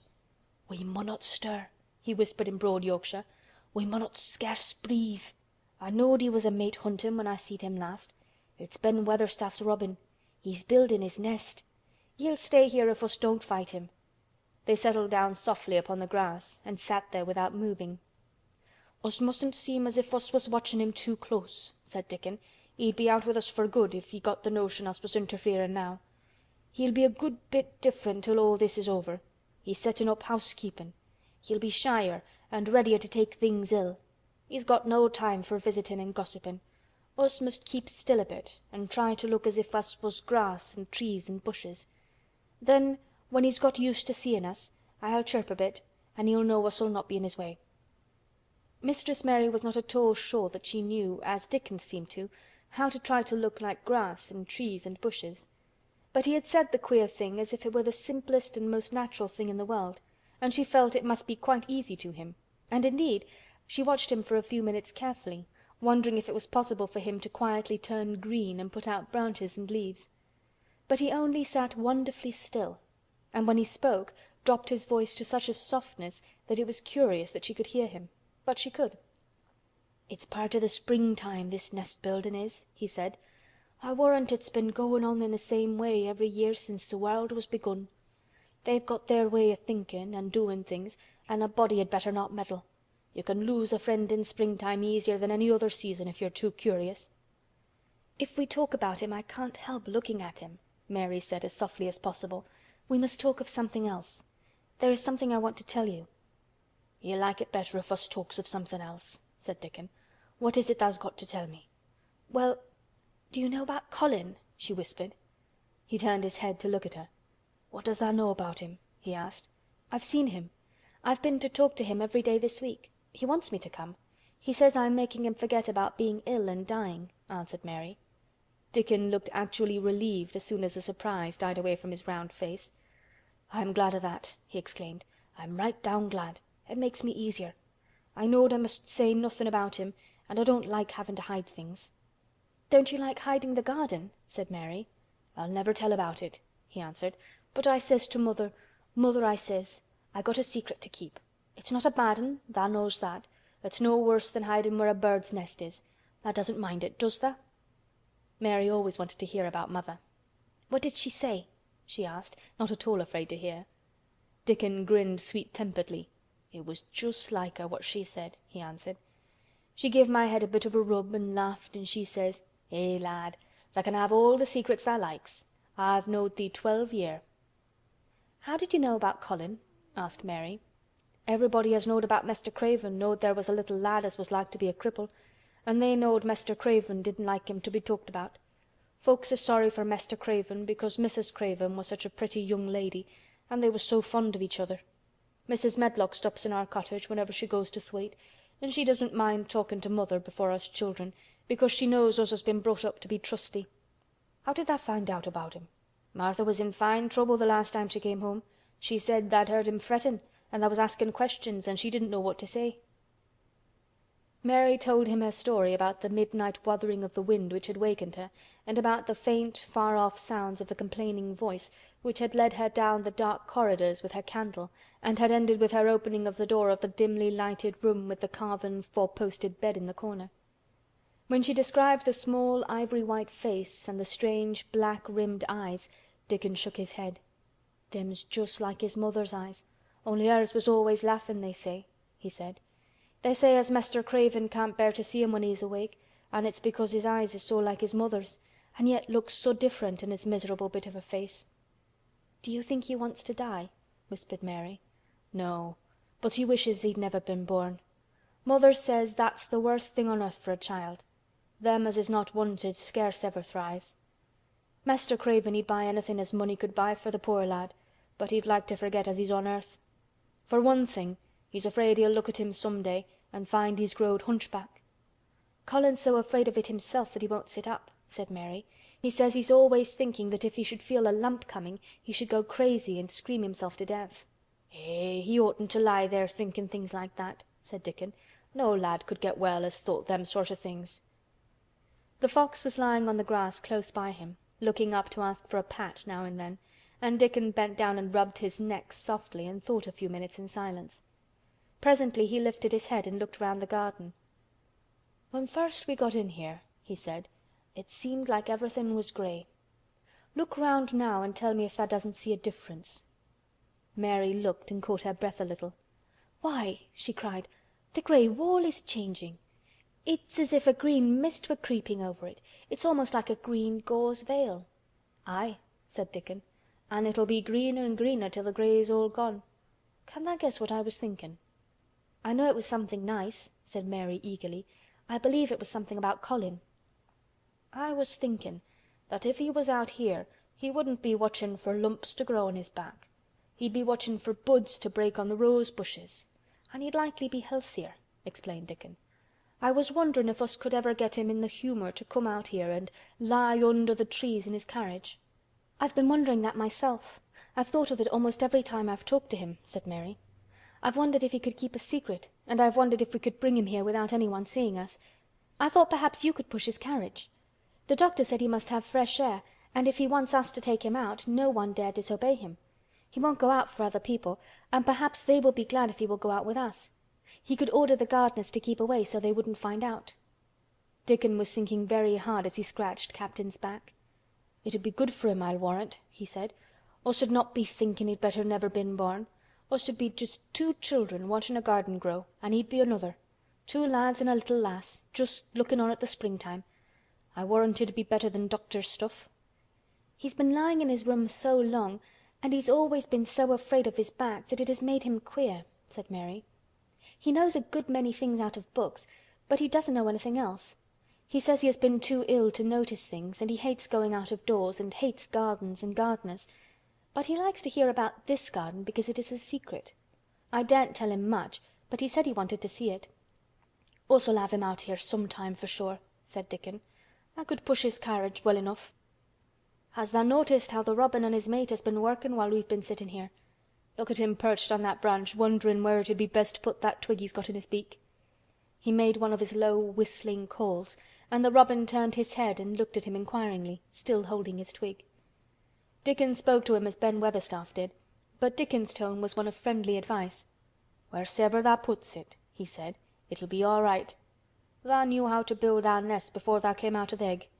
Get on with thee, lad. Tha's got no time to lose." "Oh, I do like to hear you talk to him," Mary said, laughing delightedly. "Ben Weatherstaff scolds him and makes fun of him, and he hops about and looks as if he understood every word, and I know he likes it. Ben Weatherstaff says he is so conceited he would rather have stones thrown at him than not be noticed." Dickon laughed too and went on talking. "Tha knows us won't trouble thee," he said to the robin. "Us is near being wild things ourselves. Us is nest building too, bless thee. Look out tha doesn't tell on us." And though the robin did not answer, because his beak was occupied, Mary knew that when he flew away with his twig to his own corner of the garden, the darkness of his dew-bright eye meant that he would not tell their secret for the world. Chapter 16. "I won't," said Mary. They found a great deal to do that morning, and Mary was late in returning to the house, and was also in such a hurry to get back to her work that she quite forgot Colin until the last moment. "Tell Colin that I can't come and see him yet," she said to Martha. "I'm very busy in the garden." Martha looked rather frightened. "Eh, Miss Mary," she said, "it may put him all out of humour when I tell him that." But Mary was not as afraid of him as other people were, and she was not a self-sacrificing person. "I can't stay," she answered. "Dickon's waiting for me," and she ran away. The afternoon was even lovelier and busier than the morning had been. Already nearly all the weeds were cleared out of the garden, and most of the roses and trees had been pruned or dug about. Dickon had brought a spade of his own, and he had taught Mary to use all her tools, so that by this time it was plain that Though the lovely wild place was not likely to become a gardener's garden, it would be a wilderness of growing things before the springtime was over.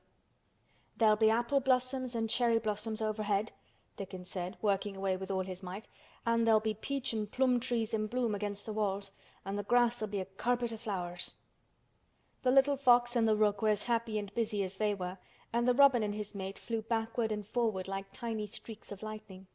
Sometimes the rook flapped his black wings and soared away over the tree tops in the park. Each time he came back and perched near Dickon and cawed several times, as if he were relating his adventures, and Dickon talked to him just as he had talked to the robin.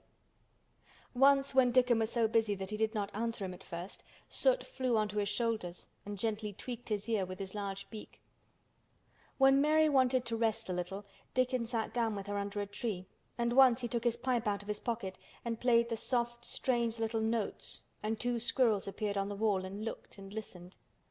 "Tha's a good bit stronger than tha' was," Dickon said, looking at her as she was digging. "Tha's beginning to look different for sure." Mary was glowing with exercise and good spirits. "I'm getting fatter and fatter every day," she said quite exultantly. "Mrs. Medlock will have to get me some bigger dresses. Martha says my hair is growing thicker. It isn't so flat and stringy." The sun was beginning to set and sending deep gold-colored rays slanting under the trees when they parted. "It'll be fine tomorrow," said Dickon. "I'll be at work by sunrise." "So will I," said Mary. She ran back to the house as quickly as her feet would carry her. She wanted to tell Colin about Dickon's fox cub and the rook, and about what the springtime had been doing. She felt sure he would like to hear. So it was not very pleasant when she opened the door of her room to see Martha standing waiting for her with a doleful face. "What is the matter?" she asked. "What did Colin say when you told him I couldn't come?" "Eh," said Martha, "I wish tha'd gone. He was nigh going into one of his tantrums. There's been a nice to do all afternoon to keep him quiet. He would watch the clock all the time." Mary's lips pinched themselves together. She was no more used to considering other people than Colin was, and she saw no reason why an ill-tempered boy should interfere with the thing she liked best. She knew nothing about the pitifulness of people who had been ill and nervous, and who did not know that they could control their tempers and need not make other people ill and nervous too. When she had had a headache in India, she had done her best to see that everybody else also had a headache, or something quite as bad. And she felt she was quite right, but of course now she felt that Colin was quite wrong. He was not on his sofa when she went into his room. He was lying flat on his back in bed, and he did not turn his head toward her as she came in. This was a bad beginning, and Mary marched up to him with a stiff manner. "Why didn't you get up?" she said. "I did get up this morning when I thought you were coming," he answered without looking at her. "I made them put me back in bed this afternoon. My back ached and my head ached and I was tired. Why didn't you come?" "I was working in the garden with Dickon," said Mary. Colin frowned and condescended to look at her. "I won't let that boy come here if you go and stay with him instead of coming to talk to me," he said. Mary flew into a fine passion.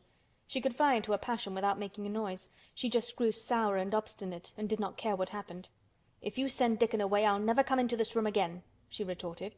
"You'll have to if I want you," said Colin. "I won't," said Mary. "I'll make you," said Colin. "They shall drag you in." "Shall they, Mr. Rajah?" said Mary fiercely. "They may drag me in, but they can't make me talk when they get me here. I'll sit and clench my teeth and never tell you one thing. I won't even look at you. I'll stare at the floor." They were a nice, agreeable pair as they glared at each other. If they had been 2 little street boys they would have sprung at each other and had a rough-and-tumble fight. As it was, they did the next thing to it. "You're a selfish thing!" cried Colin. "What are you?" said Mary. "Selfish people always say that. Anyone is selfish who doesn't do what they want. You're more selfish than I am. You're the most selfish boy I ever saw." "I'm not," snapped Colin. "I'm not as selfish as your fine Dickon is. He keeps you playing in the dirt when he knows I am all by myself. He's selfish, if you like."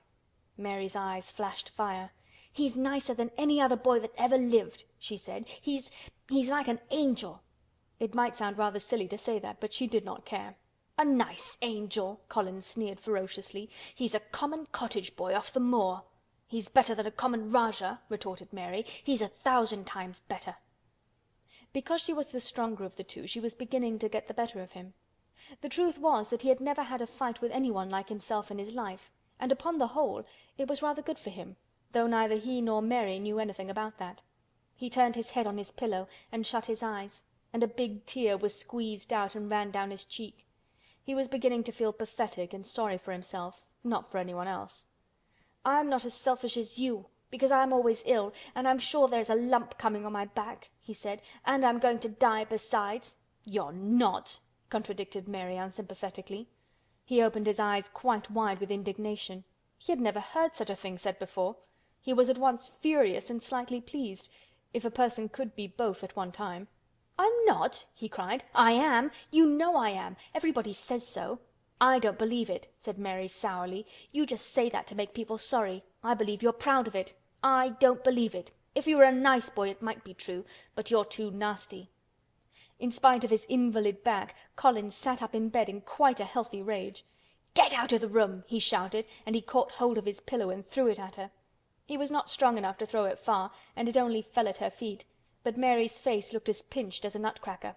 "I'm going," she said, "and I won't come back." She walked to the door, and when she reached it she turned round and spoke again.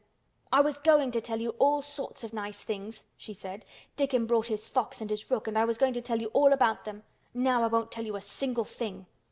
She marched out of the door and closed it behind her, and there, to her great astonishment, she found the trained nurse standing as if she had been listening, and more amazing still, she was laughing.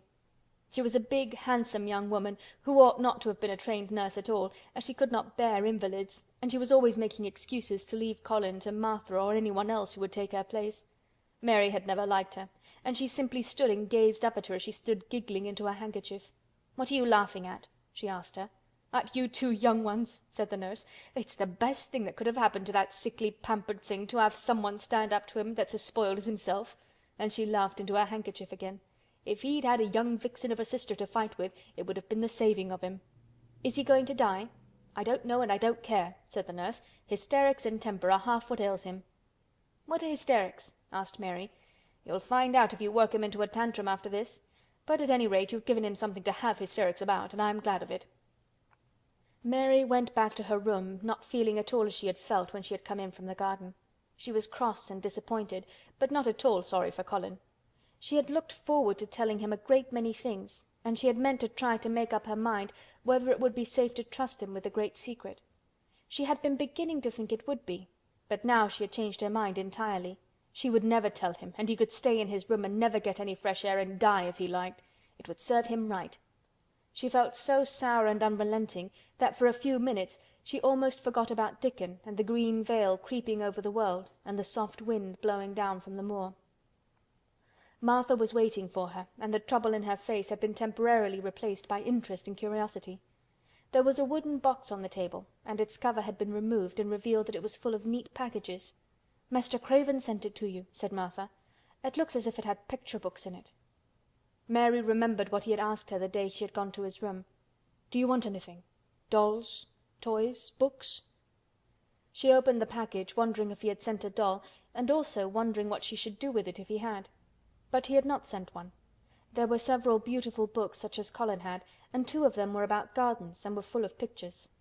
There were 2 or 3 games, and there was a beautiful little writing case with a gold monogram on it and a gold pen and inkstand. Everything was so nice that her pleasure began to crowd her anger out of her mind. She had not expected him to remember her at all, and her hard little heart grew quite warm. "I can write better than I can print," she said, "and the first thing I shall write with that pen will be a letter to tell him I am much obliged." If she had been friends with Colin, she would have run to show him her presents at once, and they would have looked at the pictures and read some of the gardening books, and perhaps tried playing the games, and he would have enjoyed himself so much he would never once have thought he was going to die, or have put his hand on his spine to see if there was a lump coming. He had a way of doing that which she could not bear. It gave her an uncomfortable, frightened feeling, because he always looked so frightened himself. He said that even if he felt quite a little lump some day, he should know his hunch had begun to grow. Something he had heard Mrs. Medlock whispering to the nurse had given him the idea, and he had thought over it in secret until it was quite firmly fixed in his mind. Mrs. Medlock had said his father's back had begun to show its crookedness in that way when he was a child. He had never told anyone but Mary that most of his tantrums, as they called them, grew out of his hysterical, hidden fear. Mary had been sorry for him when he had told her. "He always began to think about it when he was cross or tired," she said to herself, "and he has been cross today. Perhaps Perhaps he has been thinking about it all afternoon." She stood still, looking down at the carpet and thinking. "I said I would never go back again." She hesitated, knitting her brows. "But perhaps, just perhaps, I will go and see if he wants me in the morning. Perhaps he'll try to throw his pillow at me again, but I think I'll go." Chapter 17. A Tantrum. She had got up very early in the morning and had worked hard in the garden, and she was tired and sleepy, so as soon as Martha had brought her supper and she had eaten it, she was glad to go to bed. As she laid her head on the pillow she murmured to herself, "I'll go out before breakfast and work with Dickon, and then afterward I believe I'll go to see him." She thought it was the middle of the night when she was awakened by such dreadful sounds that she jumped out of bed in an instant. What was it? What was it? The next minute she felt quite sure she knew. Doors were opened and shut, and there were hurrying feet in the corridors, and someone was crying and screaming at the same time, screaming and crying in a horrible way. "It's Colin," she said. "He's having one of those tantrums the nurse called hysterics. How awful it sounds!" As she listened to the sobbing screams, she did not wonder that people were so frightened that they gave him his own way in everything rather than hear them. She put her hands over her ears and felt sick and shivering. "I don't know what to do. I don't know what to do," she kept saying. "I can't bear it." Once she wondered if he would stop if she dared go to him, and then she remembered how he had driven her out of the room, and thought that perhaps the sight of her might make him worse. Even when she pressed her hands more tightly over her ears, she could not keep the awful sounds out. She hated them so, and was so terrified by them, that suddenly they began to make her angry, and she felt as if she should like to fly into a tantrum herself and frighten him as he was frightening her. She was not used to anyone's tempers but her own. She took her hands from her ears and sprang up and stamped her foot. "He ought to be stopped! Somebody ought to make him stop! Somebody ought to beat him!" she cried out. Just then she heard feet almost running down the corridor, and her door opened and the nurse came in. She was not laughing now by any means. She even looked rather pale. "He's worked himself into hysterics," she said in a great hurry. "He'll do himself harm. No one can do anything with him. You come and try like a good child. He likes you." "He turned me out of the room this morning," said Mary, stamping her foot with excitement. The stamp rather pleased the nurse. The truth was that she had been afraid she might find Mary crying and hiding her head under the bedclothes. "That's right," she said. "You're in the right humor. You go and scold him. Give him something new to think of. Do go, child, as quick as ever you can." It was not until afterward that Mary realized that the thing had been funny as well as dreadful.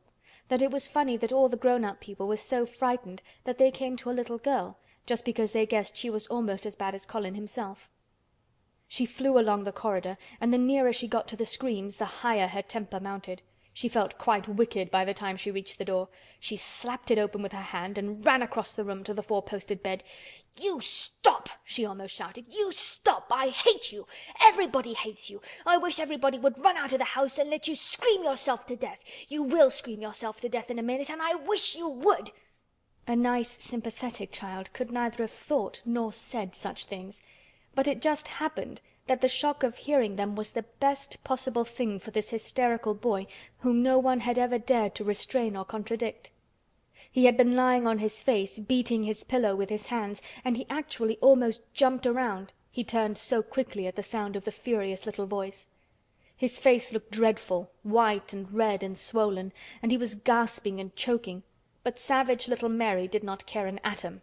"If you scream another scream," she said, "I'll scream too, and I can scream louder than you can, and I'll frighten you! I'll frighten you!" He actually had stopped screaming because she had startled him so. The scream which had been coming almost choked him. The tears were streaming down his face and he shook all over. "I can't stop," he gasped and stopped. I can't." "You can!" shouted Mary. "Half that ails you is hysterics and temper. Just hysterics, hysterics, hysterics!" And she stamped each time she said it. "I felt the lump. I felt it," choked out Colin. "I knew I should. I shall have a hunch on my back and then I shall die." And he began to writhe again and turned on his face and sobbed and wailed, but he didn't scream. "You didn't feel a lump," contradicted Mary fiercely. "If you did, it was only a hysterical lump. Hysterics makes lumps. There's nothing the matter with your horrid back. Nothing but hysterics. Turn over and let me look at it." She liked the word hysterics, and felt somehow as if it had an effect on him. He was probably like herself and had never heard it before. "Nurse," she commanded, "come here and show me his back this minute." The nurse, Mrs. Medlock and Martha had been standing huddled together near the door, staring at her, their mouths half open. All three had gasped with fright more than once. The nurse came forward as if she were half afraid. Colin was heaving great, breathless sobs. "Perhaps he won't let me," she hesitated in a low voice. Colin heard her, however, and he gasped out between two sobs, "Show her! She'll see then." It was a poor, thin back to look at when it was bared. Every rib could be counted, and every joint of the spine, though Mistress Mary did not count them as she bent over and examined them with a solemn, savage little face. She looked so sour and old-fashioned that the nurse turned her head aside to hide the twitching of her mouth. There was just a minute's silence, for even Colin tried to hold his breath, while Mary looked up and down his spine and down and up, as intently as if she had been the great doctor from London. "There's not a single lump there," she said at last. "There's not a lump as big as a pin, except backbone lumps, and you can only feel them because you're thin. I've got backbone lumps myself, and they used to stick out as much as yours do, until I began to get fatter, and I'm not fat enough yet to hide them. There's not a lump as big as a pin. If you ever say there is again, I shall laugh." No one but Colin himself knew what effect those crossly spoken childish words had on him. If he had ever had anyone to talk to about his secret terrors, if he had ever dared to let himself ask questions, if he had had childish companions and had not lain on his back in the huge closed house, breathing an atmosphere heavy with the fears of people who were most of them ignorant and tired of him, he would have found out that most of his fright and illness was created by himself. But he had lain and thought of himself and his aches and weariness for hours and days and months and years. And now that an angry, unsympathetic little girl insisted obstinately that he was not as ill as he thought he was, he actually felt as if she might be speaking the truth. "I didn't know," ventured the nurse, "that he thought he had a lump on his spine. His back is weak because he won't try to sit up. I could have told him there was no lump there." Colin gulped and turned his face a little to look at her. "Could you?" he said pathetically. "Yes, sir." "There!" said Mary, and she gulped too. Colin turned on his face again, and but for his long-drawn broken breaths, which were the dying down of his storm of sobbing, he lay still for a minute, though great tears streamed down his face and wet the pillow. Actually, the tears meant that a curious great relief had come to him. Presently he turned and looked at the nurse again, and strangely enough, he was not like a Rajah at all as he spoke to her. "Do you think I could live to grow up?" he said. The nurse was neither clever nor soft-hearted, but she could repeat some of the London doctor's words. "You probably will if you do what you are told to do and not give way to your temper and stay out a great deal in the fresh air." Colin's tantrum had passed, and he was weak and worn out with crying, and this perhaps made him feel gentle. He put out his hand a little toward Mary, and I am glad to say that, her own tantrum having passed, she was softened too, and met him halfway with her hand, so that it was a sort of making up. "I'll go out with you, Mary," he said. "I shan't hate fresh air if we can find—" He remembered just in time to stop himself from saying, "if we can find the secret garden," and he ended, "I shall like to go out with you if Dickon will come and push my chair. I do so want to see Dickon and the fox and the crow." The nurse remade the tumbled bed and shook and straightened the pillows. Then she made Colin a cup of beef tea and gave a cup to Mary, who really was very glad to get it after her excitement. Mrs. Medlock and Martha gladly slipped away, and after everything was neat and calm and in order, the nurse looked as if she would very gladly slip away also. She was a healthy young woman who resented being robbed of her sleep, and she yawned quite openly as she looked at Mary, who had pushed her big footstool close to the four-posted bed and was holding Colin's hand. "You must go back and get your sleep out," she said. "He'll drop off after a while, if he's not too upset. Then I'll lie down myself in the next room." "Would you like me to sing you that song I learned from my Ayah?" Mary whispered to Colin. His hand pulled hers gently, and he turned his tired eyes on her appealingly. "Oh yes," he answered. "It's such a soft song. I shall go to sleep in a minute." "I will put him to sleep," Mary said to the yawning nurse. "You can go if you like." "Well," said the nurse with an attempt at reluctance, If he doesn't go to sleep in half an hour, you must call me." "Very well," answered Mary. The nurse was out of the room in a minute, and as soon as she was gone, Colin pulled Mary's hand again. "I almost told," he said, "but I stopped myself in time. I won't talk, and I'll go to sleep, but you said you had a whole lot of nice things to tell me. Do you think you have found out anything at all about the way into the secret garden?" Mary looked at his poor little tired face and swollen eyes, and her heart relented. "Yes," she answered, "I think I have. And if you will go to sleep, I will tell you tomorrow." His hand quite trembled. "Oh, Mary," he said. "Oh, Mary, if I could get into it, I think I should live to grow up. Do you suppose that instead of singing the Ayah song, you could just tell me softly as you did that first day what you imagine it looks like inside? I'm sure it will make me go to sleep." "Yes," answered Mary. "Shut your eyes." He closed his eyes and lay quite still, and she held his hand and began to speak very slowly and in a very low voice. "I think it has been left alone so long that it has grown all into a lovely tangle. I think the roses have climbed and climbed and climbed until they hang from the branches and walls and creep over the ground, almost like a strange grey mist.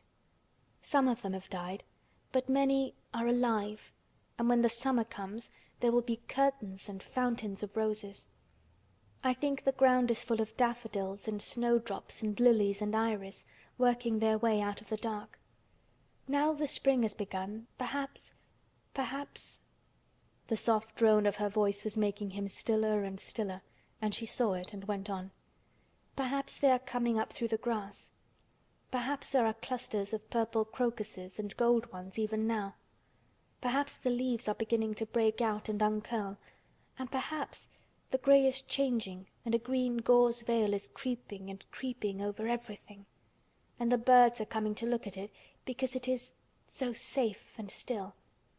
And perhaps, very softly and slowly indeed, the robin has found a mate and is building a nest." And Colin was asleep. Chapter 18. Thou Munnot Waste No Time. Of course Mary did not awaken early the next morning. She slept late because she was tired, and when Martha brought her breakfast she told her that though Colin was quite quiet, he was ill and feverish, as he always was after he had worn himself out with a fit of crying. Mary ate her breakfast slowly as she listened. "He says he wishes thou would please go and see him as soon as thou can," Martha says. "It's queer what a fancy he's took to thee. Tha did give it him last night for sure, didn't tha? Nobody else would have dared to do it. Eh, poor lad, he's been spoiled till salt won't save him. Mother says as the two worst things as can happen to a child is never to have his own way or always to have it. She doesn't know which is the worst. Tha was in a fine temper thyself too. But he says to me when I went into his room, 'Please ask Miss Mary if she'll please come and talk to me.' Think o' him saying 'please.' Will you go, miss?" "I'll run and see Dickon first," said Mary. "No, I'll go and see Colin first and tell him... I know what I'll tell him," with a sudden inspiration. She had her hat on when she appeared in Colin's room, and for a second he looked disappointed. He was in bed. His face was pitifully white and there were dark circles round his eyes. "I'm glad you came," he said. "My head aches and I ache all over because I'm so tired. Are you going somewhere?" Mary went and leaned against his bed. "I won't be long," she said. "I'm going to Dickon, but I'll come back. Colin, it's something about the garden." His whole face brightened and a little color came into it. "Oh, is it?" he cried out. "I dreamed about it all night. I heard you say something about grey changing into green, and I dreamed I was standing in a place all filled with trembling little green leaves, and there were birds on nests everywhere, and they looked so soft and still. I'll lie and think about it until you come back." In 5 minutes Mary was with Dickon in their garden. The fox and the crow were with him again, and this time he had brought 2 tame squirrels. "I came over on the pony this morning," he said. He is a good little chap, Jump is. I brought these 2 in my pockets. This here one is called Nut, and this here other one is called Shell." When he said Nut, one squirrel leaped onto his right shoulder, and when he said Shell, the other one leaped onto his left shoulder. When they sat down on the grass with Captain curled at their feet, Soot solemnly listening on a tree, and Nut and Shell nosing close about them, it seemed to Mary that it would be scarcely bearable to leave such delightfulness. But when she began to tell her story, Somehow the look in Dickon's funny face gradually changed her mind. She could see he felt sorrier for Colin than she did. He looked up at the sky and all about him. "Just listen to them birds. The world seems full of 'em, all whistling and piping," he said. "Look at 'em darting about and hearken at 'em calling to each other. Come springtime seems like as if all the world's calling. The leaves is uncurling so you can see 'em, and my word the nice smell there is about," sniffing with his happy turned-up nose. "And that poor lad lying shut up and seeing so little that he gets to thinking of things that sets him screaming. Eh, my! We mun get him out here. We mun get him watching and listening and sniffing up the air and get him just soaked through with sunshine. And we munnot lose no time about it." When he was very much interested, he often spoke quite broad Yorkshire, though at other times he tried to modify his dialect so that Mary could better understand. But she loved his broad Yorkshire, and had in fact been trying to learn to speak it herself. So she spoke a little now. "Aye, that we mun," she said, which meant, "Yes, indeed we must." "I'll tell thee what us'll do first," she proceeded, and Dickon grinned, because when the little wench tried to twist her tongue into speaking Yorkshire it amused him very much. "He's took a greatly fancy to thee. He wants to see thee, and he wants to see Soot and Captain. When I go back to the house to talk to him, I'll ax him if tha canna come and see him tomorrow mornin', and bring tha creatures with thee, and then, in a bit, when there's more leaves out, and happen a bud or two, we'll get him to come out, and tha shall push him in his chair, and we'll bring him here and show him everything." When she stopped she was quite proud of herself. She had never made a long speech in Yorkshire before, and she had remembered very well. "Tha mun talk a bit o' Yorkshire like that to Mr. Colin," Dickon chuckled. "Tha'll make him laugh, and there's nowt as good for ill folk as laughin' is. Mother says as she believes as half a hour's good laugh every mornin' 'ud cure a chap as was makin' ready for typhus fever." "I'm going to talk Yorkshire to him this very day," said Mary, chuckling herself. The garden had reached the time when every day and every night it seemed as if magicians were passing through it, drawing loveliness out of the earth and the boughs with wands. It was hard to go away and leave it all, particularly as Nut had actually crept onto her dress and Shell had scrambled down the trunk of the apple tree they sat under and stayed there looking at her with inquiring eyes. But she went back to the house, and when she sat down close to Colin's bed he began to sniff as Dickon did, though not in such an experienced way. "You smell like flowers and fresh things," he cried out quite joyously. "What is it you smell of? It's cool and warm and sweet all at the same time." "It's the wind from the moor," said Mary. "It comes o' sittin' on the grass under a tree with Dickon and with Captain and Soot and Nut and Shell. It's the springtime and out o' doors and sunshine smells so greatly." She said it as broadly as she could, and you do not know how broadly Yorkshire sounds until you have heard someone speak it. Colin began to laugh. "What are you doing?" he said. "I never heard you talk like that before. How funny it sounds!" "I'm giving thee a bit of Yorkshire," answered Mary triumphantly. "I canna talk as greatly as Dickon and Martha, but tha can see as I can shape a bit. Doesn't tha understand a bit of Yorkshire when tha hears it? And tha, a Yorkshire lad thysel', born and bred? Eh, I wonder tha'rt not ashamed of thy face." And then she began to laugh too, and they both laughed until they could not stop themselves, and they laughed until the room echoed, and Mrs. Medlock, opening the door to come in, drew back into the corridor and stood listening amazed. "Well, upon my word," she said, speaking rather broad Yorkshire herself because there was no one to hear her, and she was so astonished. "Whoever heard the like? Whoever on earth would have thought it?" There was so much to talk about. It seemed as if Colin could never hear enough of Dickon and Captain and Soot and Nut and Shell and the pony whose name was Jump. Mary had run round into the wood with Dickon to see Jump. He was a tiny little shaggy moor pony with thick locks hanging over his eyes and with a pretty face and a nuzzling velvet nose. He was rather thin with living on moor grass, but he was as tough and wiry as if the muscle in his little legs had been made of steel springs. He had lifted his head and whinnied softly the moment he saw Dickon, and he had trotted up to him and put his head across his shoulder, and then Dickon had talked into his ear, and Jump had talked back in odd little whinnies and puffs and snorts. Dickon had made him give Mary his small front hoof and kiss her on her cheek with his velvet muzzle. "Does he really understand everything Dickon says?" Colin asked. "It seems as if he does," answered Mary. "Dickon says anything will understand if you're friends with it for sure, but you have to be friends for sure." Colin lay quiet a little while, and his strange grey eyes seemed to be staring at the wall, but Mary saw he was thinking. "I wish I was friends with things," he said at last, "but I'm not. I never had anything to be friends with, and I can't bear people." "Can't you bear me?" asked Mary. "Yes, I can," he answered. "It's funny, but I even like you."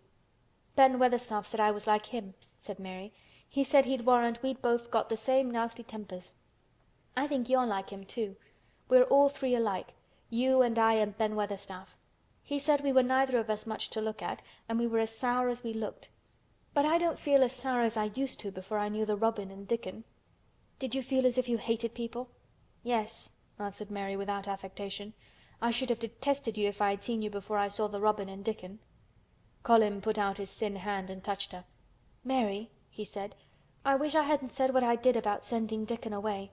I hated you when you said he was like an angel, and I laughed at you, but perhaps he is." "Well, it was rather funny to say it," she admitted frankly, "because his nose does turn up, and he has a big mouth, and his clothes have patches all over them, and he talks broad Yorkshire. But if an angel did come to Yorkshire and live on the moor, if there was a Yorkshire angel, I believe he'd understand the green things, and know how to make them grow, and he would know how to talk to the wild creatures as Dickon does, and they'd know he was friends for sure." "I shouldn't mind Dickon looking at me," said Colin. "I want to see him." "I'm glad you said that," answered Mary, because... Quite suddenly it came into her mind that this was the minute to tell him. Colin knew something new was coming. "Because what?" he cried eagerly. Mary was so anxious that she got up from her stool and came to him and caught hold of both his hands. "Can I trust you? I trusted Dickon because Bert's trusted him. Can I trust you for sure? For sure?" she implored. Her face was so solemn that he almost whispered his answer. "Yes! Yes!" "Well, Dickon will come to see you tomorrow morning, and he'll bring his creatures with him." "Oh! Oh!" cried Colin out in delight. "But that's not all," Mary went on, almost pale with solemn excitement. "The rest is better. There is a door into the garden. I found it. It is under the ivy on the wall." If he had been a strong, healthy boy, Colin would probably have shouted "Hooray! Hooray! Hooray!" But he was weak and rather hysterical. His eyes grew bigger and bigger, and he gasped for breath. "Oh, Mary!" he cried out with half a sob. "Shall I see it? Shall I get into it? Shall I live to get into it?" And he clutched her hands and dragged her toward him. "Of course you'll see it!" snapped Mary indignantly. "Of course you'll live to get into it. Don't be silly."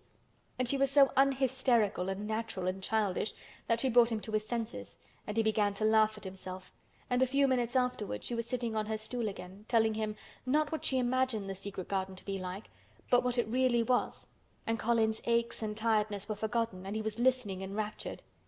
"It is just what you thought it would be," he said at last. "It sounds just as if you had really seen it. You know I said that when you told me first." Mary hesitated about 2 minutes, and then boldly spoke the truth. "I had seen it, and I'd been in," she said. "I found the key and got in weeks ago, but I daren't tell you.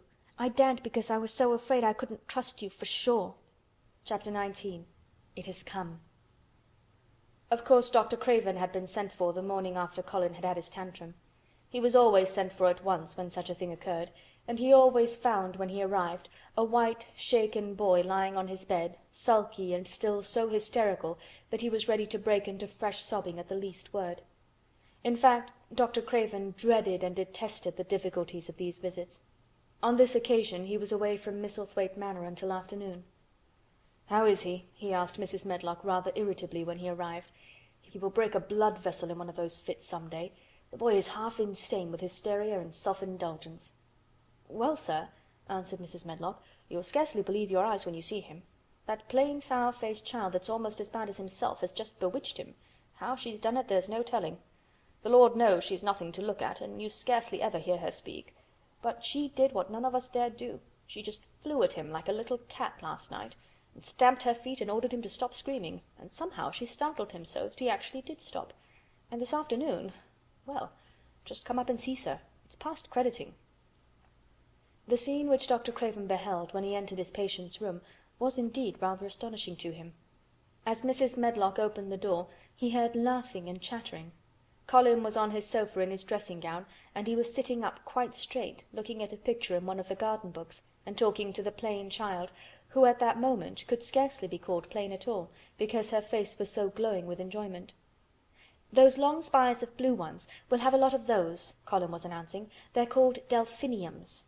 "Dickon says they're larkspurs made big and grand," cried Mistress Mary. "There are clumps there already." Then they saw Dr. Craven and stopped. Mary became quite still and Colin looked fretful. "I am sorry to hear you were ill last night, my boy," Dr. Craven said a trifle nervously. He was rather a nervous man. "I am better now, much better," Colin answered, rather like a Rajah. "I am going out in my chair in a day or two if it is fine. I want some fresh air." Dr. Craven sat down by him and felt his pulse and looked at him curiously. "It must be a very fine day," he said, "and you must be very careful not to tire yourself." "Fresh air won't tire me," said the young Rajah.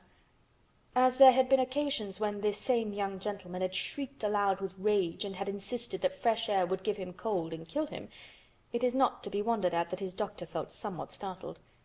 "I thought you did not like fresh air," he said. "I don't when I am by myself," replied the Rajah, "but my cousin is going out with me." "And the nurse, of course," suggested Dr. Craven. "No, I will not have the nurse," so magnificently that Mary could not help remembering how the young native prince had looked with his diamonds and emeralds and pearls stuck all over him, and the great rubies on the small dark hand he had waved to command his servants to approach with salams and receive his orders. "My cousin knows how to take care of me.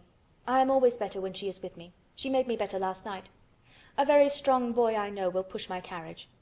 Dr. Craven felt rather alarmed. If this tiresome hysterical boy should chance to get well, he himself would lose all chance of inheriting Misselthwaite. But he was not an unscrupulous man, though he was a weak one, and he did not intend to let him run into actual danger. "He must be a strong and a steady boy," he said, "and I must know something about him. Who is he? What is his name?" "It's Dickon," Mary spoke up suddenly. She felt somehow that everybody who knew the moor must know Dickon. And she was right, too. She saw that in a moment Dr. Craven's serious face relaxed into a relieved smile. "Oh, Dickon," he said. "If it is Dickon you will be safe enough. He's as strong as a moor pony, is Dickon." "And he's trusty," said Mary. "He's the trustiest lad of Yorkshire." She had been talking Yorkshire to Colin and she forgot herself. "Did Dickon teach you that?" asked Dr. Craven, laughing outright. "I'm learning it as if it was French," said Mary rather coldly. "It's like a native dialect in India. Very clever people try to learn them. I like it and so does Colin." "Well, well," he said, "if it amuses you, perhaps it won't do you any harm. Did you take your bromide last night, Colin?" "No," Colin answered. "I wouldn't take it at first, and after Mary made me quiet she talked me to sleep in a low voice about the spring creeping into a garden." "That sounds soothing," said Dr. Craven, more perplexed than ever and glancing sideways at Mistress Mary sitting on her stool and looking down silently at the carpet. "You are evidently better, but you must remember—" "I don't want to remember," interrupted the Rajah, appearing again. "When I lie by myself and remember, I begin to have pains everywhere, and I think of things that make me begin to scream because I hate them so. If there was a doctor anywhere who could make you forget you were ill instead of remembering it, I would have him brought here," and he waved a thin hand which ought really to have been covered with royal signet rings made of rubies. "It is because my cousin makes me forget that she makes me better." Dr. Craven had never made such a short stay after a tantrum. Usually he was obliged to remain a very long time and do a great many things. This afternoon he did not give any medicine or leave any new orders, and he was spared any disagreeable scenes. When he went downstairs he looked very thoughtful, and when he talked to Mrs. Medlock in the library she felt that he was a much puzzled man. "Well, sir," she ventured, "could you have believed it?" "It is certainly a new state of affairs," said the doctor. "I believe Susan Sowerby's right. I do that," said Mrs. Medlock. "I stopped in her cottage on my way to Thwaite yesterday and had a bit of talk with her. And she says to me, 'Well, Sarah Ann, she mayn't be a good child and she mayn't be a pretty one, but she's a child, and children needs children.' We went to school together, Susan Sowerby and me." "She's the best sick nurse I know," said Dr. Craven. "When I find her in a cottage I know the chances are that I shall save my patient." Mrs. Medlock smiled. She was fond of Susan Sowerby. "She's got a way with her, has Susan," she went on quite volubly. "I've been thinking all morning of one thing she said yesterday. She says, 'Once when I was giving the children a bit of preach after they'd been fighting, I says to them all, "Where I was at school, my geography told us the world was shaped like an orange, and I found out before I was 10 that the whole orange doesn't belong to nobody. No one owns more than his bit of a quarter, and there's times it seems like there's not enough quarters to go round. But don't you, none of you, think as you own the whole orange, or you'll find out you're mistaken, and you won't find it out without hard knocks. What children learns from children, she says, is that there's no sense in grabbing at the whole orange, peel and all. If you do, you'll likely not even get the pips, and them's too bitter to eat." "She's a shrewd woman," said Dr. Craven, putting on his coat. "Well, she's got a way of saying things," ended Mrs. Medlock, much pleased. "Sometimes I've said to her, 'Susan, if you was a different woman and didn't talk such broad Yorkshire, I've seen the times when I should have said you was clever.'" That night Colin slept without once awakening, and when he opened his eyes in the morning he lay still and smiled without knowing it. Smiled because he felt so curiously comfortable. It was actually nice to be awake, and he turned over and stretched his limbs luxuriously. He felt as if tight strings which had held him had loosened themselves and let him go. He did not know that Dr. Craven would have said that his nerves had relaxed and rested themselves. Instead of lying and staring at the wall and wishing he had not awakened, his mind was full of the plans he and Mary had made yesterday, of pictures of the garden, and of Dickon and his wild creatures. It was so nice to have things to think about. And he had not been awake more than 10 minutes when he heard feet running along the corridor, and Mary was at the door. The next minute she was in the room and had run across to his bed, bringing with her a waft of fresh air full of the scent of the morning. "You've been out! You've been out! There's that nice smell of leaves!" he cried. She had been running, and her hair was loose and blown, and she was bright with the air and pink-cheeked, though he could not see it. "It's so beautiful," she said, a little breathless with her speed. "You never saw anything so beautiful. It has come. I thought it had come that other morning, but it was only coming. It is here now. It has come. The spring. Dickon says so." "Has it?" cried Colin, and though he really knew nothing about it, he felt his heart beat. He actually sat up in bed. "Open the window," he added, laughing half with joyful excitement and half at his own fancy. "Perhaps we may hear golden trumpets." And though he laughed, Mary was at the window in a moment, and in a moment more it was opened wide, and freshness and softness and scents and bird songs were pouring through. "That's fresh air," she said. "Lie on your back and draw in long breaths of it. That's what Dickon does when he's lying on the moor. He says he feels it in his veins, and it makes him strong, and he feels as if he could live forever and ever. Breathe it and breathe it." She was only repeating what Dickon had told her, but she caught Colin's fancy. "Forever and ever. Does it make him feel like that?" he said, and he did as she told him, drawing in long, deep breaths over and over again, until he felt something quite new and delightful was happening to him. Mary was at his bedside again. "Things are crowding up out of the earth," she ran on in a hurry, "and there are flowers uncurling and buds on everything, and the green veil has covered nearly all the grey, and the birds are in such a hurry about their nests for fear they may be too late that some of them are even fighting for places in the secret garden. And the rose bushes look as wick can be, and there are primroses in the lanes and woods, and the seeds we planted are up, and Dickon has brought the fox and the crow and the squirrels and a newborn lamb." And then she paused for breath. The newborn lamb Dickon had found 3 days before lying by its dead mother among the gorse bushes on the moor. It was not the first motherless lamb he had found, and he knew what to do with it. He had taken it to the cottage wrapped in his jacket, and he had let it lie near the fire, and had fed it with warm milk. It was a soft thing with a darling silly baby face, and legs rather long for its body. Dickon had carried it over the moor in his arms, and its feeding bottle was in his pocket with a squirrel, and when Mary had sat under a tree with its limp warmness huddled on her lap, she had felt as if she were too full of strange joy to speak. A lamb! A lamb! A living lamb who lay on your lap like a baby! She was describing it with great joy, and Colin was listening and drawing in long breaths of air when the nurse entered. She started a little at the sight of the open window. She had sat stifling in the room many a warm day because her patient was sure that open windows gave people cold. "Are you sure you're not chilly, Master Colin?" she inquired. "No," was the answer. "I am breathing long breaths of fresh air. It makes you strong. I am going to get up to the sofa for breakfast. My cousin will have breakfast with me." The nurse went away, concealing a smile, to give the order for 2 breakfasts. She found the servants' hall a more amusing place than the invalid's chamber, and just now everybody wanted to hear the news from upstairs. There was a great deal of joking about the unpopular young recluse who, as the cook said, had found his master and good for him. The servants' hall had been very tired of the tantrums, and the butler, who was a man with a family, had more than once expressed his opinion that the invalid would be all the better for a good hiding.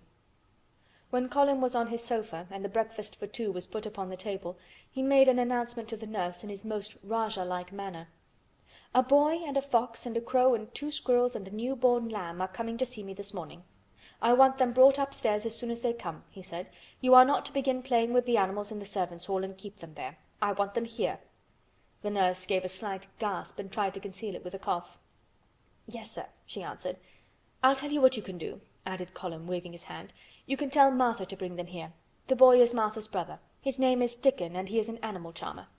"I hope the animals won't bite, Master Colin," said the nurse. "I told you he was a charmer," said Colin austerely. "Charmers' animals never bite." "There are snake charmers in India," said Mary, "and they can put their snakes' heads in their mouths." "Goodness!" shuddered the nurse. They ate their breakfast with the morning air pouring in upon them. Colin's breakfast was a very good one, and Mary watched him with serious interest. "You will begin to get fatter just as I did," she said. "I never wanted my breakfast when I was in India, and now I always want it." "I wanted mine this morning," said Colin. "Perhaps it was the fresh air. When do you think Dickon will come?" He was not long in coming. In about 10 minutes Mary held up her hand. "Listen," she said. "Did you hear a caw?" Colin listened and heard it. The oddest sound in the world to hear inside a house, a hoarse caw caw. "Yes," he answered. "That's Soot," said Mary. "Listen again. Do you hear a bleat, a tiny one?" "Oh, yes!" cried Colin, quite flushing. "That's the new-born lamb," said Mary. "He's coming." Dickon's moorland boots were thick and clumsy, and though he tried to walk quietly they made a clumping sound as he walked through the long corridors. Mary and Colin heard him marching, marching, until he passed through the tapestry door onto the soft carpet of Colin's own passage. "If you please, sir," announced Martha, opening the door. "If you please, sir, here's Dickon and his creatures." Dickon came in smiling his nicest wide smile. The new-born lamb was in his arms, and the little red fox trotted by his side. Nut sat on his left shoulder, and Soot on his right, and Shell's head and paws peeped out of his coat pocket. Colin slowly sat up and stared, as he had stared when he first saw Mary, but this was a stare of wonder and delight.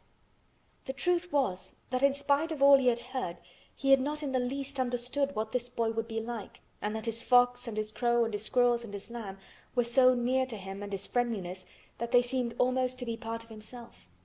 Colin had never talked to a boy in his life, and he was so overwhelmed by his own pleasure and curiosity that he did not even think of speaking. But Dickon did not feel the least shy or awkward. He had not felt embarrassed because the crow had not known his language and had only stared and had not spoken to him the first time they met. Creatures were always like that until they found out about you. He walked over to Colin's sofa and put the new-born lamb quietly on his lap, and immediately the little creature turned to the warm velvet dressing-gown and began to nuzzle and nuzzle into its folds and butt its tight curled head with soft impatience against his side. Of course, no boy could have helped speaking then. "What is it doing?" cried Colin. "What does it want?" "It wants its mother," said Dickon, smiling more and more. "I brought it to thee a bit hungry because I knowed tha'd like to see it feed." He knelt down by the sofa and took a feeding bottle from his pocket. "Come on, little un," he said, turning the small woolly white head with a gentle brown hand. "This is what tha's after. Tha'll get more out o' this than tha will out o' silk velvet coats.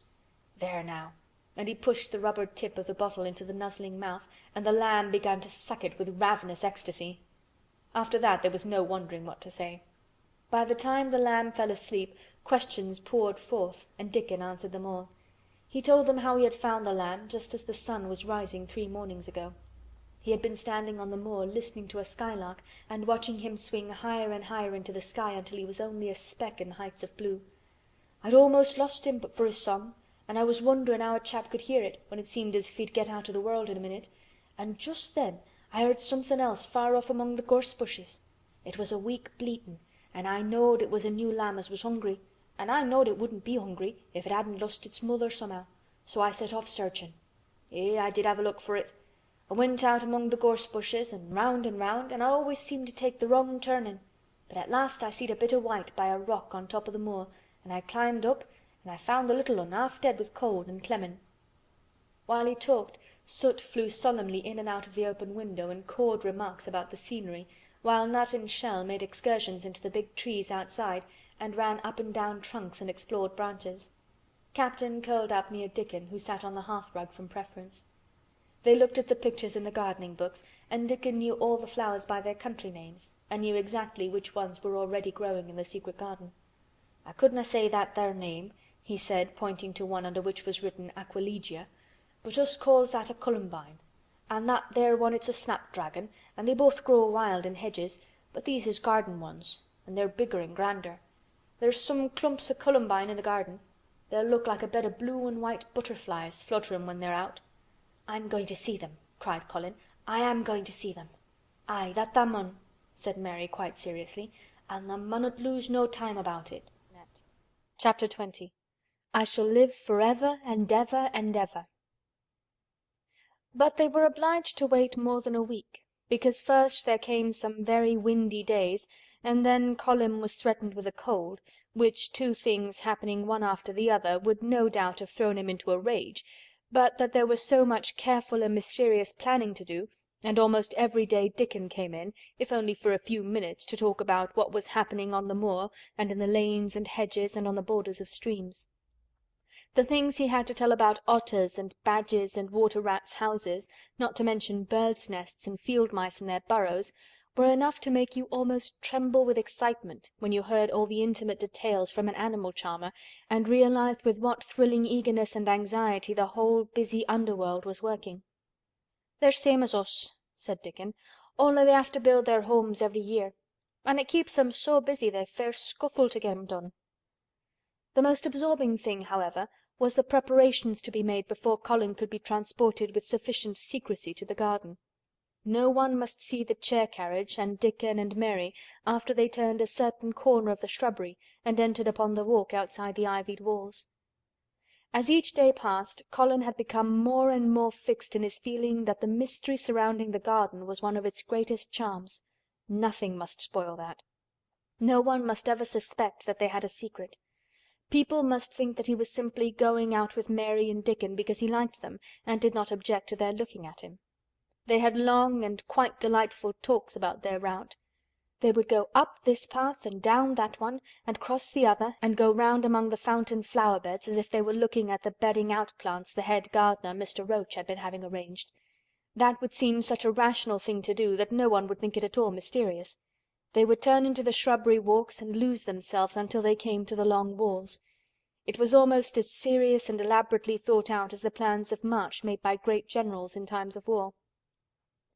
Rumours of the new and curious things which were occurring in the invalids' apartments had of course filtered through the servants' hall into the stable yards and out among the gardeners, but notwithstanding this, Mr. Roach was startled one day when he received orders from Master Colin's room to the effect that he must report himself in the apartment no outsider had ever seen, as the invalid himself desired to speak to him.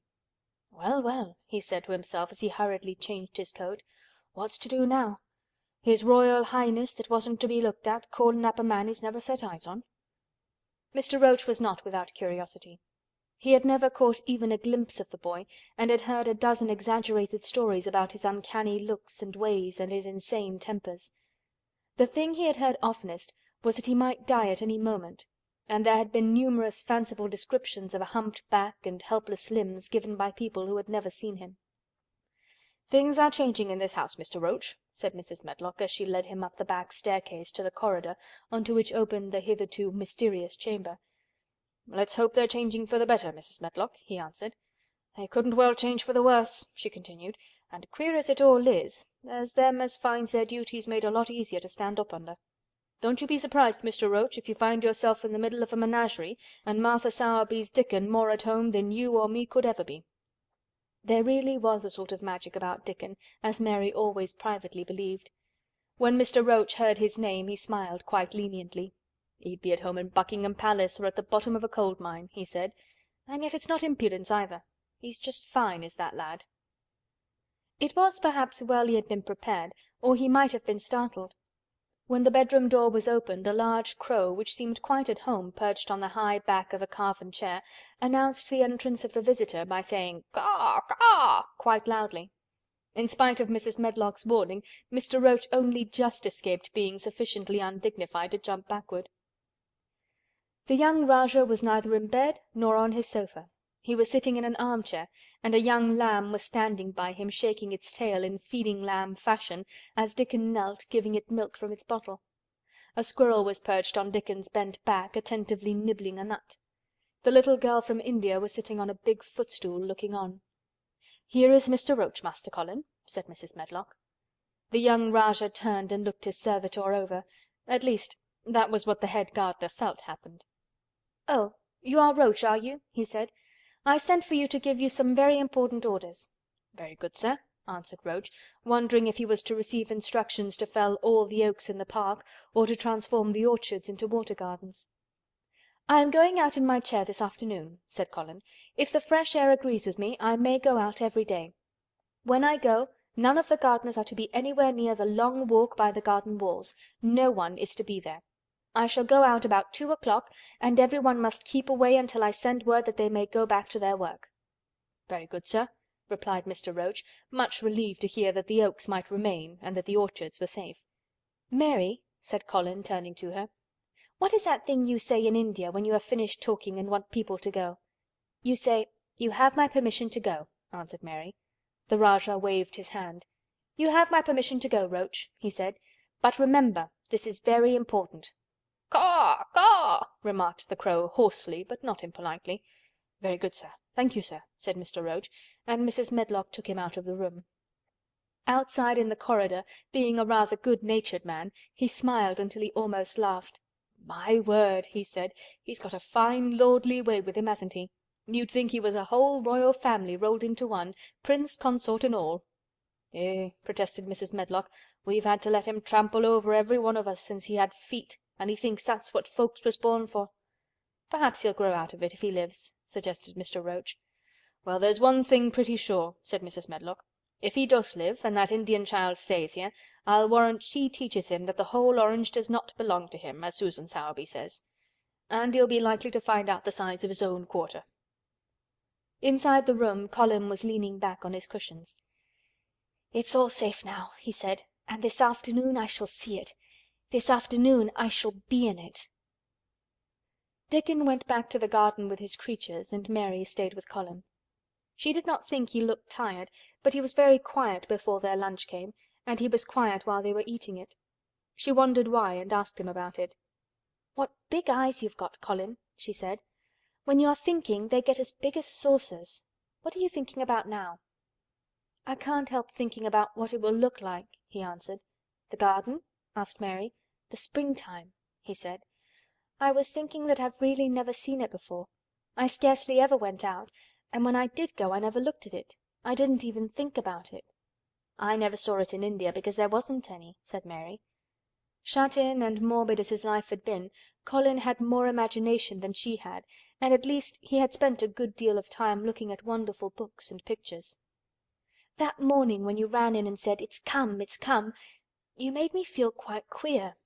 It sounded as if things were coming with a great procession and big bursts and wafts of music. I've a picture like it in one of my books. Crowds of lovely people and children with garlands and branches with blossoms on them, everyone laughing and dancing and crowding and playing on pipes.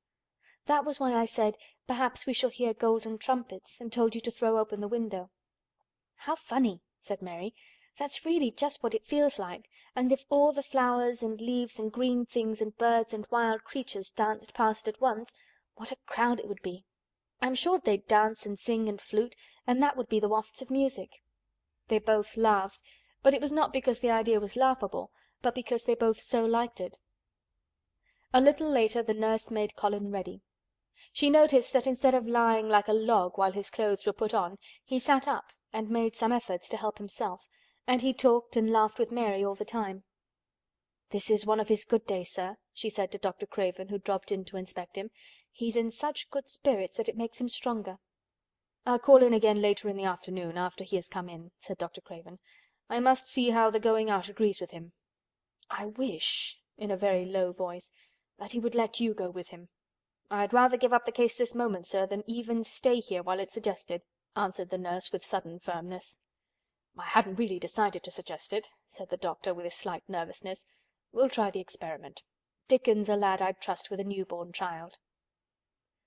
The strongest footman in the house carried Colin downstairs and put him in his wheeled chair near which Dickon waited outside. After the manservant had arranged his rugs and cushions, the Rajah waved his hand to him and to the nurse.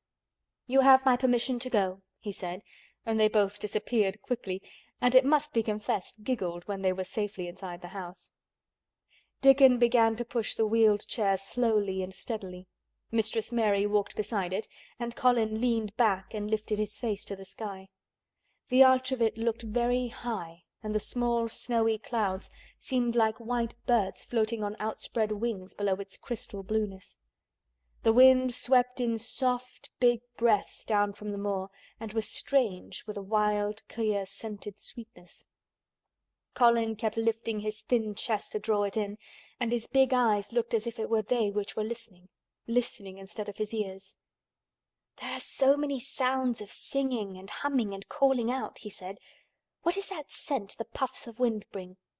"It's the gorse on the moor that's opening out," answered Dickon. "Eh, the bees are at it wonderful today." Not a human creature was to be caught sight of in the paths they took. In fact, every gardener or gardener's lad had been witched away. But they wound in and out among the shrubbery and out and around the fountain beds, following their carefully planned route, for the mere mysterious pleasure of it. But when at last they turned into the long walk by the ivied walls, the excited sense of an approaching thrill made them, for some curious reason they could not have explained, begin to speak in whispers. "This is it," breathed Mary. "This is where I used to walk up and down and wonder and wonder." "Is it?" cried Colin, and his eyes began to search the ivy with eager curiousness. "But I can see nothing," he whispered. "There is no door." "That's what I thought," said Mary. Then there was a lovely breathless silence, and the chair wheeled on. "That is the garden where Ben Weatherstaff works," said Mary. "Is it?" said Colin. A few yards more and Mary whispered again. "This is where the robin flew over the wall," she said. "Is it?" cried Colin. "Oh, I wish he'd come again." "And that," said Mary with solemn delight, pointing under a big lilac bush, "is where he perched on the little heap of earth and showed me the key." Then Colin sat up. "Where? Where? There?" he cried, and his eyes were as big as the wolf's in Red Riding Hood, when Red Riding Hood felt called upon to remark on them. Dickon stood still and the wheeled chair stopped. "And this," said Mary, stepping onto the bed close to the ivy, "is where I went to talk to him when he chirped at me from the top of the wall. And this is the ivy the wind blew back," and she took hold of the hanging green curtain. "Oh, is it? Is it?" gasped Colin. "And here is the handle, and here is the door. Dickon, push him in quickly." And Dickon did it with one strong, steady, splendid push. But Colin had actually dropped back against his cushions, even though he gasped with delight, and he had covered his eyes with his hands and held them there, shutting out everything until they were inside and the chair stopped as if by magic and the door was closed.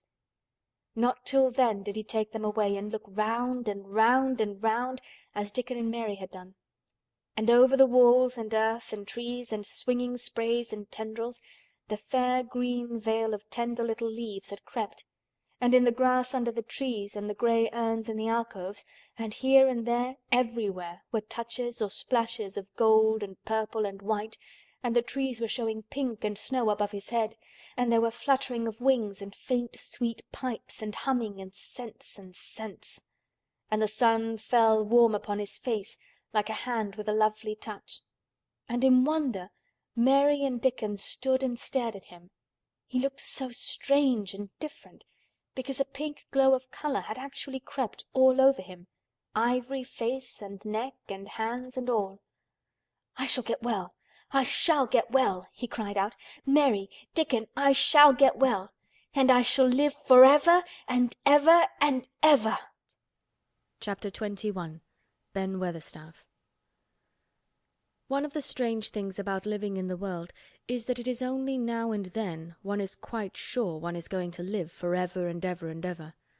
One knows it sometimes when one gets up at the tender, solemn dawn time and goes out and stands alone and throws one's head far back and looks up and watches the pale sky slowly changing and flushing and marvellous unknown things happening until the east almost makes one cry out and one's heart stands still at the strange, unchanging majesty of the rising of the sun, which has been happening every morning for thousands and thousands and thousands of years. One knows it then, for a moment or so. And one knows it sometimes when one stands by oneself in a wood at sunset, and the mysterious, deep, gold stillness slanting through and under the branches seems to be saying slowly, again and again, something one cannot quite hear, however much one tries.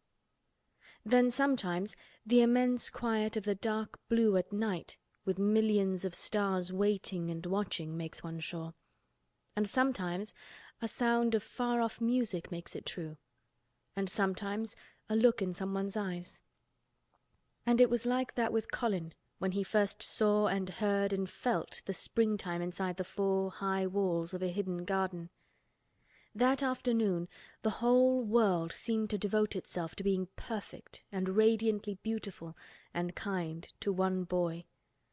Perhaps out of pure heavenly goodness the spring came and crowned everything it possibly could into that one place. More than once Dickon paused in what he was doing and stood still with a sort of growing wonder in his eyes, shaking his head softly. It is gradely," he said. "I'm 12 going on 13, and there's a lot of afternoons in 13 years, but it seems to me like I never seed one as gradely as this here." "Aye, it is a gradely one," said Mary, and she sighed for mere joy. "I'll warrant it's the gradeliest one as ever was in this world." "Does tha think," said Colin, with dreamy carefulness, "as happen it was made like this here all of a purpose for me?" "My word!" cried Mary admiringly. "That there is a bit o' good Yorkshire. Tha'rt shapen first rate. That tha'rt." And delight reigned. They drew the chair under the plum tree, which was snow white with blossoms and musical with bees. It was like a king's canopy, a fairy king's. There were flowering cherry trees near, and apple trees whose buds were pink and white, and here and there one had burst open wide. Between the blossoming branches of the canopy bits of blue sky looked down like wonderful eyes. Mary and Dickon worked a little here and there, and Colin watched them. They brought him things to look at, buds which were opening, buds which were tight closed, bits of twig whose leaves were just showing green, the feather of a woodpecker which had dropped on the grass, the empty shell of some bird early hatched. Dickon pushed the chair slowly round and round the garden, stopping every other moment to let him look at wonders springing out of the earth or trailing down from trees. It was like being taken in state round the country of a magic king and queen and shown all the mysterious riches it contained. "I wonder if we shall see the robin," said Colin. "Tha'll see him often enow after a bit," answered Dickon. "When th' eggs hatches out, the little chappie'll be kept so busy it'll make his head swim. Tha'll see him flyin' backward and for'ard, carryin' worms nigh as big as himself, and that much noise goin' on in the nest when he gets there as fair flusters him so as he scarce knows which big mouth to drop the first piece in. And gapin' beaks and squawks on every side. Mother says as when she sees the work a robin has to keep them gapin' beaks filled, she feels like she was a lady with nothin' to do. She says she's seen the little chaps when it seemed like the sweat must be droppin' off 'em, though folk can't see it." This made them giggle so delightedly that they were obliged to cover their mouths with their hands, remembering that they must not be heard. Colin had been instructed as to the law of whispers and low voices several days before. He liked the mysteriousness of it and did his best, but in the midst of excited enjoyment it is rather difficult never to laugh above a whisper. Every moment of the afternoon was full of new things, and every hour the sunshine grew more golden. The wheeled chair had been drawn back under the canopy, and Dickon sat down on the grass and had just drawn out his pipe when Colin saw something he had not had time to notice before. "That's a very old tree over there, isn't it?" he said. Dickon looked across the grass at the tree, and Mary looked, and there was a brief moment of stillness. "Yes," answered Dickon after it, and his low voice had a very gentle sound. Mary gazed at the tree and thought. "The branches are quite grey, and there's not a single leaf anywhere," Colin went on. "It's quite dead, isn't it?" "Aye," admitted Dickon, "but them roses as has climbed all over it will near hide every bit o' the dead wood when they're full o' leaves and flowers. It won't look dead then. It'll be the prettiest of all." Mary still gazed at the tree and thought. "It looks as if a big branch had been broken off," said Colin. "I wonder how it was done." "It's been done many a year," answered Dickon. "Eh!" with a sudden relieved start and laying his hand on Colin. "Look at that robin! There he is! He's been foraging for his mate." Colin was almost too late, but he just caught sight of him, the flash of red-breasted bird with something in his beak. He darted through the greenness and into the close-grown corner and was out of sight. Colin leaned back on his cushion again, laughing a little. "He's taking her tea to her. Perhaps it's 5 o'clock. I think I'd like some tea myself." And so they were safe. "It was magic which sent the robin," said Mary secretly to Dickon afterward. "I know it was magic." For both she and Dickon had been afraid Colin might ask something about the tree whose branch had broken off 10 years ago, and they had talked it over together, and Dickon had stood and rubbed his head in a troubled way. "We mun look as if it wasn't no different from t'other trees," he had said. "We couldn't never tell him how it broke, poor lad. If he says anything about it, we mun try to look cheerful." "Aye, that we mun," had answered Mary. But she had not felt as if she looked cheerful when she gazed at the tree. She wondered and wondered in those few moments if there was any reality in that other thing Dickon had said. He had gone on rubbing his rust-red hair in a puzzled way, but a nice, comforted look had begun to grow in his blue eyes. "Mrs. Craven was a very lovely young lady," he had gone on rather hesitatingly, "and mother she thinks maybe she's about Misselthwaite many a time, looking after Mr. Colin, same as all mothers do when they're took out of the world. They have to come back, tha sees. Happen she's been in the garden, and happen it was her set us to work and told us to bring him here." Mary had thought he meant something about magic. She was a great believer in magic. Secretly she quite believed that Dickon worked magic, of course good magic, on everything near him, and that was why people liked him so much and wild creatures knew he was their friend.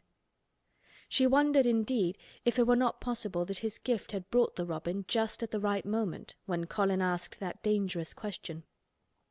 She felt that his magic was working all the afternoon and making Colin look like an entirely different boy.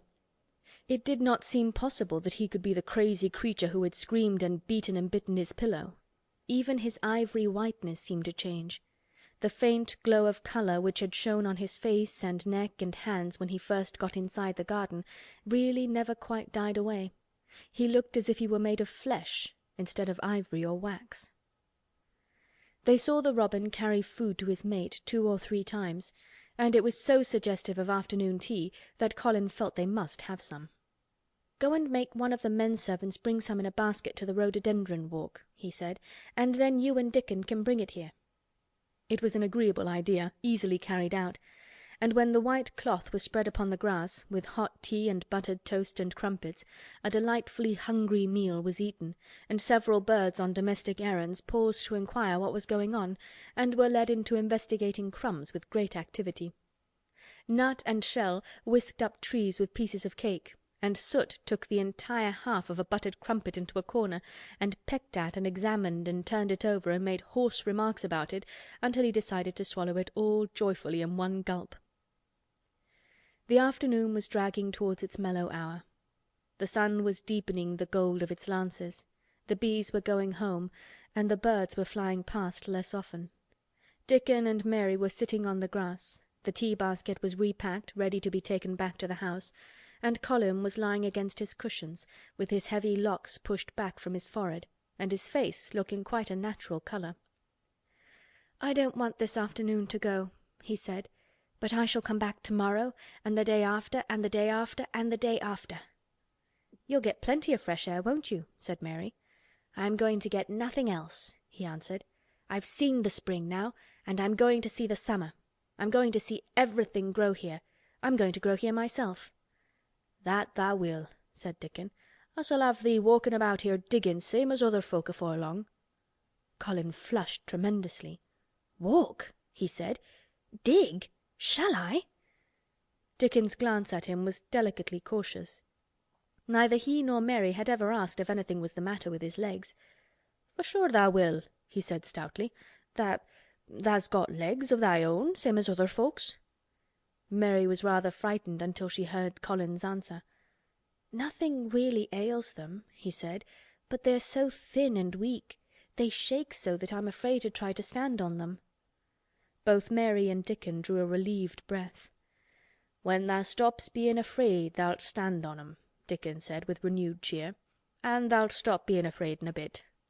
"I shall," said Colin, and he lay still as if he were wondering about things. They were really very quiet for a little while. The sun was dropping lower. It was that hour when everything stills itself, and they really had had a busy and exciting afternoon. Colin looked as if he were resting luxuriously. Even the creatures had ceased moving about and had drawn together and were resting near them. Soot had perched on a low branch and drawn up one leg and dropped the grey film drowsily over his eyes. Mary privately thought he looked as if he might snore in a minute. In the midst of this stillness it was rather startling when Colin half lifted his head and exclaimed in a loud, suddenly alarmed whisper, "Who is that man?" Dickon and Mary scrambled to their feet. "Man!" they both cried in low, quick voices. Colin pointed to the high wall. "Look!" he whispered excitedly. "Just look!" Mary and Dickon wheeled about and looked. There was Ben Weatherstaff's indignant face glaring at them over the wall from the top of a ladder. He actually shook his fist at Mary. "If I wasn't a bachelder and thou was a wench o' mine," he cried, "I'd give thee a hidin'." He mounted another step threateningly, as if it were his energetic intention to jump down and deal with her. But as she came toward him he evidently thought better of it, and stood on the top step of his ladder shaking his fist down at her. "I never thowt much o' thee," he harangued. "I couldna abide thee the first time I set eyes on thee. A scrawny buttermilk-faced young besom, allus askin' questions and pokin' thy nose where it wasna wanted. I never knowed how tha got so thick wi' me. If it hadna been for the robin, drat him." "Ben Weatherstaff!" called out Mary, finding her breath. She stood below him and called up to him with a sort of gasp. "Ben Weatherstaff, it was the robin who showed me the way." Then it did seem as if Ben really would scramble down on her side of the wall, he was so outraged. "Tha young bad un!" he called down at her. "Layin' tha badness on a robin. Not but what he's impident enow for anythin'. Him showin' thee the way! Him! Eh, tha young nowt!" She could see his next words burst out because he was overpowered by curiosity. "However i' the world did tha get in?" "It was the robin who showed me the way," she protested obstinately. "He didn't know he was doing it, but he did. And I can't tell you from here while you're shaking your fist at me." He stopped shaking his fist very suddenly at that very moment, and his jaw actually dropped as he stared over her head at something he saw coming over the grass toward him. At the first sound of his torrent of words, Colin had been so surprised that he had only sat up and listened as if he were spellbound. But in the midst of it he had recovered himself and beckoned imperiously to Dickon. "Wheel me over there," he commanded. "Wheel me quite close and stop right in front of him." And this, if you please, this is what Ben Weatherstaff beheld and which made his jaw drop.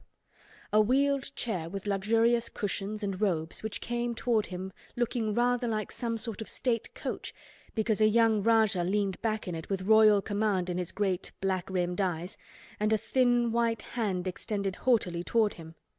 And it stopped right under Ben Weatherstaff's nose. It was really no wonder his mouth dropped open. "Do you know who I am?" demanded the Rajah. How Ben Weatherstaff stared! His red old eyes fixed themselves on what was before him as if he were seeing a ghost. He gazed and gulped a lump down his throat and did not say a word. "Do you know who I am?" demanded Colin still more imperiously. "Answer!" Ben Weatherstaff put his gnarled hand up and passed it over his eyes and over his forehead, and then he did answer in a queer shaky voice. "Who tha art?" he said. "Aye, that I do, with tha mother's eyes staring at me out o' tha face. Lord knows how tha come here, but tha'rt the poor cripple." Colin forgot that he had ever had a back. His face flushed scarlet and he sat bolt upright. "I'm not a cripple!" he cried out furiously. "I'm not!" "He's not!" cried Mary, almost shouting up the wall in her fierce indignation. "He's not got a lump as big as a pin. I looked and there was none there, not one." Ben Weatherstaff passed his hand over his forehead again and gazed as if he could never gaze enough. His hand shook and his mouth shook and his voice shook. He was an ignorant old man and a tactless old man, and he could only remember the things he had heard. "Tha hasn't got a crooked back?" he said hoarsely. "No!" shouted Colin. "Tha hasn't got crooked legs?" quavered Ben more hoarsely still. It was too much. The strength which Colin usually threw into his tantrums rushed through him now in a new way. Never yet had he been accused of crooked legs, even in whispers, and the perfectly simple belief in their existence which was revealed by Ben Weatherstaff's voice was more than Rajah, flesh and blood, could endure. His anger and insulted pride made him forget everything but this one moment, and filled him with a power he had never known before, an almost unnatural strength. "Come here!" he shouted to Dickon, and he actually began to tear the coverings off his lower limbs and disentangle himself. "Come here! Come here this minute!" Dickon was by his side in a second. Mary caught her breath in a short gasp and felt herself turn pale. "He can do it! He can do it! He can do it! He can!" she gabbled over to herself under her breath as fast as ever she could. There was a brief fierce scramble, the rugs were tossed on the ground, Dickon held Colin's arm, the thin legs were out, the thin feet were on the grass. Colin was standing upright, as straight as an arrow and looking strangely tall, his head thrown back and his strange eyes flashing lightning. "Look at me!" he flung up at Ben Weatherstaff. "Just look at me, you! Just look at me!" "He's as straight as I am," cried Dickon. "He's as straight as any lad in Yorkshire." What Ben Weatherstaff did Mary thought queer beyond measure. He choked and gulped, and suddenly tears ran down his weather-wrinkled cheeks as he struck his old hands together. "Eh!" he burst forth. "The lies folk tells. Th'art as thin as a lath and as white as a wraith, but there's not a knob on thee. I'll make a mon yet. God bless thee." Dickon held Colin's arm strongly, but the boy had not begun to falter. He stood straighter and straighter and looked Ben Weatherstaff in the face. "I'm your master," he said, "when my father is away, and you are to obey me. This is my garden. Don't dare to say a word about it. You get down from that ladder and go out to the Long Walk and Miss Mary will meet you and bring you here. I want to talk to you. We did not want you, but now you will have to be in the secret. Be quick." Ben Weatherstaff's crabbed old face was still wet with that one queer rush of tears. It seemed as if he could not take his eyes from thin, straight Colin standing on his feet with his head thrown back. "Eh, lad," he almost whispered. "Eh, my lad." And then, remembering himself, he suddenly touched his hat, gardener fashion, and said, "Yes, sir. Yes, sir," and obediently disappeared as he descended the ladder. Chapter 22. When the sun went down. When his head was out of sight, Colin turned to Mary. "Go and meet him," he said, and Mary flew across the grass to the door under the ivy. Dickon was watching him with sharp eyes. There were scarlet spots on his cheeks and he looked amazing, but he showed no signs of falling. "I can stand," he said, and his head was still held up, and he said it quite grandly. "I told thee tha could as soon as tha stopped being afraid," answered Dickon. "And tha stopped." "Yes, I've stopped," said Colin. Then suddenly he remembered something Mary had said. "Are you making magic?" he asked sharply. Dickon's curly mouth spread in a cheerful grin. "Tha's doin' magic thysel'," he said. "It's same magic as makes these here work out o' the earth." And he touched with his thick boot a clump of crocuses in the grass. Colin looked down at them. "Aye," he said slowly. "There couldna be bigger magic than that there. There couldna be."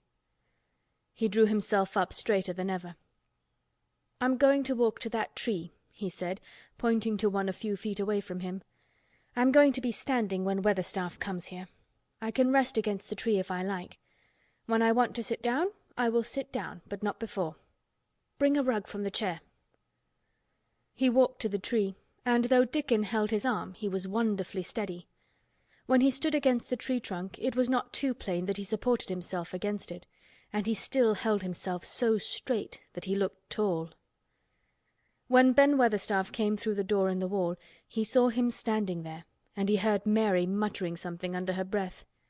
"What art sayin'?" he asked rather testily, because he did not want his attention distracted from the long, thin, straight boy figure and proud face. But she did not tell him. What she was saying was this: "You can do it! You can do it! I told you you could! You can do it! You can do it! You can!" She was saying it to Colin because she wanted to make magic and keep him on his feet, looking like that. She could not bear that he should give in before Ben Weatherstaff. He did not give in. She was uplifted by a sudden feeling that he looked quite beautiful in spite of his thinness. He fixed his eyes on Ben Weatherstaff in his funny, imperious way. "Look at me," he commanded. "Look at me all over. Am I a hunchback? Have I got crooked legs?" Ben Weatherstaff had not quite got over his emotion, but he had recovered a little, and answered almost in his usual way. "Not tha," he said. "Nowt o' the sort. What's tha been doin' with thysel', hidin' out o' sight and lettin' folk think tha was cripple and half-witted?" "Half-witted?" said Colin angrily. "Who thought that?" "Lots o' fools," said Ben. "The world's full o' jackasses brayin', and they never bray nowt but lies. What did tha shut thyself up for?" "Everyone thought I was going to die," said Colin shortly. "I'm not." And he said it with such decision Ben Weatherstaff looked him over, up and down and up. "Tha die?" he said with dry exultation. "Nowt o' the sort. Tha's got too much pluck in thee. When I seed thee put thy legs on the ground in such a hurry, I knowed tha was all right. Sit thee down on the rug a bit, young mester, and give me thy orders." There was a queer mixture of crabbed tenderness and shrewd understanding in his manner. Mary had poured out speech as rapidly as she could as they had come down the long walk. The chief thing to be remembered, she had told him, was that Colin was getting well. The garden was doing it. No one must let him remember about having humps and dying. The Rajah condescended to seat himself on a rug under the tree. "What work do you do in the gardens, Weatherstaff?" he inquired. "Anything I'm told to do," answered old Ben. "I'm kep' on by favour, because she liked me." "She?" said Colin. "Tha mother," answered Ben Weatherstaff. "My mother?" said Colin, and he looked about him quietly. This was her garden, wasn't it? Aye, it was that, and Ben Weatherstaff looked about him too. She were main fond of it. "It is my garden now. I am fond of it. I shall come here every day," announced Colin, "but it is to be a secret. My orders are that no one is to know that we come here. Dickon and my cousin have worked and made it come alive. I shall send for you sometimes to help, but you must come when no one can see you." Ben Weatherstaff's face twisted itself in a dry old smile. "I've come here before when no one saw me," he said. "What?" exclaimed Colin. "When?" "The last time I was here," rubbing his chin and looking around, "was about 2 year ago." "But no one has been in it for 10 years," cried Colin. "There was no door." "I'm no one," said old Ben dryly, "and I didn't come through the door. I come over the wall. The rheumatics held me back the last 2 year."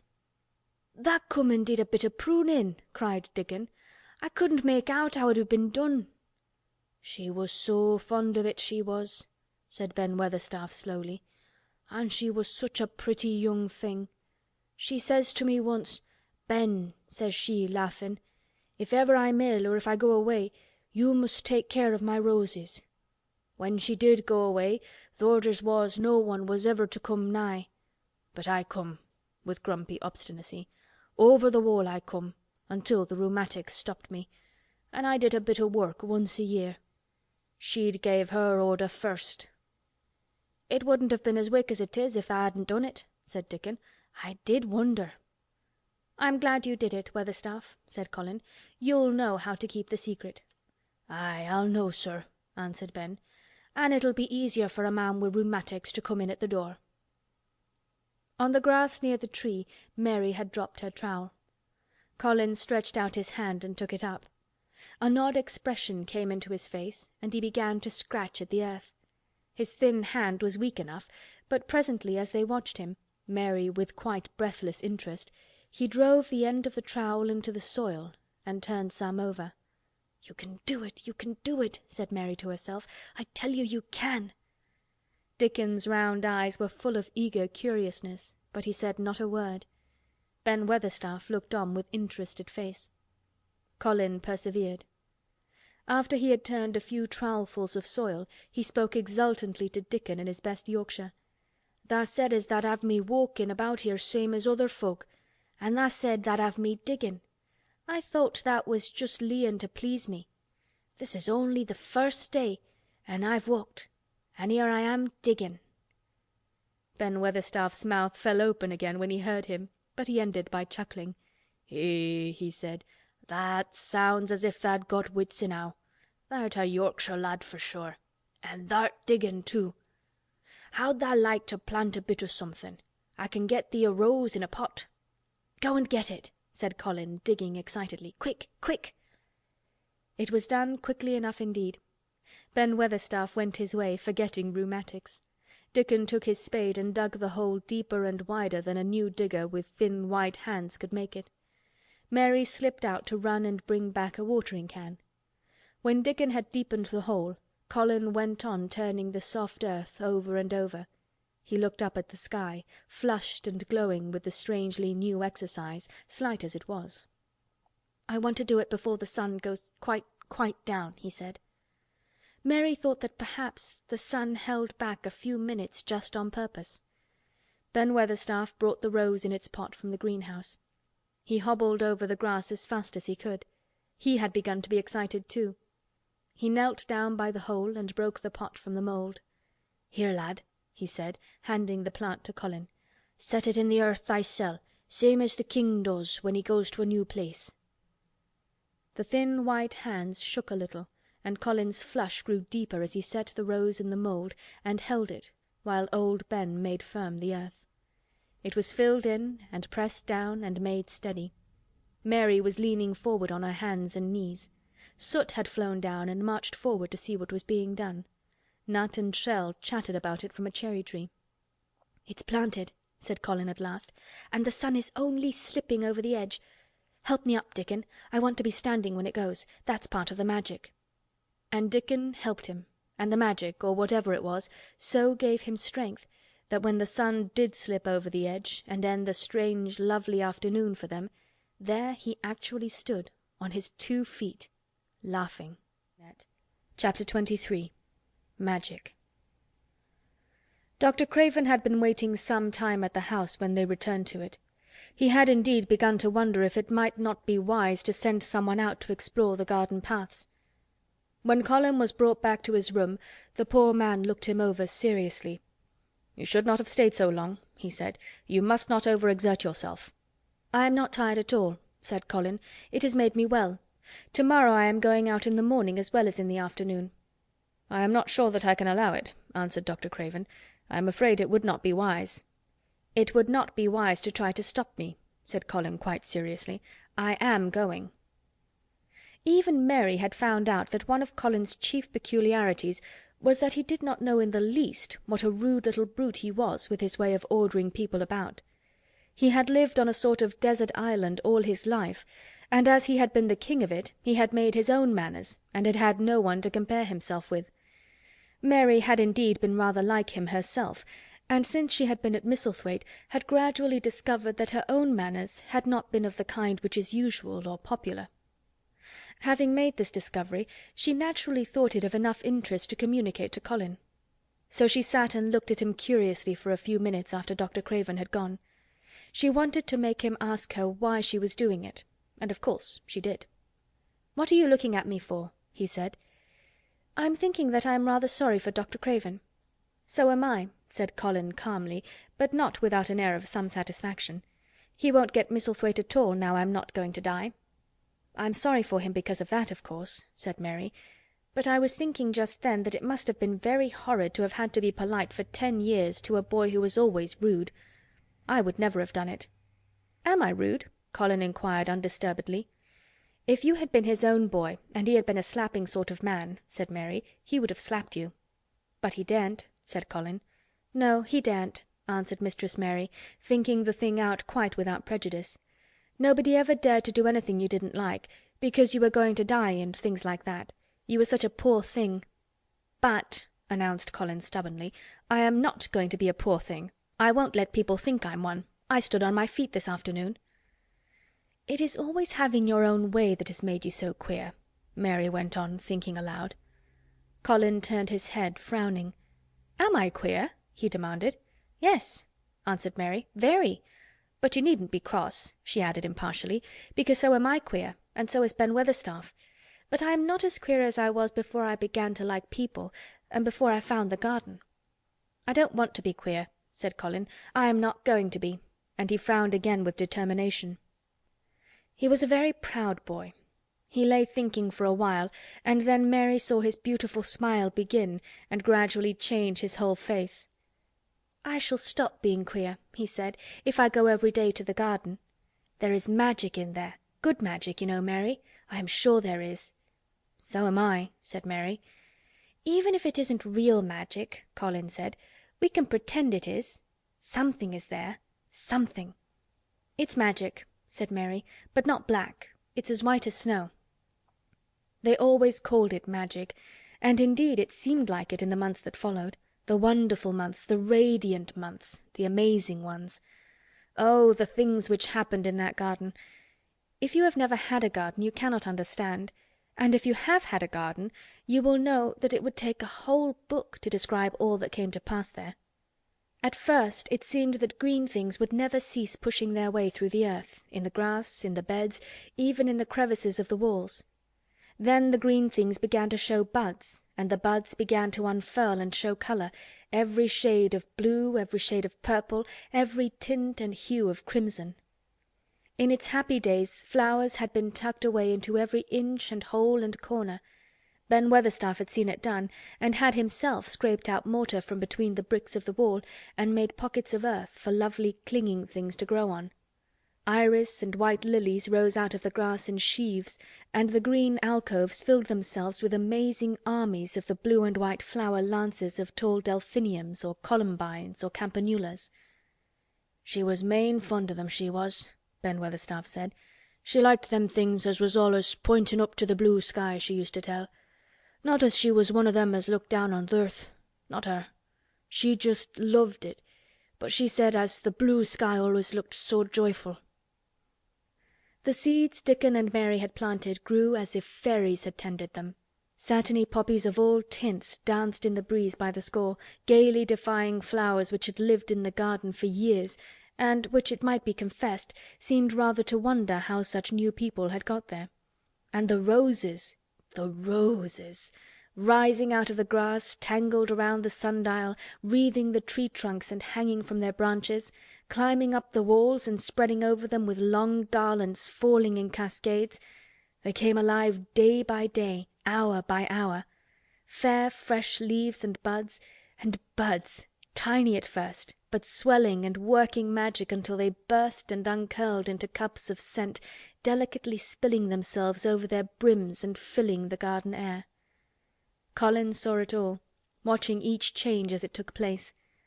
Every morning he was brought out, and every hour of each day when it didn't rain he spent in the garden. Even grey days pleased him. He would lie on the grass watching things growing, he said. If you watched long enough, he declared, you could see buds unsheath themselves. Also you could make the acquaintance of strange busy insect things running about on various unknown but evidently serious errands, sometimes carrying tiny scraps of straw or feather or food, or climbing blades of grass as if they were trees from whose tops one could look out and explore the country.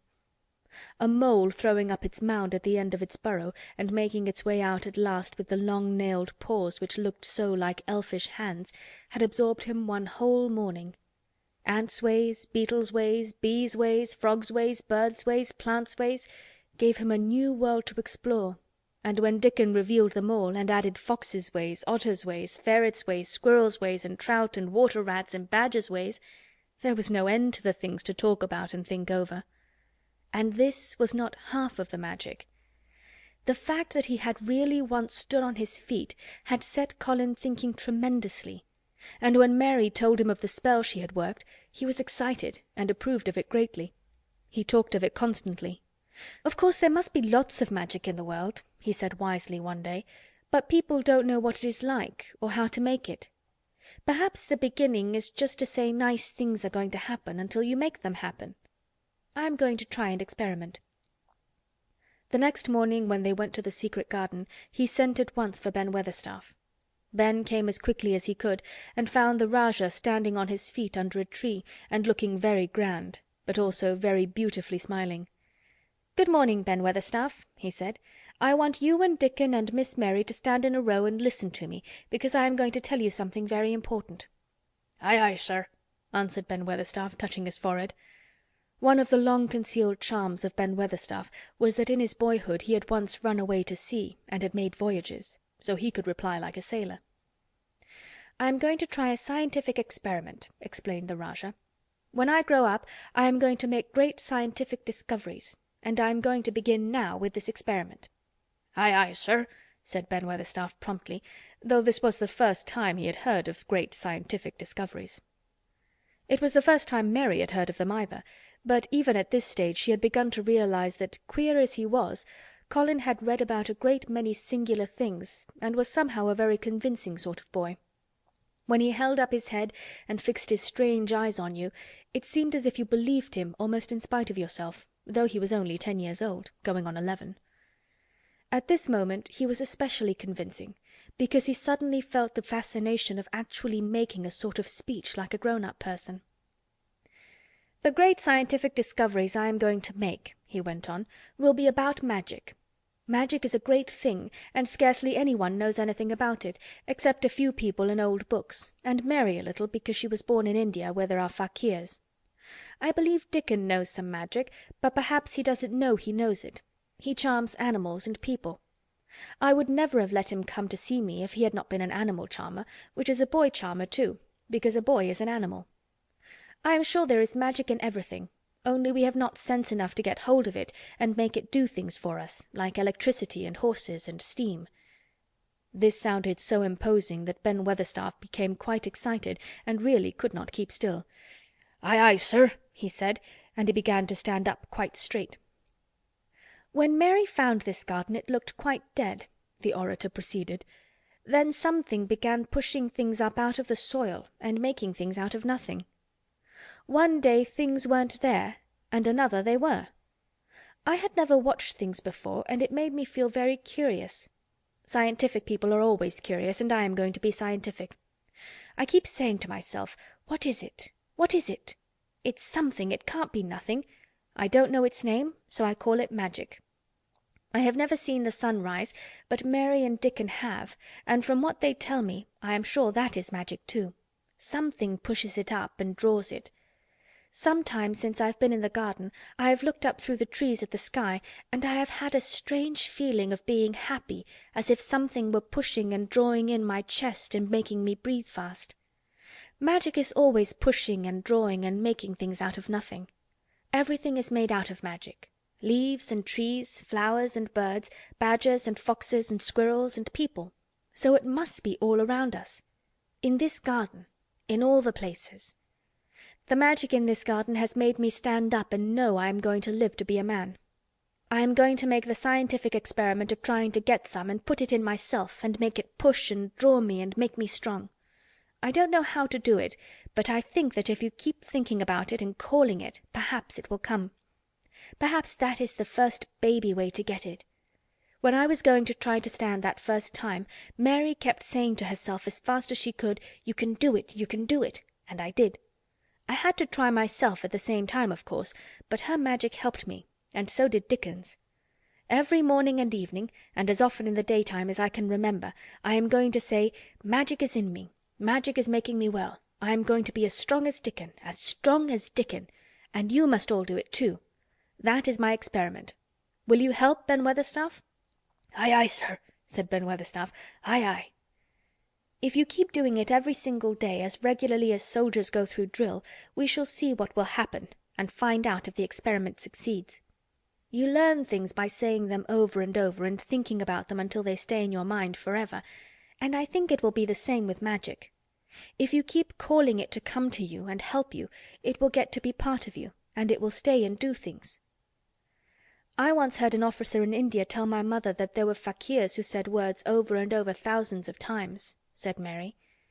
"I've heard Jem Fettleworth's wife say the same thing over thousands of times, calling Jem a drunken brute," said Ben Weatherstaff dryly. "Summat always comes o' that, sure enough. He gave her a good hidin' and went to the Blue Lion and got as drunk as a lord." Colin drew his brows together and thought a few minutes. Then he cheered up. "Well," he said, "you see, something did come of it. She used the wrong Magic until she made him beat her. If she'd used the right Magic and had said something nice, perhaps he wouldn't have got as drunk as a lord, and perhaps he might have bought her a new bonnet." Ben Weatherstaff chuckled, and there was a shrewd admiration in his little old eyes. "Thou'rt a clever lad as well as a straight-legged one, Mester Colin," he said. "Next time I see Bess Fettleworth I'll give her a bit o' hint o' what Magic'll do for her. She'd be rare and pleased if the scientific experiment worked, and so'd Jem." Dickon had stood listening to the lecture, his round eyes shining with curious delight. Nut and Shell were on his shoulders, and he held a long-eared white rabbit in his arm and stroked it softly while it laid its ears along its back and enjoyed itself. "Do you think the experiment will work?" Colin asked him, wondering what he was thinking. He so often wondered what Dickon was thinking when he saw him looking at him or at one of his creatures with his happy wide smile. He smiled now, and his smile was wider than usual. "Aye," he answered, "that I do. It'll work the same as the seeds do when the sun shines on 'em. It'll work for sure. Shall us begin it now?" Colin was delighted, and so was Mary. Fired by recollections of fakirs and devotees and illustrations, Colin suggested that they should all sit cross-legged under the tree which made a canopy. "It will be like sitting in a sort of temple," said Colin. "I'm rather tired and I want to sit down."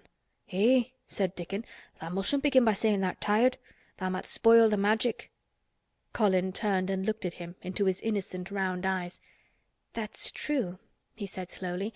"I must only think of the Magic." It all seemed most majestic and mysterious when they sat down in their circle. Ben Weatherstaff felt as if he had somehow been led into appearing at a prayer meeting. Ordinarily he was very fixed in being what he called "again prayer meetings." But this being the Rajah's affair, he did not resent it, and was indeed inclined to be gratified at being called upon to assist. Mistress Mary felt solemnly enraptured. Dickon held his rabbit in his arm, and perhaps he made some charmer's signal no one heard, for when he sat down, cross-legged like the rest, the crow, the fox, the squirrels, and the lamb slowly drew near and made part of the circle, settling each into a place of rest as if of their own desire. "The creatures have come," said Colin gravely. "They want to help us." Colin really looked quite beautiful, Mary thought. He held his head high, as if he felt like a sort of priest, and his strange eyes had a wonderful look in them. The light shone on him through the tree canopy. "Now we will begin," he said. "Shall we sway backward and forward, Mary, as if we were dervishes?" "I canna do no swayin' back'ard and for'ard," said Ben Weatherstaff. "I've got the rheumatics." "The Magic will take them away," said Colin in a high priest tone. "But we won't sway until it has done it. We will only chant." "I canna do no chantin'," said Ben Weatherstaff a trifle testily. "They turned me out o' the church choir the only time I ever tried it." No one smiled. They were all too much in earnest. Colin's face was not even crossed by a shadow. He was thinking only of the Magic. "Then I will chant," he said, and he began, looking like a strange boy spirit. "The sun is shining. The sun is shining. That is the Magic. The flowers are growing. The roots are stirring. That is the Magic. Being alive is the Magic. Being strong is the Magic. The Magic is in me. The Magic is in me. It is in me. It is in me. It's in every one of us. It's in Ben Weatherstaff's back. Magic! Magic! Come and help!" He said it a great many times. Not 1,000 times, but quite a goodly number. Mary listened entranced. She felt as if it were at once queer and beautiful, and she wanted him to go on and on. Ben Weatherstaff began to feel soothed into a sort of dream which was quite agreeable. The humming of the bees in the blossoms mingled with the chanting voice and drowsily melted into a doze. Dickon sat cross-legged with his rabbit asleep on his arm and a hand resting on the lamb's back. Soot had pushed away a squirrel and huddled close to him on his shoulder. The grey film dropped over his eyes. At last Colin stopped. "Now I am going to walk around the garden," he announced. Ben Weatherstaff's head had just dropped forward and he lifted it with a jerk. "You have been asleep," said Colin. "Nowt to the sort," mumbled Ben. "The sermon was good enow, but I'm bound to get out afore the collection." He was not quite awake yet. "You're not in church," said Colin. "Not me," said Ben, straightening himself. "Who said I were? I heard every bit of it. You said the Magic was in my back." The doctor calls it rheumatics." The Rajah waved his hand. "That was the wrong magic," he said. "You will get better. You have my permission to go to your work, but come back tomorrow." "I'd like to see thee walk around the garden," grunted Ben. It was not an unfriendly grunt, but it was a grunt. In fact, being a stubborn old party and not having entire faith in magic, he had made up his mind that if he were sent away he would climb his ladder and look over the wall, so that he might be ready to hobble back if there were any stumbling. The Rajah did not object to his staying, and so the procession was formed. It really did look like a procession. Colin was at its head, with Dickon on one side and Mary on the other. Ben Weatherstaff walked behind, and the creatures trailed after them, the lamb and the fox cub keeping close to Dickon, the white rabbit hopping along or stopping to nibble, and Soot following with the solemnity of a person who felt himself in charge.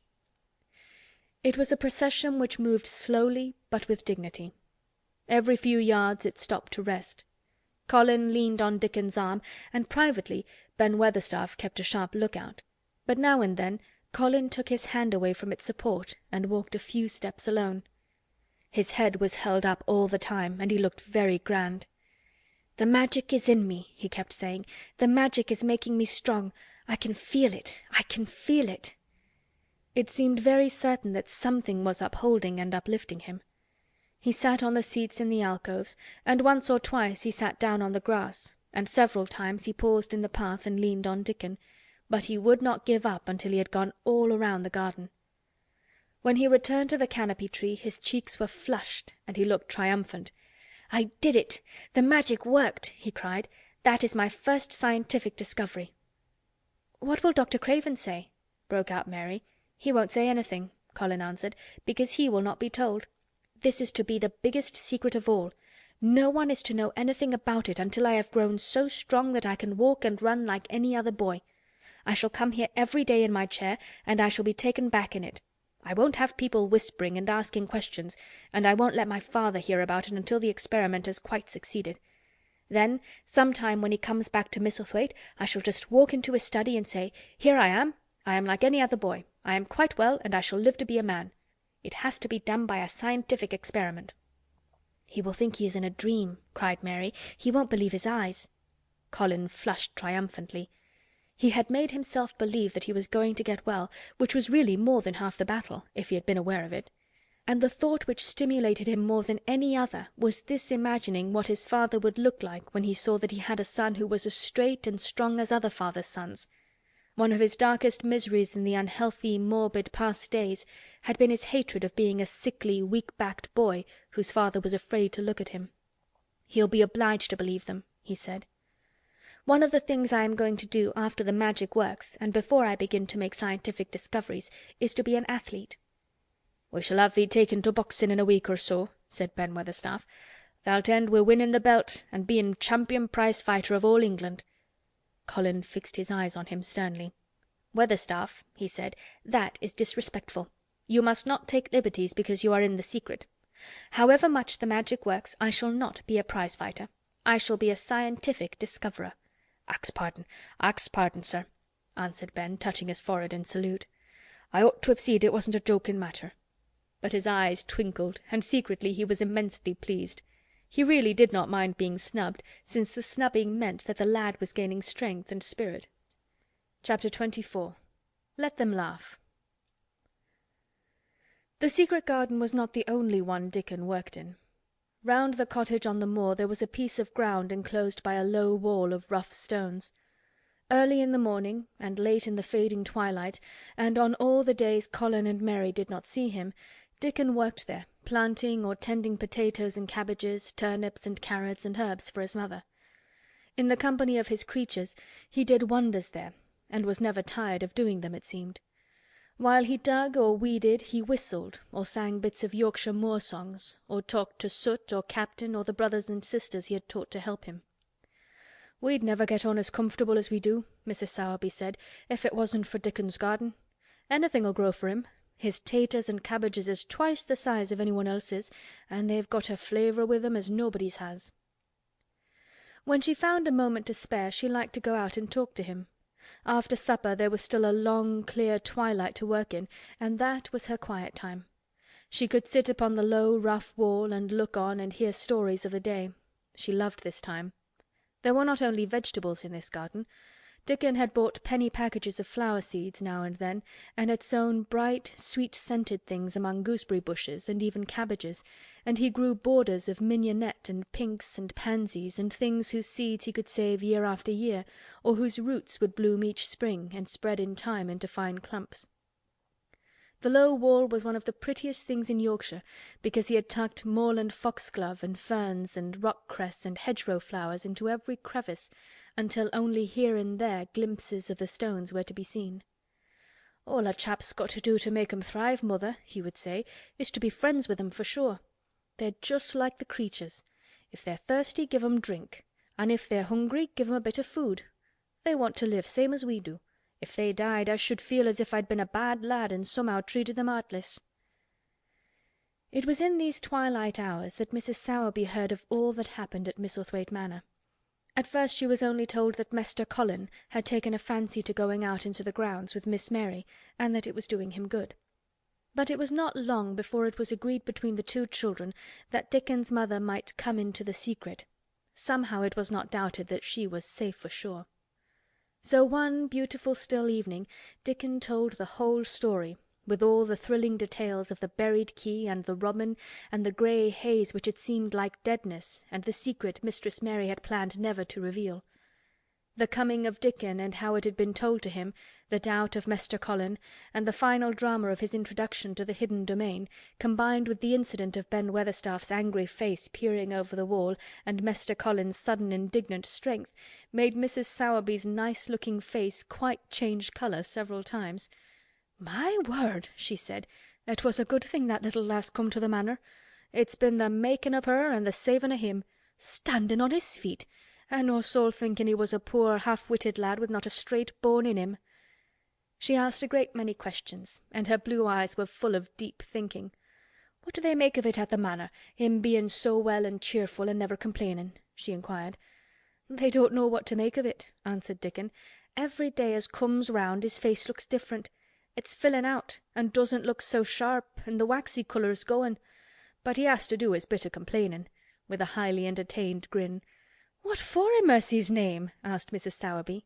Dickon chuckled. "He does it to keep them from guessing what's happened. If the doctor knew he'd found out he could stand on his feet, he'd likely write and tell Mester Craven. Mester Colin's saving the secret to tell himself. He's going to practise his magic on his legs every day till his father comes back, and then he's going to march into his room and show him he's as straight as other lads. But him and Miss Mary think it's the best plan to do a bit of groaning and fretting now and then to throw folk off the scent." Mrs. Sowerby was laughing a low, comfortable laugh long before he had finished his last sentence. "Eh," she said, "that pair's enjoying theirselves, I'll warrant. They'll get a good bit o' acting out of it, and there's nothing children likes as much as play-acting. Let's hear what they do, Dickon lad." Dickon stopped weeding and sat up on his heels to tell her. His eyes were twinkling with fun. "Mester Colin is carried down in his chair every time he goes out," he explained, "and he flies out at John the footman for not carrying him careful enough. He makes himself as helpless looking as he can, and never lifts his head till we're out o' sight o' the house. And he grunts and frets a good bit when he's being settled into his chair. Him and Miss Mary's both got to enjoying it, and when he groans and complains she'll say, 'Poor Colin, does it hurt you so much? Are you so weak as that, poor Colin?' But the trouble is that sometimes they can scarce keep from bursting out laughing. When we get safe into the garden they laugh till they've got no breath left to laugh with, and they have to stuff their faces into Mester Colin's cushions to keep the gardeners from hearing, if any of 'em's about." "The more they laugh the better for 'em," said Mrs. Sowerby, still laughing herself. "Good healthy child laughing's better than pills any day o' the year. That pair'll plump up for sure." "They are plumping up," said Dickon. "They're that hungry they don't know how to get enough to eat without making talk. Mester Colin says if he keeps sending for more food they won't believe he's an invalid at all. Miss Mary says she'll let him eat her share, but he says that if she goes hungry she'll get thin, and they mun both get fat at once." Mrs. Sowerby laughed so heartily at the revelation of this difficulty that she quite rocked backward and forward in her blue cloak, and Dickon laughed with her. "I'll tell thee what, lad," Mrs. Sowerby said when she could speak. "I've thought of a way to help 'em. When tha goes to him in the mornings, tha shall take a pail o' good new milk, "and I'll bake 'em a crusty cottage loaf or some buns with currants in 'em, same as you children like. Nothing so good as fresh milk and bread. Then they could take off th' edge o' their hunger while they were in the garden, and the fine food they get indoors 'ud polish off the corners." "Eh, mother," said Dickon admiringly, "what a wonder tha' art. Tha' always sees a way out o' things. They was quite in a pother yesterday. They didn't see how they was to manage it without orderin' up more food, they felt that empty inside. They're two young uns, growin' fast, and health's comin' back to both of 'em. Children like that feels like young wolves, and food's flesh and blood to 'em," said Mrs. Sowerby. Then she smiled Dickon's own curving smile. "Eh, but they're enjoyin' themselves for sure," she said. She was quite right, the comfortable, wonderful mother creature, and she had never been more so than when she said their play-actin' would be their joy. Colin and Mary found it one of their most thrilling sources of entertainment. The idea of protecting themselves from suspicion had been unconsciously suggested to them first by the puzzled nurse, and then by Dr. Craven himself. "Your appetite is improving very much, Master Colin," the nurse had said one day. "You used to eat nothing, and so many things disagreed with you." "Nothing disagrees with me now," replied Colin, and then, seeing the nurse looking at him curiously, he suddenly remembered that perhaps he ought not to appear too well just yet. "At least, things don't so often disagree with me. It's the fresh air." "Perhaps it is," said the nurse, still looking at him with a mystified expression. "But I must talk to Dr. Craven about it." "How she stared at you," said Mary when she went away, "as if she thought there must be something to find out." "I won't have her finding out things," said Colin. "No one must begin to find out yet." When Dr. Craven came that morning he seemed puzzled also. He asked a number of questions, to Colin's great annoyance. "You stay out in the garden a great deal," he suggested. "Where do you go?" Colin put on his favourite air of dignified indifference to opinion. "I will not let anyone know where I go," he answered. "I go to a place I like. Everyone has orders to keep out of the way. I won't be watched and stared at. You know that." "You seem to be out all day, but I do not think it has done you harm. I do not think so. The nurse says that you eat much more than you have ever done before." "Perhaps," said Colin, prompted by a sudden inspiration, "perhaps it is an unnatural appetite." "I do not think so, as your food seems to agree with you," said Dr. Craven. "You are gaining flesh rapidly, and your colour is better." Perhaps I am bloated and feverish," said Colin, assuming a discouraging air of gloom. "People who are not going to live are often different." Dr. Craven shook his head. He was holding Colin's wrist, and he pushed up his sleeve and felt his arm. "You are not feverish," he said thoughtfully, "and such flesh as you have gained is healthy. If you can keep this up, my boy, we need not talk of dying. Your father will be happy to hear of this remarkable improvement." "I won't have him told," Colin broke forth fiercely. "It will only disappoint him if I get worse again. And I may get worse this very night. I might have a raging fever. I feel as if I might be beginning to have one now. I won't have letters written to my father. I won't! You're making me angry, and you know that is bad for me. I feel hot already. I hate being written about and being talked over as much as I hate being stared at." "Hush, my boy," Dr. Craven soothed him. "Nothing shall be written without your permission. You are too sensitive about things. You must not undo the good which has been done." He said no more about writing to Mr. Craven, and when he saw the nurse he privately warned her that such a possibility must not be mentioned to the patient. "The boy is extraordinarily better," he said. "His advance seems almost abnormal. But of course he is doing now of his own free will what we could not make him do before. Still, he excites himself very easily, and nothing must be said to irritate him." Mary and Colin were much alarmed and talked together anxiously. From this time dated their plan of play-actin'. "I may be obliged to have a tantrum," said Colin regretfully. "I don't want to have one, and I'm not miserable enough now to work myself into a big one. Perhaps I couldn't have one at all. That lump doesn't come in my throat now, and I keep thinking of nice things instead of horrible ones. But if they talk about writing to my father I shall have to do something."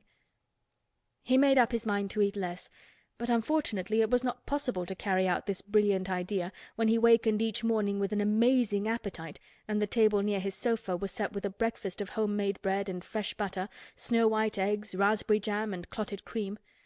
Mary always breakfasted with him, and when they found themselves at the table, particularly if there were delicate slices of sizzling ham sending forth tempting odours from under a hot silver cover, they would look into each other's eyes in desperation. "I think we shall have to eat it all this morning, Mary," Colin always ended by saying.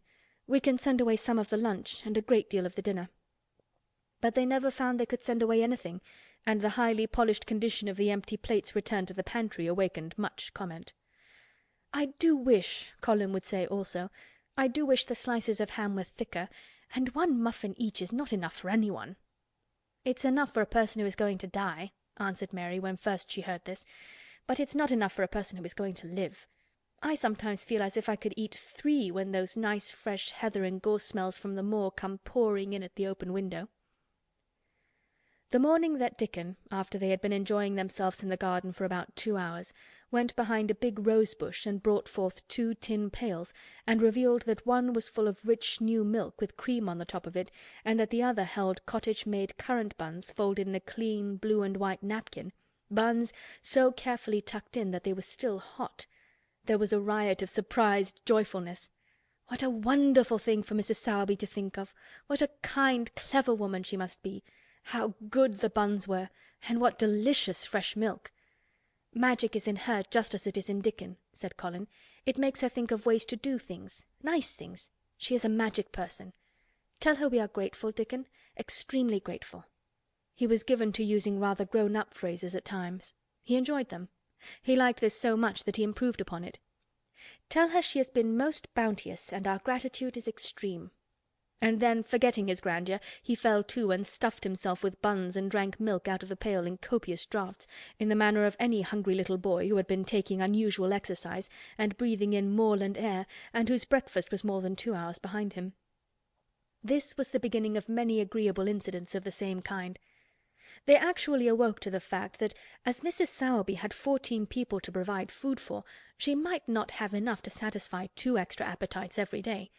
So they asked her to let them send some of their shillings to buy things. Dickon made the stimulating discovery that in the wood in the park outside the garden, where Mary had first found him piping to the wild creatures, there was a deep little hollow where you could build a sort of tiny oven with stones and roast potatoes and eggs in it. Roasted eggs were a previously unknown luxury, and very hot potatoes with salt and fresh butter in them were fit for a woodland king, besides being deliciously satisfying. You could buy both potatoes and eggs and eat as many as you liked without feeling as if you were taking food out of the mouths of 14 people. Every beautiful morning the magic was worked by the mystic circle under the plum tree, which provided a canopy of thickening green leaves after its brief blossom time was ended. After the ceremony Colin always took his walking exercise, and throughout the day he exercised his newly found power at intervals. Each day he grew stronger and could walk more steadily and cover more ground, and each day his belief in the magic grew stronger, as well it might. He tried one experiment after another as he felt himself gaining strength, and it was Dickon who showed him the best things of all. "Yesterday," he said one morning after an absence, "I went to Thwaite for mother, and near the Blue Cow Inn I seed Bob Haworth. He's the strongest chap on the moor. He's the champion wrestler, and he can jump higher than any other chap and throw the hammer farther. He's gone all the way to Scotland for the sports some years. He's knowed me ever since I was a little un, and he's a friendly sort, and I asked him some questions. The gentry calls him a athlete, and I thought of thee, Mester Colin, and I says, 'How did tha make thy muscles stick out that way, Bob? Did tha do anything extra to make thyself so strong?' And he says, 'Well, yes, lad, I did. A strong man in a show that came to Thwaite once showed me how to exercise my arms and legs and every muscle in my body.' And I says, 'Could a delicate chap make hisself stronger with 'em, Bob?' And he laughed and he says, 'Art tha the delicate chap?' And I says, 'No, but I knows a young gentleman that's getting well of a long illness, and I wish I'd knowed some o' them tricks to tell him about.' I didn't say no names, and he didn't ask none. He's friendly, same as I said, and he stood up and showed me good-natured like, and I imitated what he did till I knowed it by heart." Colin had been listening excitedly. "Can you show me?" he cried. "Will you?" "Aye, to be sure," Dickon answered, getting up. "But he says tha mun do 'em gentle at first, and be careful not to tire thysel. Rest in between times, and take deep breaths, and don't overdo." "I'll be careful," said Colin. "Show me, show me! Dickon, you are the most magic boy in the world." Dickon stood on the grass and slowly went through a carefully practical but simple series of muscle exercises. Colin watched them with widening eyes. He could do a few while he was sitting down. Presently he did a few gently while he stood upon his already steadied feet. Mary began to do them also. Soot, who was watching the performance, became much disturbed, and left his branch and hopped about restlessly because he could not do them too. From that time the exercises were part of the day's duties as much as the magic was. It became possible for both Colin and Mary to do more of them each time they tried, and such appetites were the results that but for the basket Dickon put down behind the bush each morning when he arrived, they would have been lost. But the little oven in the hollow and Mrs. Sowerby's bounties were so satisfying that Mrs. Medlock and the nurse and Dr. Craven became mystified again. You can trifle with your breakfast and seem to disdain your dinner if you are full to the brim with roasted eggs and potatoes and richly frothed new milk and oat-cakes and buns and heather honey and clotted cream. "They are eating next to nothing," said the nurse. "They'll die of starvation if they can't be persuaded to take some nourishment. And yet see how they look." "Look!" exclaimed Mrs. Medlock indignantly. I'm moithered to death with them. They're a pair of young Satans. Burst in their jackets one day, and the next turning up their noses at the best meals the cook can tempt them with. Not a mouthful of that lovely young fowl and bread sauce did they set a fork into yesterday, and the poor woman fair invented a pudding for them, and back it sent. She almost cried. She's afraid she'll be blamed if they starve themselves into their graves." Dr. Craven came and looked at Colin long and carefully. He wore an extremely worried expression when the nurse talked with him and showed him the almost untouched tray of breakfast she had saved for him to look at. But it was even more worried when he sat down by Colin's sofa and examined him. He had been called to London on business, and had not seen the boy for nearly 2 weeks. When young things begin to gain health, they gain it rapidly. The waxen tinge had left Colin's skin, and a warm rose showed through it. His beautiful eyes were clear, and the hollows under them and in his cheeks and temples had filled out. His once dark, heavy locks had begun to look as if they sprang healthily from his forehead, and were soft and warm with life. His lips were fuller and of a normal colour. In fact, as an imitation of a boy who was a confirmed invalid, he was a disgraceful sight. Dr. Craven held his chin in his hand and thought him over. "I am sorry to hear that you do not eat anything," he said. "That will not do. You will lose all you have gained, and you have gained amazingly. You ate so well a short time ago." "I told you it was an unnatural appetite," answered Colin. Mary was sitting on her stool near by, and she suddenly made a very queer sound which she tried so violently to repress that she ended by almost choking. "What is the matter?" said Dr. Craven, turning to look at her. Mary became quite severe in her manner. "It was something between a sneeze and a cough," she replied with reproachful dignity, "and it got into my throat. But," she said afterward to Colin, "I couldn't stop myself. It just burst out because all at once I couldn't help remembering that last big potato you ate, and the way your mouth stretched when you bit through that thick, lovely crust with jam and clotted cream on it." "Is there any way in which those children can get food secretly?" Dr. Craven inquired of Mrs. Medlock. "There's no way unless they dig it out of the earth or pick it off the trees," Mrs. Medlock answered. "They stay out in the gardens all day and see no one but each other. And if they want anything different to eat from what's sent up to them, they need only ask for it." "Well," said Dr. Craven, "so long as going without food agrees with them, we need not disturb ourselves. The boy is a new creature." "So is the girl," said Mrs. Medlock. "She's begun to be downright pretty since she's filled out and lost her ugly little sour look. Her hair's grown thick and healthy-looking, and she's got a bright colour. The glummest, ill-natured little thing she used to be, and now her and Master Colin laugh together like a pair of crazy young ones. Perhaps they're growing fat on that." "Perhaps they are," said Dr. Craven. "Let them laugh." Chapter 25. The Curtain. And the secret garden bloomed and bloomed, and every morning revealed new miracles. In the robin's nest there were eggs, and the robin's mate sat upon them, keeping them warm with her feathery little breast and careful wings. At first she was very nervous, and the robin himself was indignantly watchful. Even Dickon did not go near the close-grown corner in those days, but waited until by the quiet working of some mysterious spell he seemed to have conveyed to the little soul of the pair that in the garden there was nothing which was not quite like themselves, nothing which did not understand the wonderfulness of what was happening to them, the immense, tender, terrible, heart-breaking beauty and solemnity of eggs.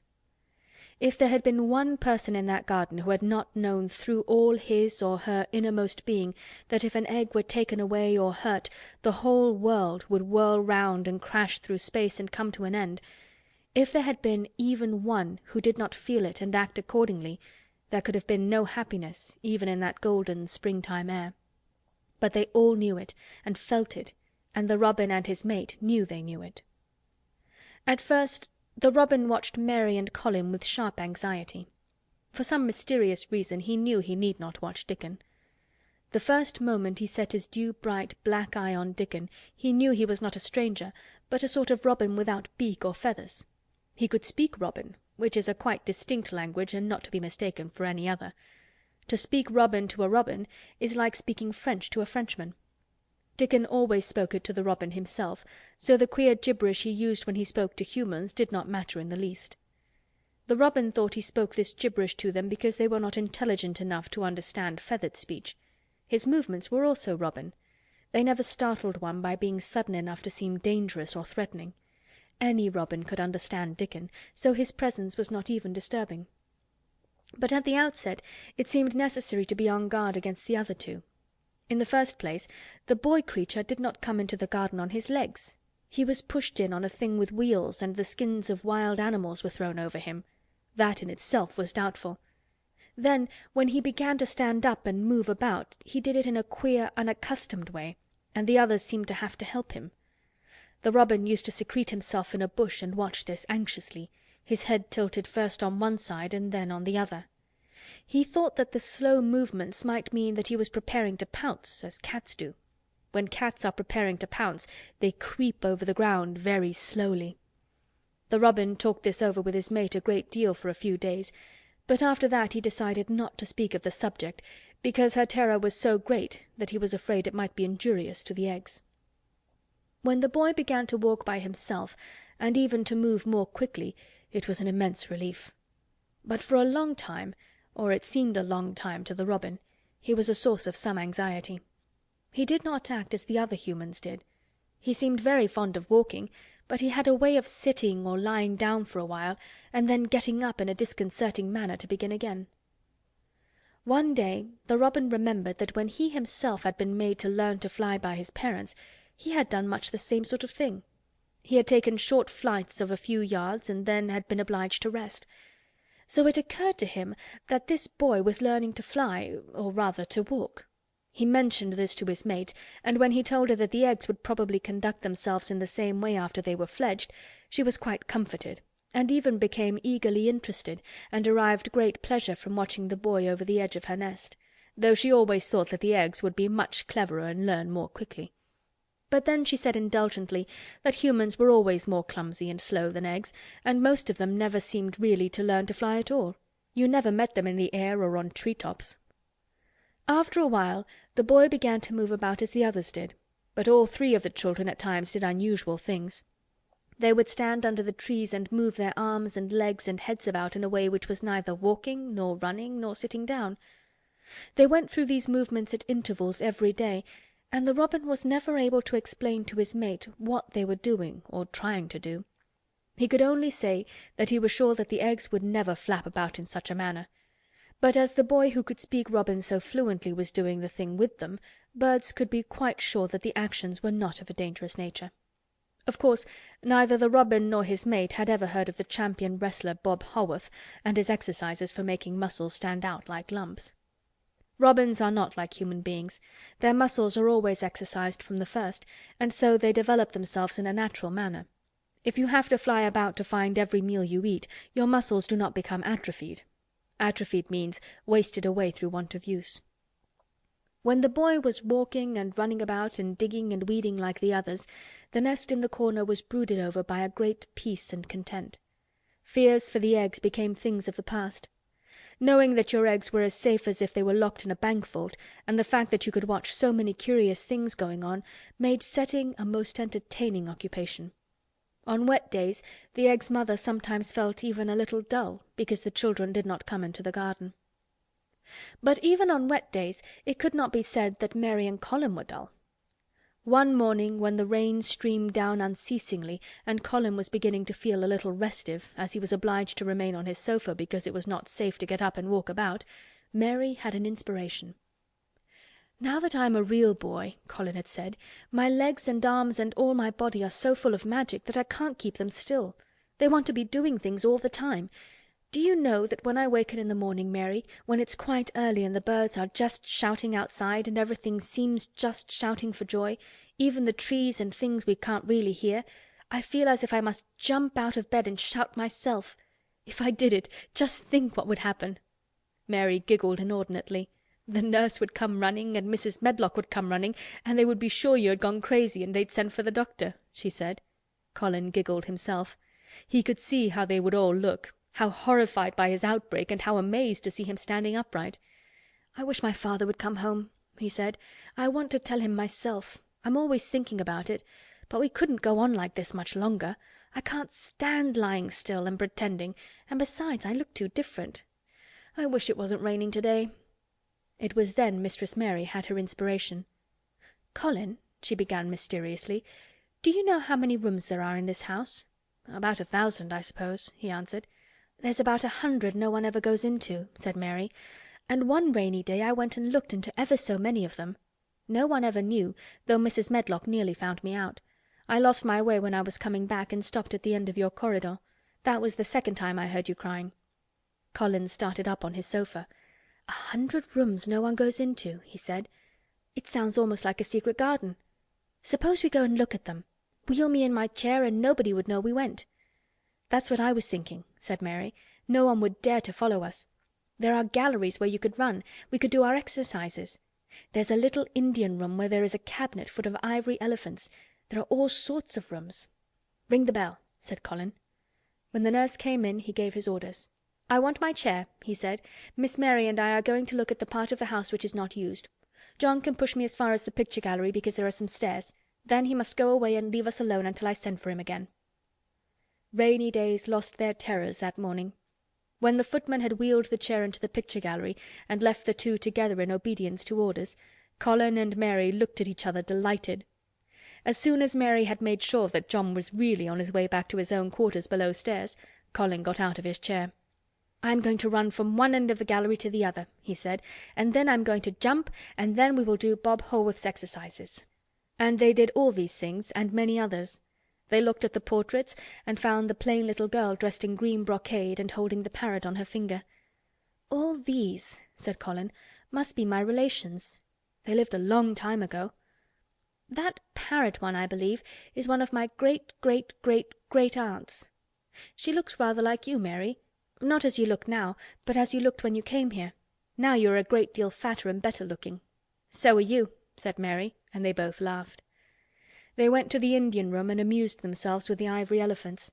They found the rose-coloured brocade boudoir and the hole in the cushion the mouse had left, but the mice had grown up and run away and the hole was empty. They saw more rooms and made more discoveries than Mary had made on her first pilgrimage. They found new corridors and corners and flights of steps, and new old pictures they liked and weird old things they did not know the use of. It was a curiously entertaining morning, and the feeling of wandering about in the same house with other people, but at the same time feeling as if one were miles away from them, was a fascinating thing. "I'm glad we came," Colin said.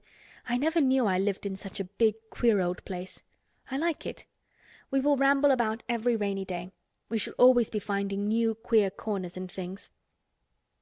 That morning they had found among other things such good appetites that when they returned to Colin's room it was not possible to send the luncheon away untouched. When the nurse carried the tray downstairs she slapped it down on the kitchen dresser so that Mrs. Loomis, the cook, could see the highly polished dishes and plates. "Look at that," she said. "This is a house of mystery, and those two children are the greatest mysteries in it." "If they keep that up every day," said the strong young footman John, "there'd be small wonder that he weighs twice as much today as he did a month ago. I should have to give up my place in time for fear of doing my muscles an injury." That afternoon Mary noticed that something new had happened in Colin's room. She had noticed it the day before, but had said nothing because she thought the change might have been made by chance. She said nothing today, but she sat and looked fixedly at the picture over the mantel. She could look at it because the curtain had been drawn aside. That was the change she noticed. "I know what you want me to tell you," said Colin, after she had stared a few minutes. "I always know when you want me to tell you something. You are wondering why the curtain is drawn back. I am going to keep it like that." "Why?" asked Mary. "Because it doesn't make me angry any more to see her laughing. I wakened when it was bright moonlight 2 nights ago, and felt as if the magic was filling the room and making everything so splendid that I couldn't lie still. I got up and looked out of the window. The room was quite light, and there was a patch of moonlight on the curtain, and somehow that made me go and pull the cord. She looked right down at me as if she were laughing because she was glad I was standing there. It made me like to look at her. I want to see her laughing like that all the time. I think she must have been a sort of magic person, perhaps." "You're so like her now," said Mary, "that sometimes I think perhaps you're her ghost made into a boy." That idea seemed to impress Colin. He thought it over and then answered her slowly. "If I were her ghost, my father would be fond of me." "Do you want him to be fond of you?" inquired Mary. "I used to hate it because he was not fond of me. If he grew fond of me, I think I should tell him about the magic. It might make him more cheerful." Chapter 26. Its Mother. Their belief in the magic was an abiding thing. After the morning's incantations, Colin sometimes gave them magic lectures. "I like to do it," he explained, "because when I grow up and make great scientific discoveries I shall be obliged to lecture about them, and so this is practice. I can only give short lectures now because I am very young, and besides Ben Weatherstaff would feel as if he were in church and he would go to sleep." "The best thing about lecturing," said Ben, "is that a chap can get up and say aught he pleases, and no other chap can answer him back. I wouldn't be again lecturing a bit myself sometimes." But when Colin held forth under his tree, old Ben fixed devouring eyes on him and kept them there. He looked him over with critical affection.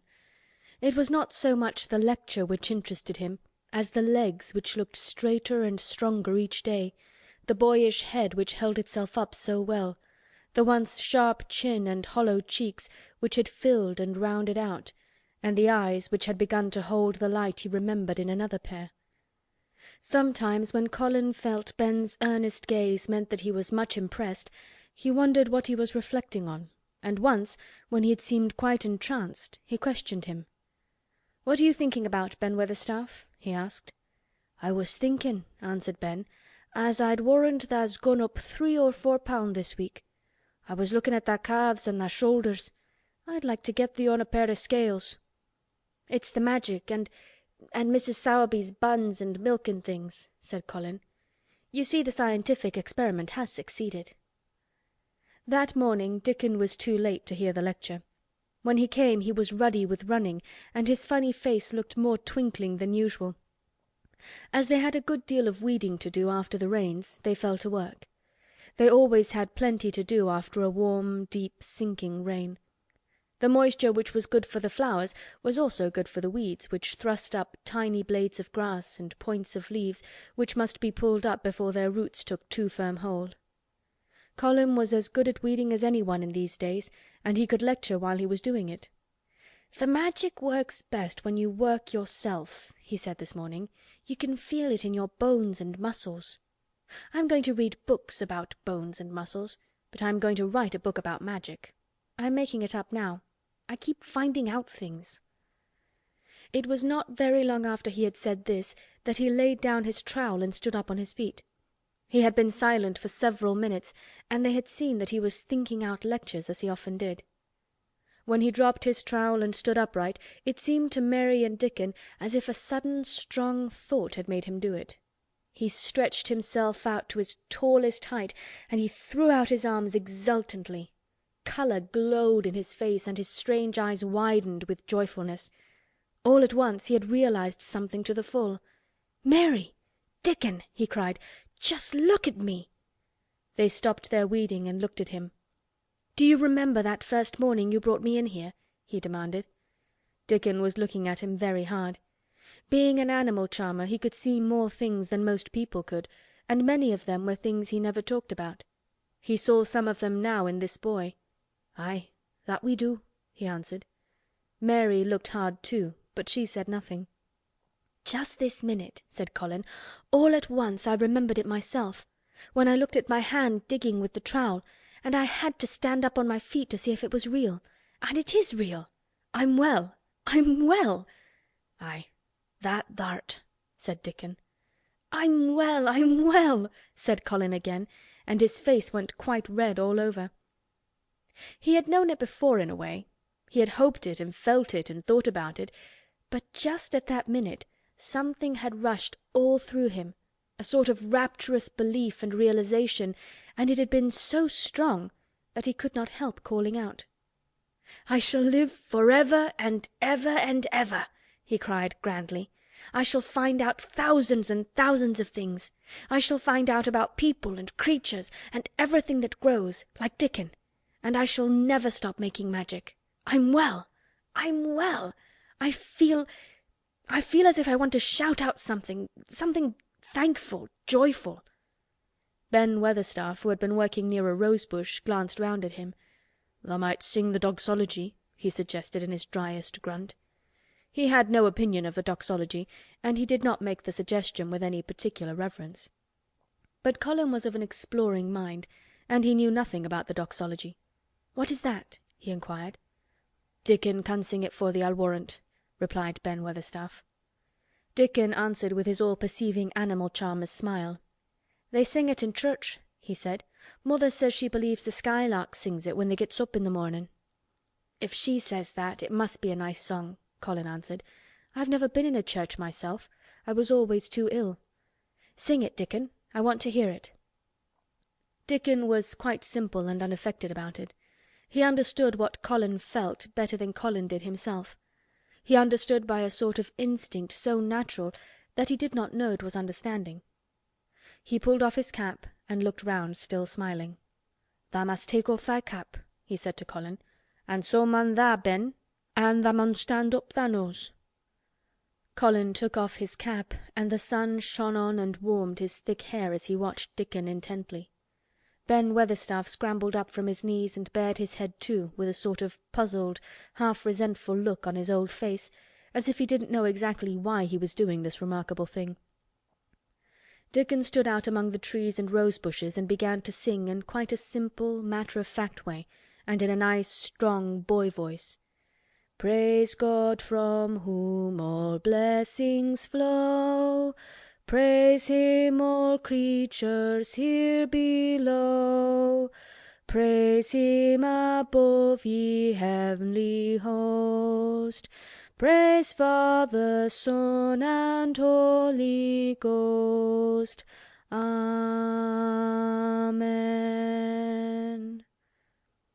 When he had finished, Ben Weatherstaff was standing quite still, with his jaws set obstinately, but with a disturbed look in his eyes fixed on Colin.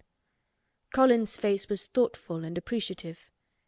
"It is a very nice song," he said. "I like it. Perhaps it means just what I mean when I want to shout out that I am thankful to the magic." He stopped and thought in a puzzled way. "Perhaps they're both the same thing. How can we know the exact names of everything? Sing it again, Dickon. Let us try, Mary. I want to sing it too. It's my song. How does it begin? Praise God from whom all blessings flow?" And they sang it again, and Mary and Colin lifted their voices as musically as they could, and Dickon swelled quite loud and beautiful, and at the second line Ben Weatherstaff raspingly cleared his throat, and at the third line he joined in with such vigour that it seemed almost savage. And when the Amen came to an end, Mary observed that the very same thing had happened to him which had happened when he found out that Colin was not a cripple. His chin was twitching, and he was staring and winking, and his leathery old cheeks were wet. "I never seed no sense in the doxology afore," he said hoarsely, "but I may change my mind in time. I should say tha'd gone up £5 this week, Mester Colin. 5 on 'em." Colin was looking across the garden at something attracting his attention, and his expression had become a startled one. "Who's coming in here?" he said quickly. "Who is it?" The door in the ivied wall had been pushed gently open, and a woman had entered. She had come in with the last line of their song, and she had stood still listening and looking at them. With the ivy behind her, the sunlight drifting through the trees and dappling her long blue cloak, and her nice fresh face smiling across the greenery, she was rather like a softly coloured illustration in one of Colin's books. She had wonderful affectionate eyes which seemed to take everything in, all of them, even Ben Weatherstaff and the creatures and every flower that was in bloom. Unexpectedly as she had appeared, not one of them felt that she was an intruder at all. Dickon's eyes lighted like lamps. "It's mother, that's who it is!" he cried, and went across the grass at a run. Colin began to move toward her too, and Mary went with him. They both felt their pulses beat faster. "It's mother," Dickon said again when they met halfway. "I knowed thou wanted to see her, and I told her where the door was hid." Colin held out his hand with a sort of flushed royal shyness, but his eyes quite devoured her face. "Even when I was ill I wanted to see you," he said. "You and Dickon and the secret garden. I'd never wanted to see anyone or anything before." The sight of his uplifted face brought about a sudden change in her own. She flushed, and the corners of her mouth shook, and a mist seemed to sweep over her eyes. "Eh, dear lad," she broke out tremulously. "Eh, dear lad," as if she had not known she were going to say it. She did not say "Mester Colin," but just "dear lad," quite suddenly.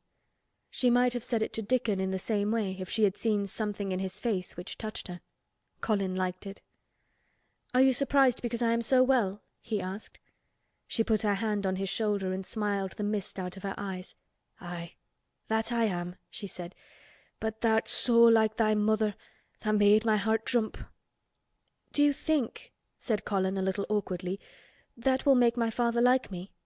"Aye, for sure, dear lad," she answered, and she gave his shoulder a soft, quick pat. "And he mun come home. He mun come home." "Susan Sowerby," said Ben Weatherstaff, getting close to her. "Look at the lad's legs, wilt tha? They was like drumsticks in stocking 2 months ago, and I heard folk tell as they was bandy and knock-kneed both at the same time. Look at 'em now." Susan Sowerby laughed a comfortable laugh. "They're going to be fine strong lads' legs in a bit," she said. "Let him go on playin' and workin' in the garden, and eatin' hearty and drinkin' plenty o' good sweet milk, and there'll not be a finer pair o' Yorkshire. Thank God for it." She put both hands on Mistress Mary's shoulders and looked her little face over in a motherly fashion.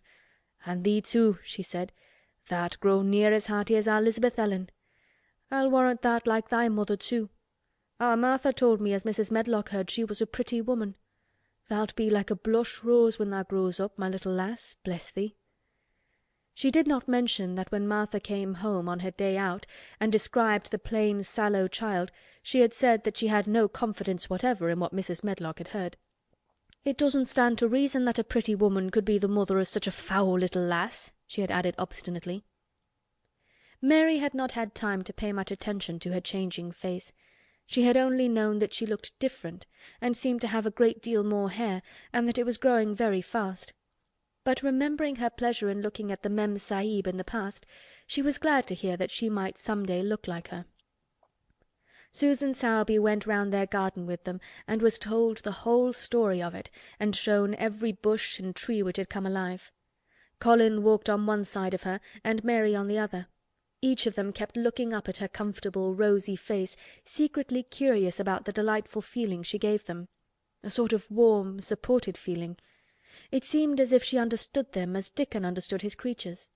She stooped over the flowers and talked about them as if they were children.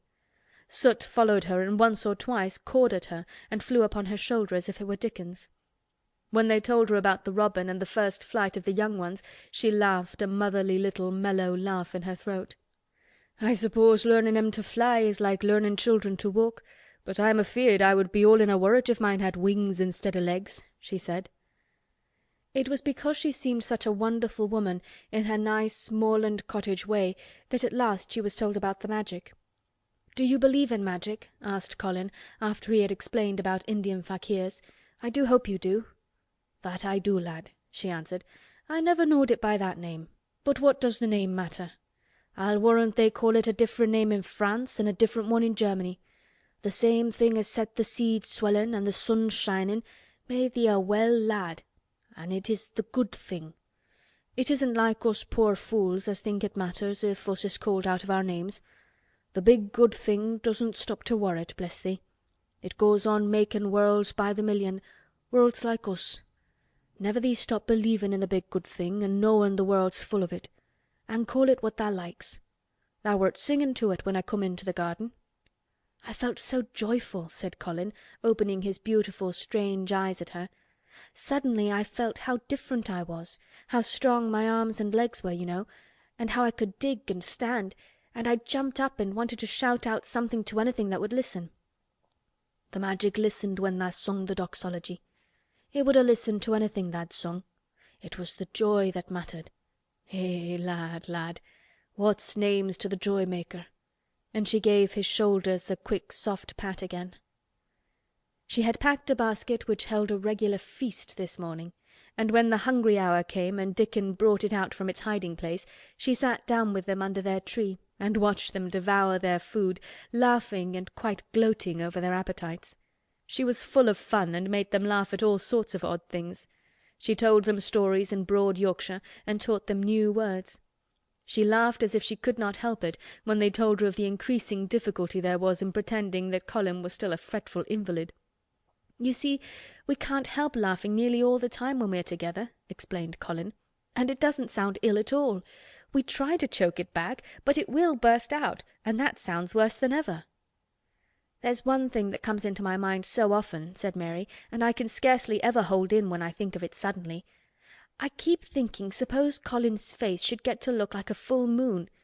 It isn't like one yet, but it gets a tiny bit fatter every day. And suppose one morning it should look like one, what should we do?" "Bless our soul, I can see tha's a good bit of play-acting to do," said Susan Sowerby. "But thou won't have to keep it up much longer. Mr. Craven'll come home." "Do you think he will?" asked Colin. "Why?" Susan Sowerby chuckled softly. "I suppose it'd nigh break thy heart if he found out before thou told him in thy own way," she said. "Tha's laid awake nights planning it." "I couldn't bear anyone else to tell him," said Colin. "I think about different ways every day. I think now I just want to run into his room." "That'd be a fine start for him," said Susan Sowerby. "I'd like to see his face, lad. I would that. He mun come back. That he mun." One of the things they talked of was the visit they were to make to her cottage. They planned it all. They were to drive over the moor and lunch out of doors among the heather. They would see all the 12 children and Dickon's garden and would not come back until they were tired. Susan Sowerby got up at last to return to the house and Mrs. Medlock. It was time for Colin to be wheeled back also. But before he got into his chair he stood quite close to Susan and fixed his eyes on her with a kind of bewildered adoration, and he suddenly caught hold of the fold of her blue cloak and held it fast. "You're just what I wanted," he said. "I wish you were my mother as well as Dickon's." All at once Susan Sowerby bent down and drew him with her warm arms close against the bosom under her blue cloak, as if he had been Dickon's brother. The quick mist swept over her eyes. "Eh, dear lad," she said, "thy own mother's in this here very garden, I do believe. She couldna keep out of it. Thy father mun come back to thee. He mun." Chapter 27 In the Garden. In each century since the beginning of the world, wonderful things have been discovered. In the last century, more amazing things were found out than in any century before. In this new century, hundreds of things still more astounding will be brought to light. At first, people refuse to believe that a strange new thing can be done. Then they begin to hope it can be done. Then they see it can be done. Then it is done, and all the world wonders why it was not done centuries ago. One of the new things people began to find out in the last century was that thoughts, just mere thoughts, are as powerful as electric batteries, as good for one as sunlight is, or as bad for one as poison. To let a sad thought or a bad one get into your mind is as dangerous as letting a scarlet fever germ get into your body. If you let it stay there after it has got in, you may never get over it as long as you live. So long as Mistress Mary's mind was full of disagreeable things about her dislikes and sour opinions of people and her determination not to be pleased by or interested in anything, she was a yellow-faced, sickly, bored and wretched child. Circumstances, however, were very kind to her, though she was not at all aware of it. They began to push her about for her own good. When her mind gradually filled itself with robins and moorland cottages crowded with children, with queer crabbed old gardeners and common little Yorkshire housemaids, with springtime and with secret gardens coming alive day by day, and also with a moor-boy and his creatures, there was no room left for the disagreeable thoughts which affected her liver and her digestion and made her yellow and tired. So long as Colin shut himself up in his room and thought only of his fears and weakness and his detestation of people who looked at him, and reflected hourly on humps and early death, he was a hysterical, half-crazy little hypochondriac who knew nothing of the sunshine and the spring, and also did not know that he could get well and could stand upon his feet if he tried to do it. When new beautiful thoughts began to push out the old hideous ones, life began to come back to him. His blood ran healthily through his veins, and strength poured into him like a flood. His scientific experiment was quite practical and simple, and there was nothing weird about it at all. Much more surprising things can happen to anyone who, when a disagreeable or discouraged thought comes into his mind, just has the sense to remember in time and push it out by putting in an agreeable, determinedly courageous one. Two things cannot be in one place. Where you tend a rose, my lad, a thistle cannot grow.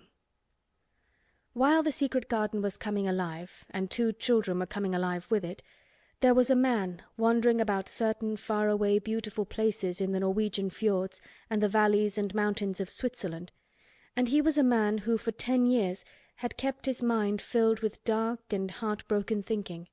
He had not been courageous. He had never tried to put any other thoughts in the place of the dark ones. He had wandered by blue lakes and thought them. He had lain on mountain sides with sheets of deep blue gentians blooming all about him, and flower breaths filling all the air, and he had thought them.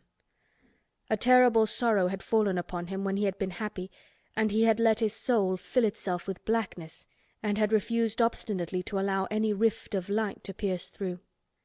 He had forgotten and deserted his home and his duties. When he travelled about, darkness so brooded over him that the sight of him was a wrong done to other people, because it was as if he poisoned the air about him with gloom.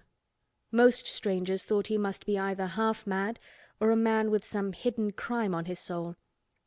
He was a tall man with a drawn face and crooked shoulders, and the name he always entered on hotel registers was Archibald Craven, Misselthwaite Manor, Yorkshire, England. He had travelled far and wide since the day he saw Mistress Mary in his study and told her that she might have her bit of earth. He had been in the most beautiful places in Europe, though he had remained nowhere more than a few days. He had chosen the quietest and remotest spots. He had been on the tops of mountains whose heads were in the clouds, and had looked down on other mountains when the sun rose and touched them with such light as made it seem as if the world were just being born. But the light had never seemed to touch himself, until one day when he realized that for the first time in 10 years a strange thing had happened. He was in a wonderful valley in the Austrian Tyrol, and he had been walking alone through such beauty as might have lifted any man's soul out of shadow. He had walked a long way, and it had not lifted his. But at last he had felt tired, and had thrown himself down to rest on a carpet of moss by a stream. It was a clear little stream which ran quite merrily along on its narrow way through the luscious damp greenness. Sometimes it made a sound rather like very low laughter as it bubbled over and round stones. He saw birds come and dip their heads to drink in it, and then flick their wings and fly away. It seemed a thing alive, and yet its tiny voice made the stillness seem deeper. The valley was very, very still. As he sat gazing into the clear running of the water, Archibald Craven gradually felt his mind and body both grow quiet as the valley itself. He wondered if he were going to sleep, but he was not.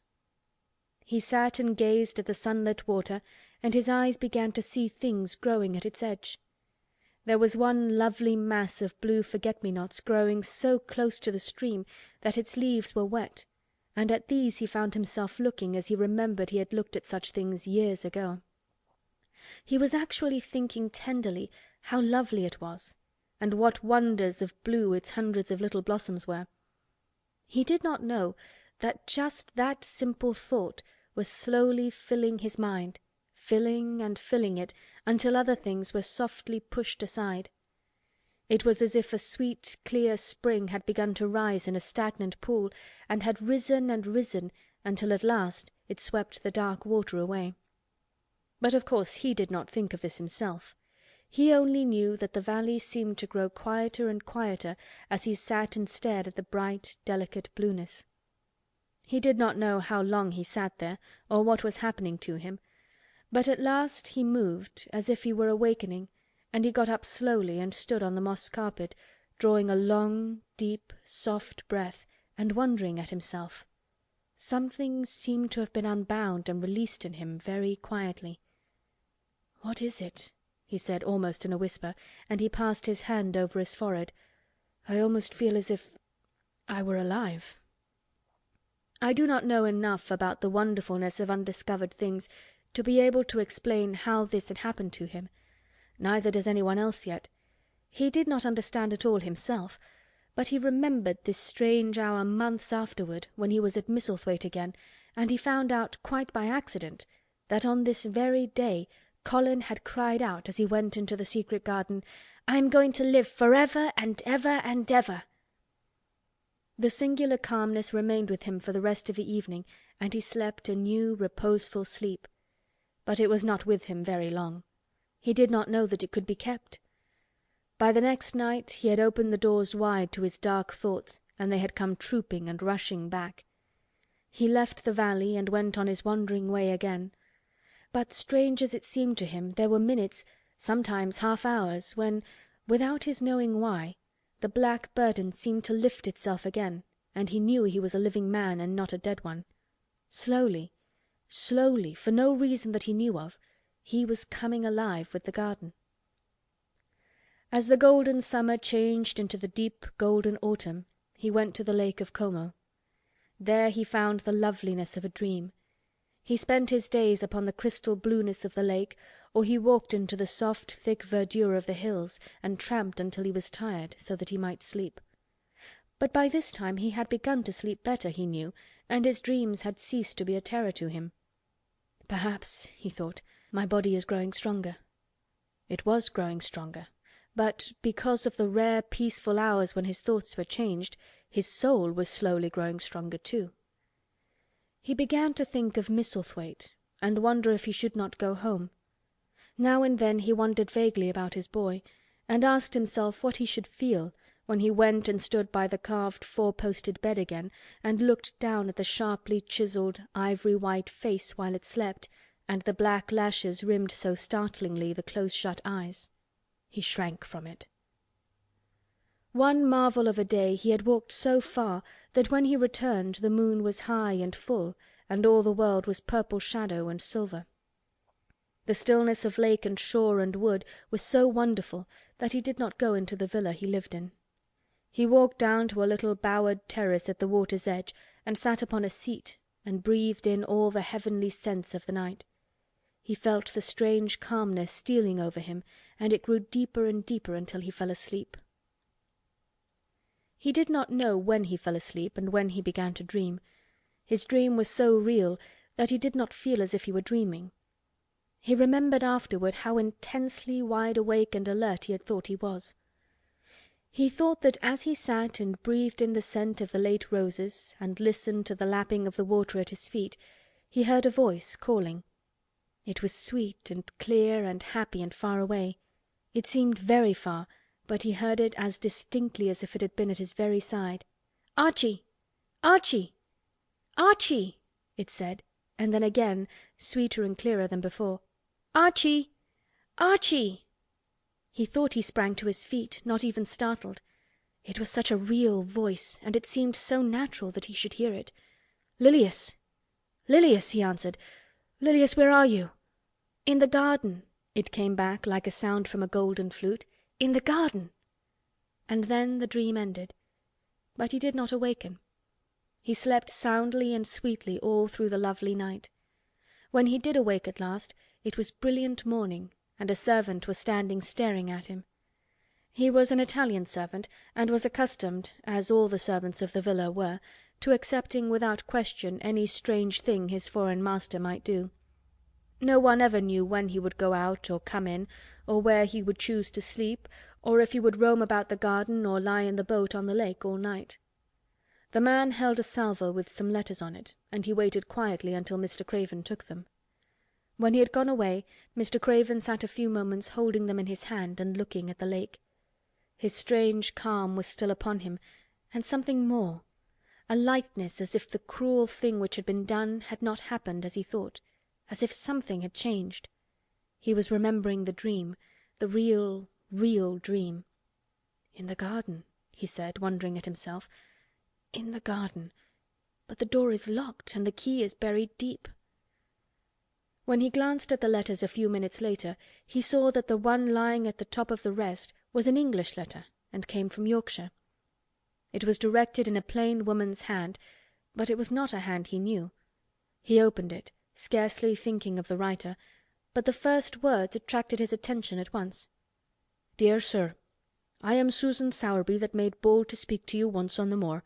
It was about Miss Mary I spoke. I will make bold to speak again. Please, sir, I would come home if I was you. I think you would be glad to come, and if you will excuse me, sir, I think your lady would ask you to come if she was here. Your obedient servant, Susan Sowerby." Mr. Craven read the letter twice before he put it back in its envelope. He kept thinking about the dream. "I will go back to Misselthwaite," he said. "Yes, I'll go at once."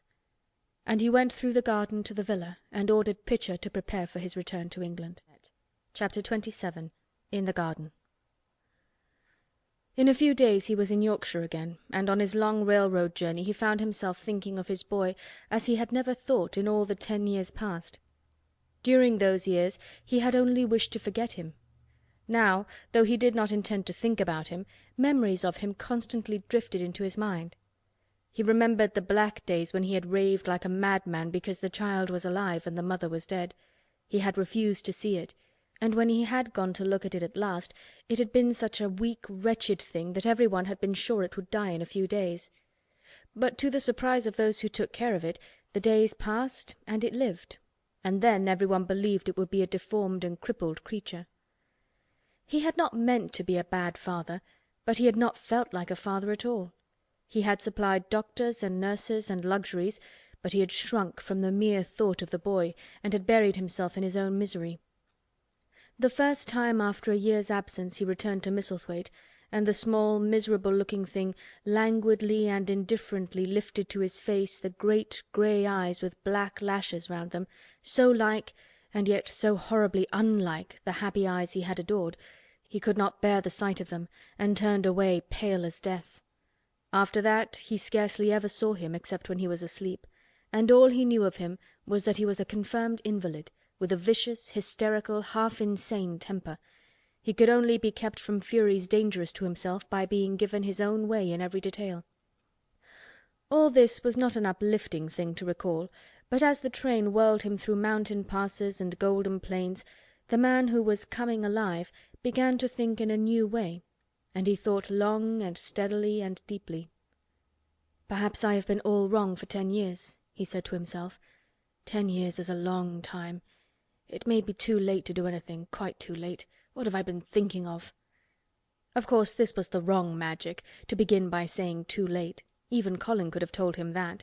But he knew nothing of magic, either black or white. This he had yet to learn.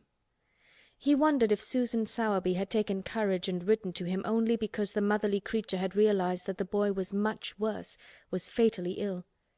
If he had not been under the spell of the curious calmness which had taken possession of him, he would have been more wretched than ever. But the calm had brought a sort of courage and hope with it. Instead of giving way to thoughts of the worst, he actually found he was trying to believe in better things. "Could it be possible that she sees that I may be able to do him good and control him?" he thought.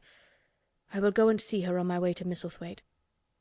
But when, on his way across the moor, he stopped the carriage at the cottage, 7 or 8 children who were playing about, gathered in a group, and bobbing 7 or 8 friendly and polite curtsies, told him that their mother had gone to the other side of the moor early in the morning to help a woman who had a new baby.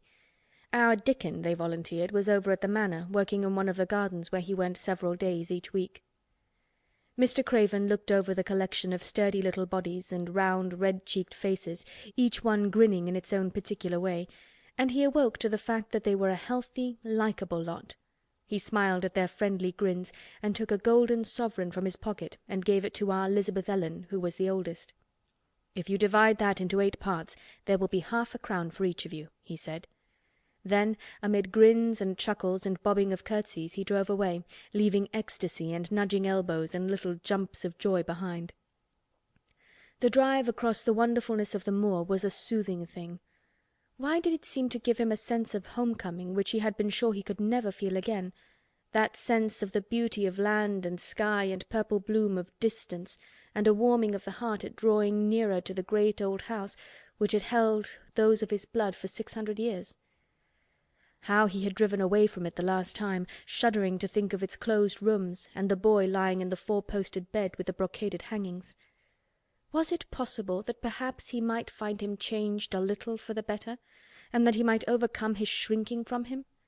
How real that dream had been! How wonderful and clear the voice which called back to him, "In the garden! In the garden!" "I will try to find the key," he said. "I will try to open the door. I must, though I don't know why." When he arrived at the manor, the servants who received him with the usual ceremony noticed that he looked better, and that he did not go to the remote rooms where he usually lived attended by Pitcher. He went into the library and sent for Mrs. Medlock. She came to him somewhat excited and curious and flustered. "How is Master Colin, Medlock?" he inquired. "Well, sir," Mrs. Medlock answered, he's different, in a manner of speaking." "Worse?" he suggested. Mrs. Medlock really was flushed. "Well, you see, sir," she tried to explain, "neither Dr. Craven nor the nurse nor me can exactly make him out." "Why is that?" "To tell the truth, sir, Master Colin might be better and he might be changing for the worse. His appetite, sir, is past understanding, and his ways—" "Has he become more peculiar?" her master asked, knitting his brows anxiously. "That's it, sir. He's growing very peculiar, when you compare him with what he used to be. He used to eat nothing, and then suddenly he began to eat something enormous, and then he stopped again all at once, and the meals were sent back just as they used to be. You never knew, sir, perhaps, that out of doors he never would let himself be taken. The things we've gone through to get him to go out in his chair would leave a body trembling like a leaf. He'd throw himself into such a state that Dr. Craven said he couldn't be responsible for forcing him. Well, sir, just without warning, not long after one of his worst tantrums, he suddenly insisted on being taken out every day by Miss Mary and Susan Sowerby's boy Dickon, that could push his chair. He took a fancy to both Miss Mary and Dickon brought his tame animals, and if you'll credit it, sir, out of doors he will stay from morning until night." "How does he look?" was the next question. "If he took his food natural, sir, you'd think he was putting on flesh, but we're afraid it may be a sort of bloat. He laughs sometimes in a queer way when he's alone with Miss Mary. He never used to laugh at all. Dr. Craven is coming to see you at once, if you'll allow him. He never was as puzzled in his life." "Where is Master Colin now?" Mr. Craven asked. "In the garden, sir. He's always in the garden, though not a human creature is allowed to go near, for fear they'll look at him." Mr. Craven scarcely heard her last words. "In the garden," he said, and after he had sent Mrs. Medlock away, he stood and repeated it again and again. "In the garden."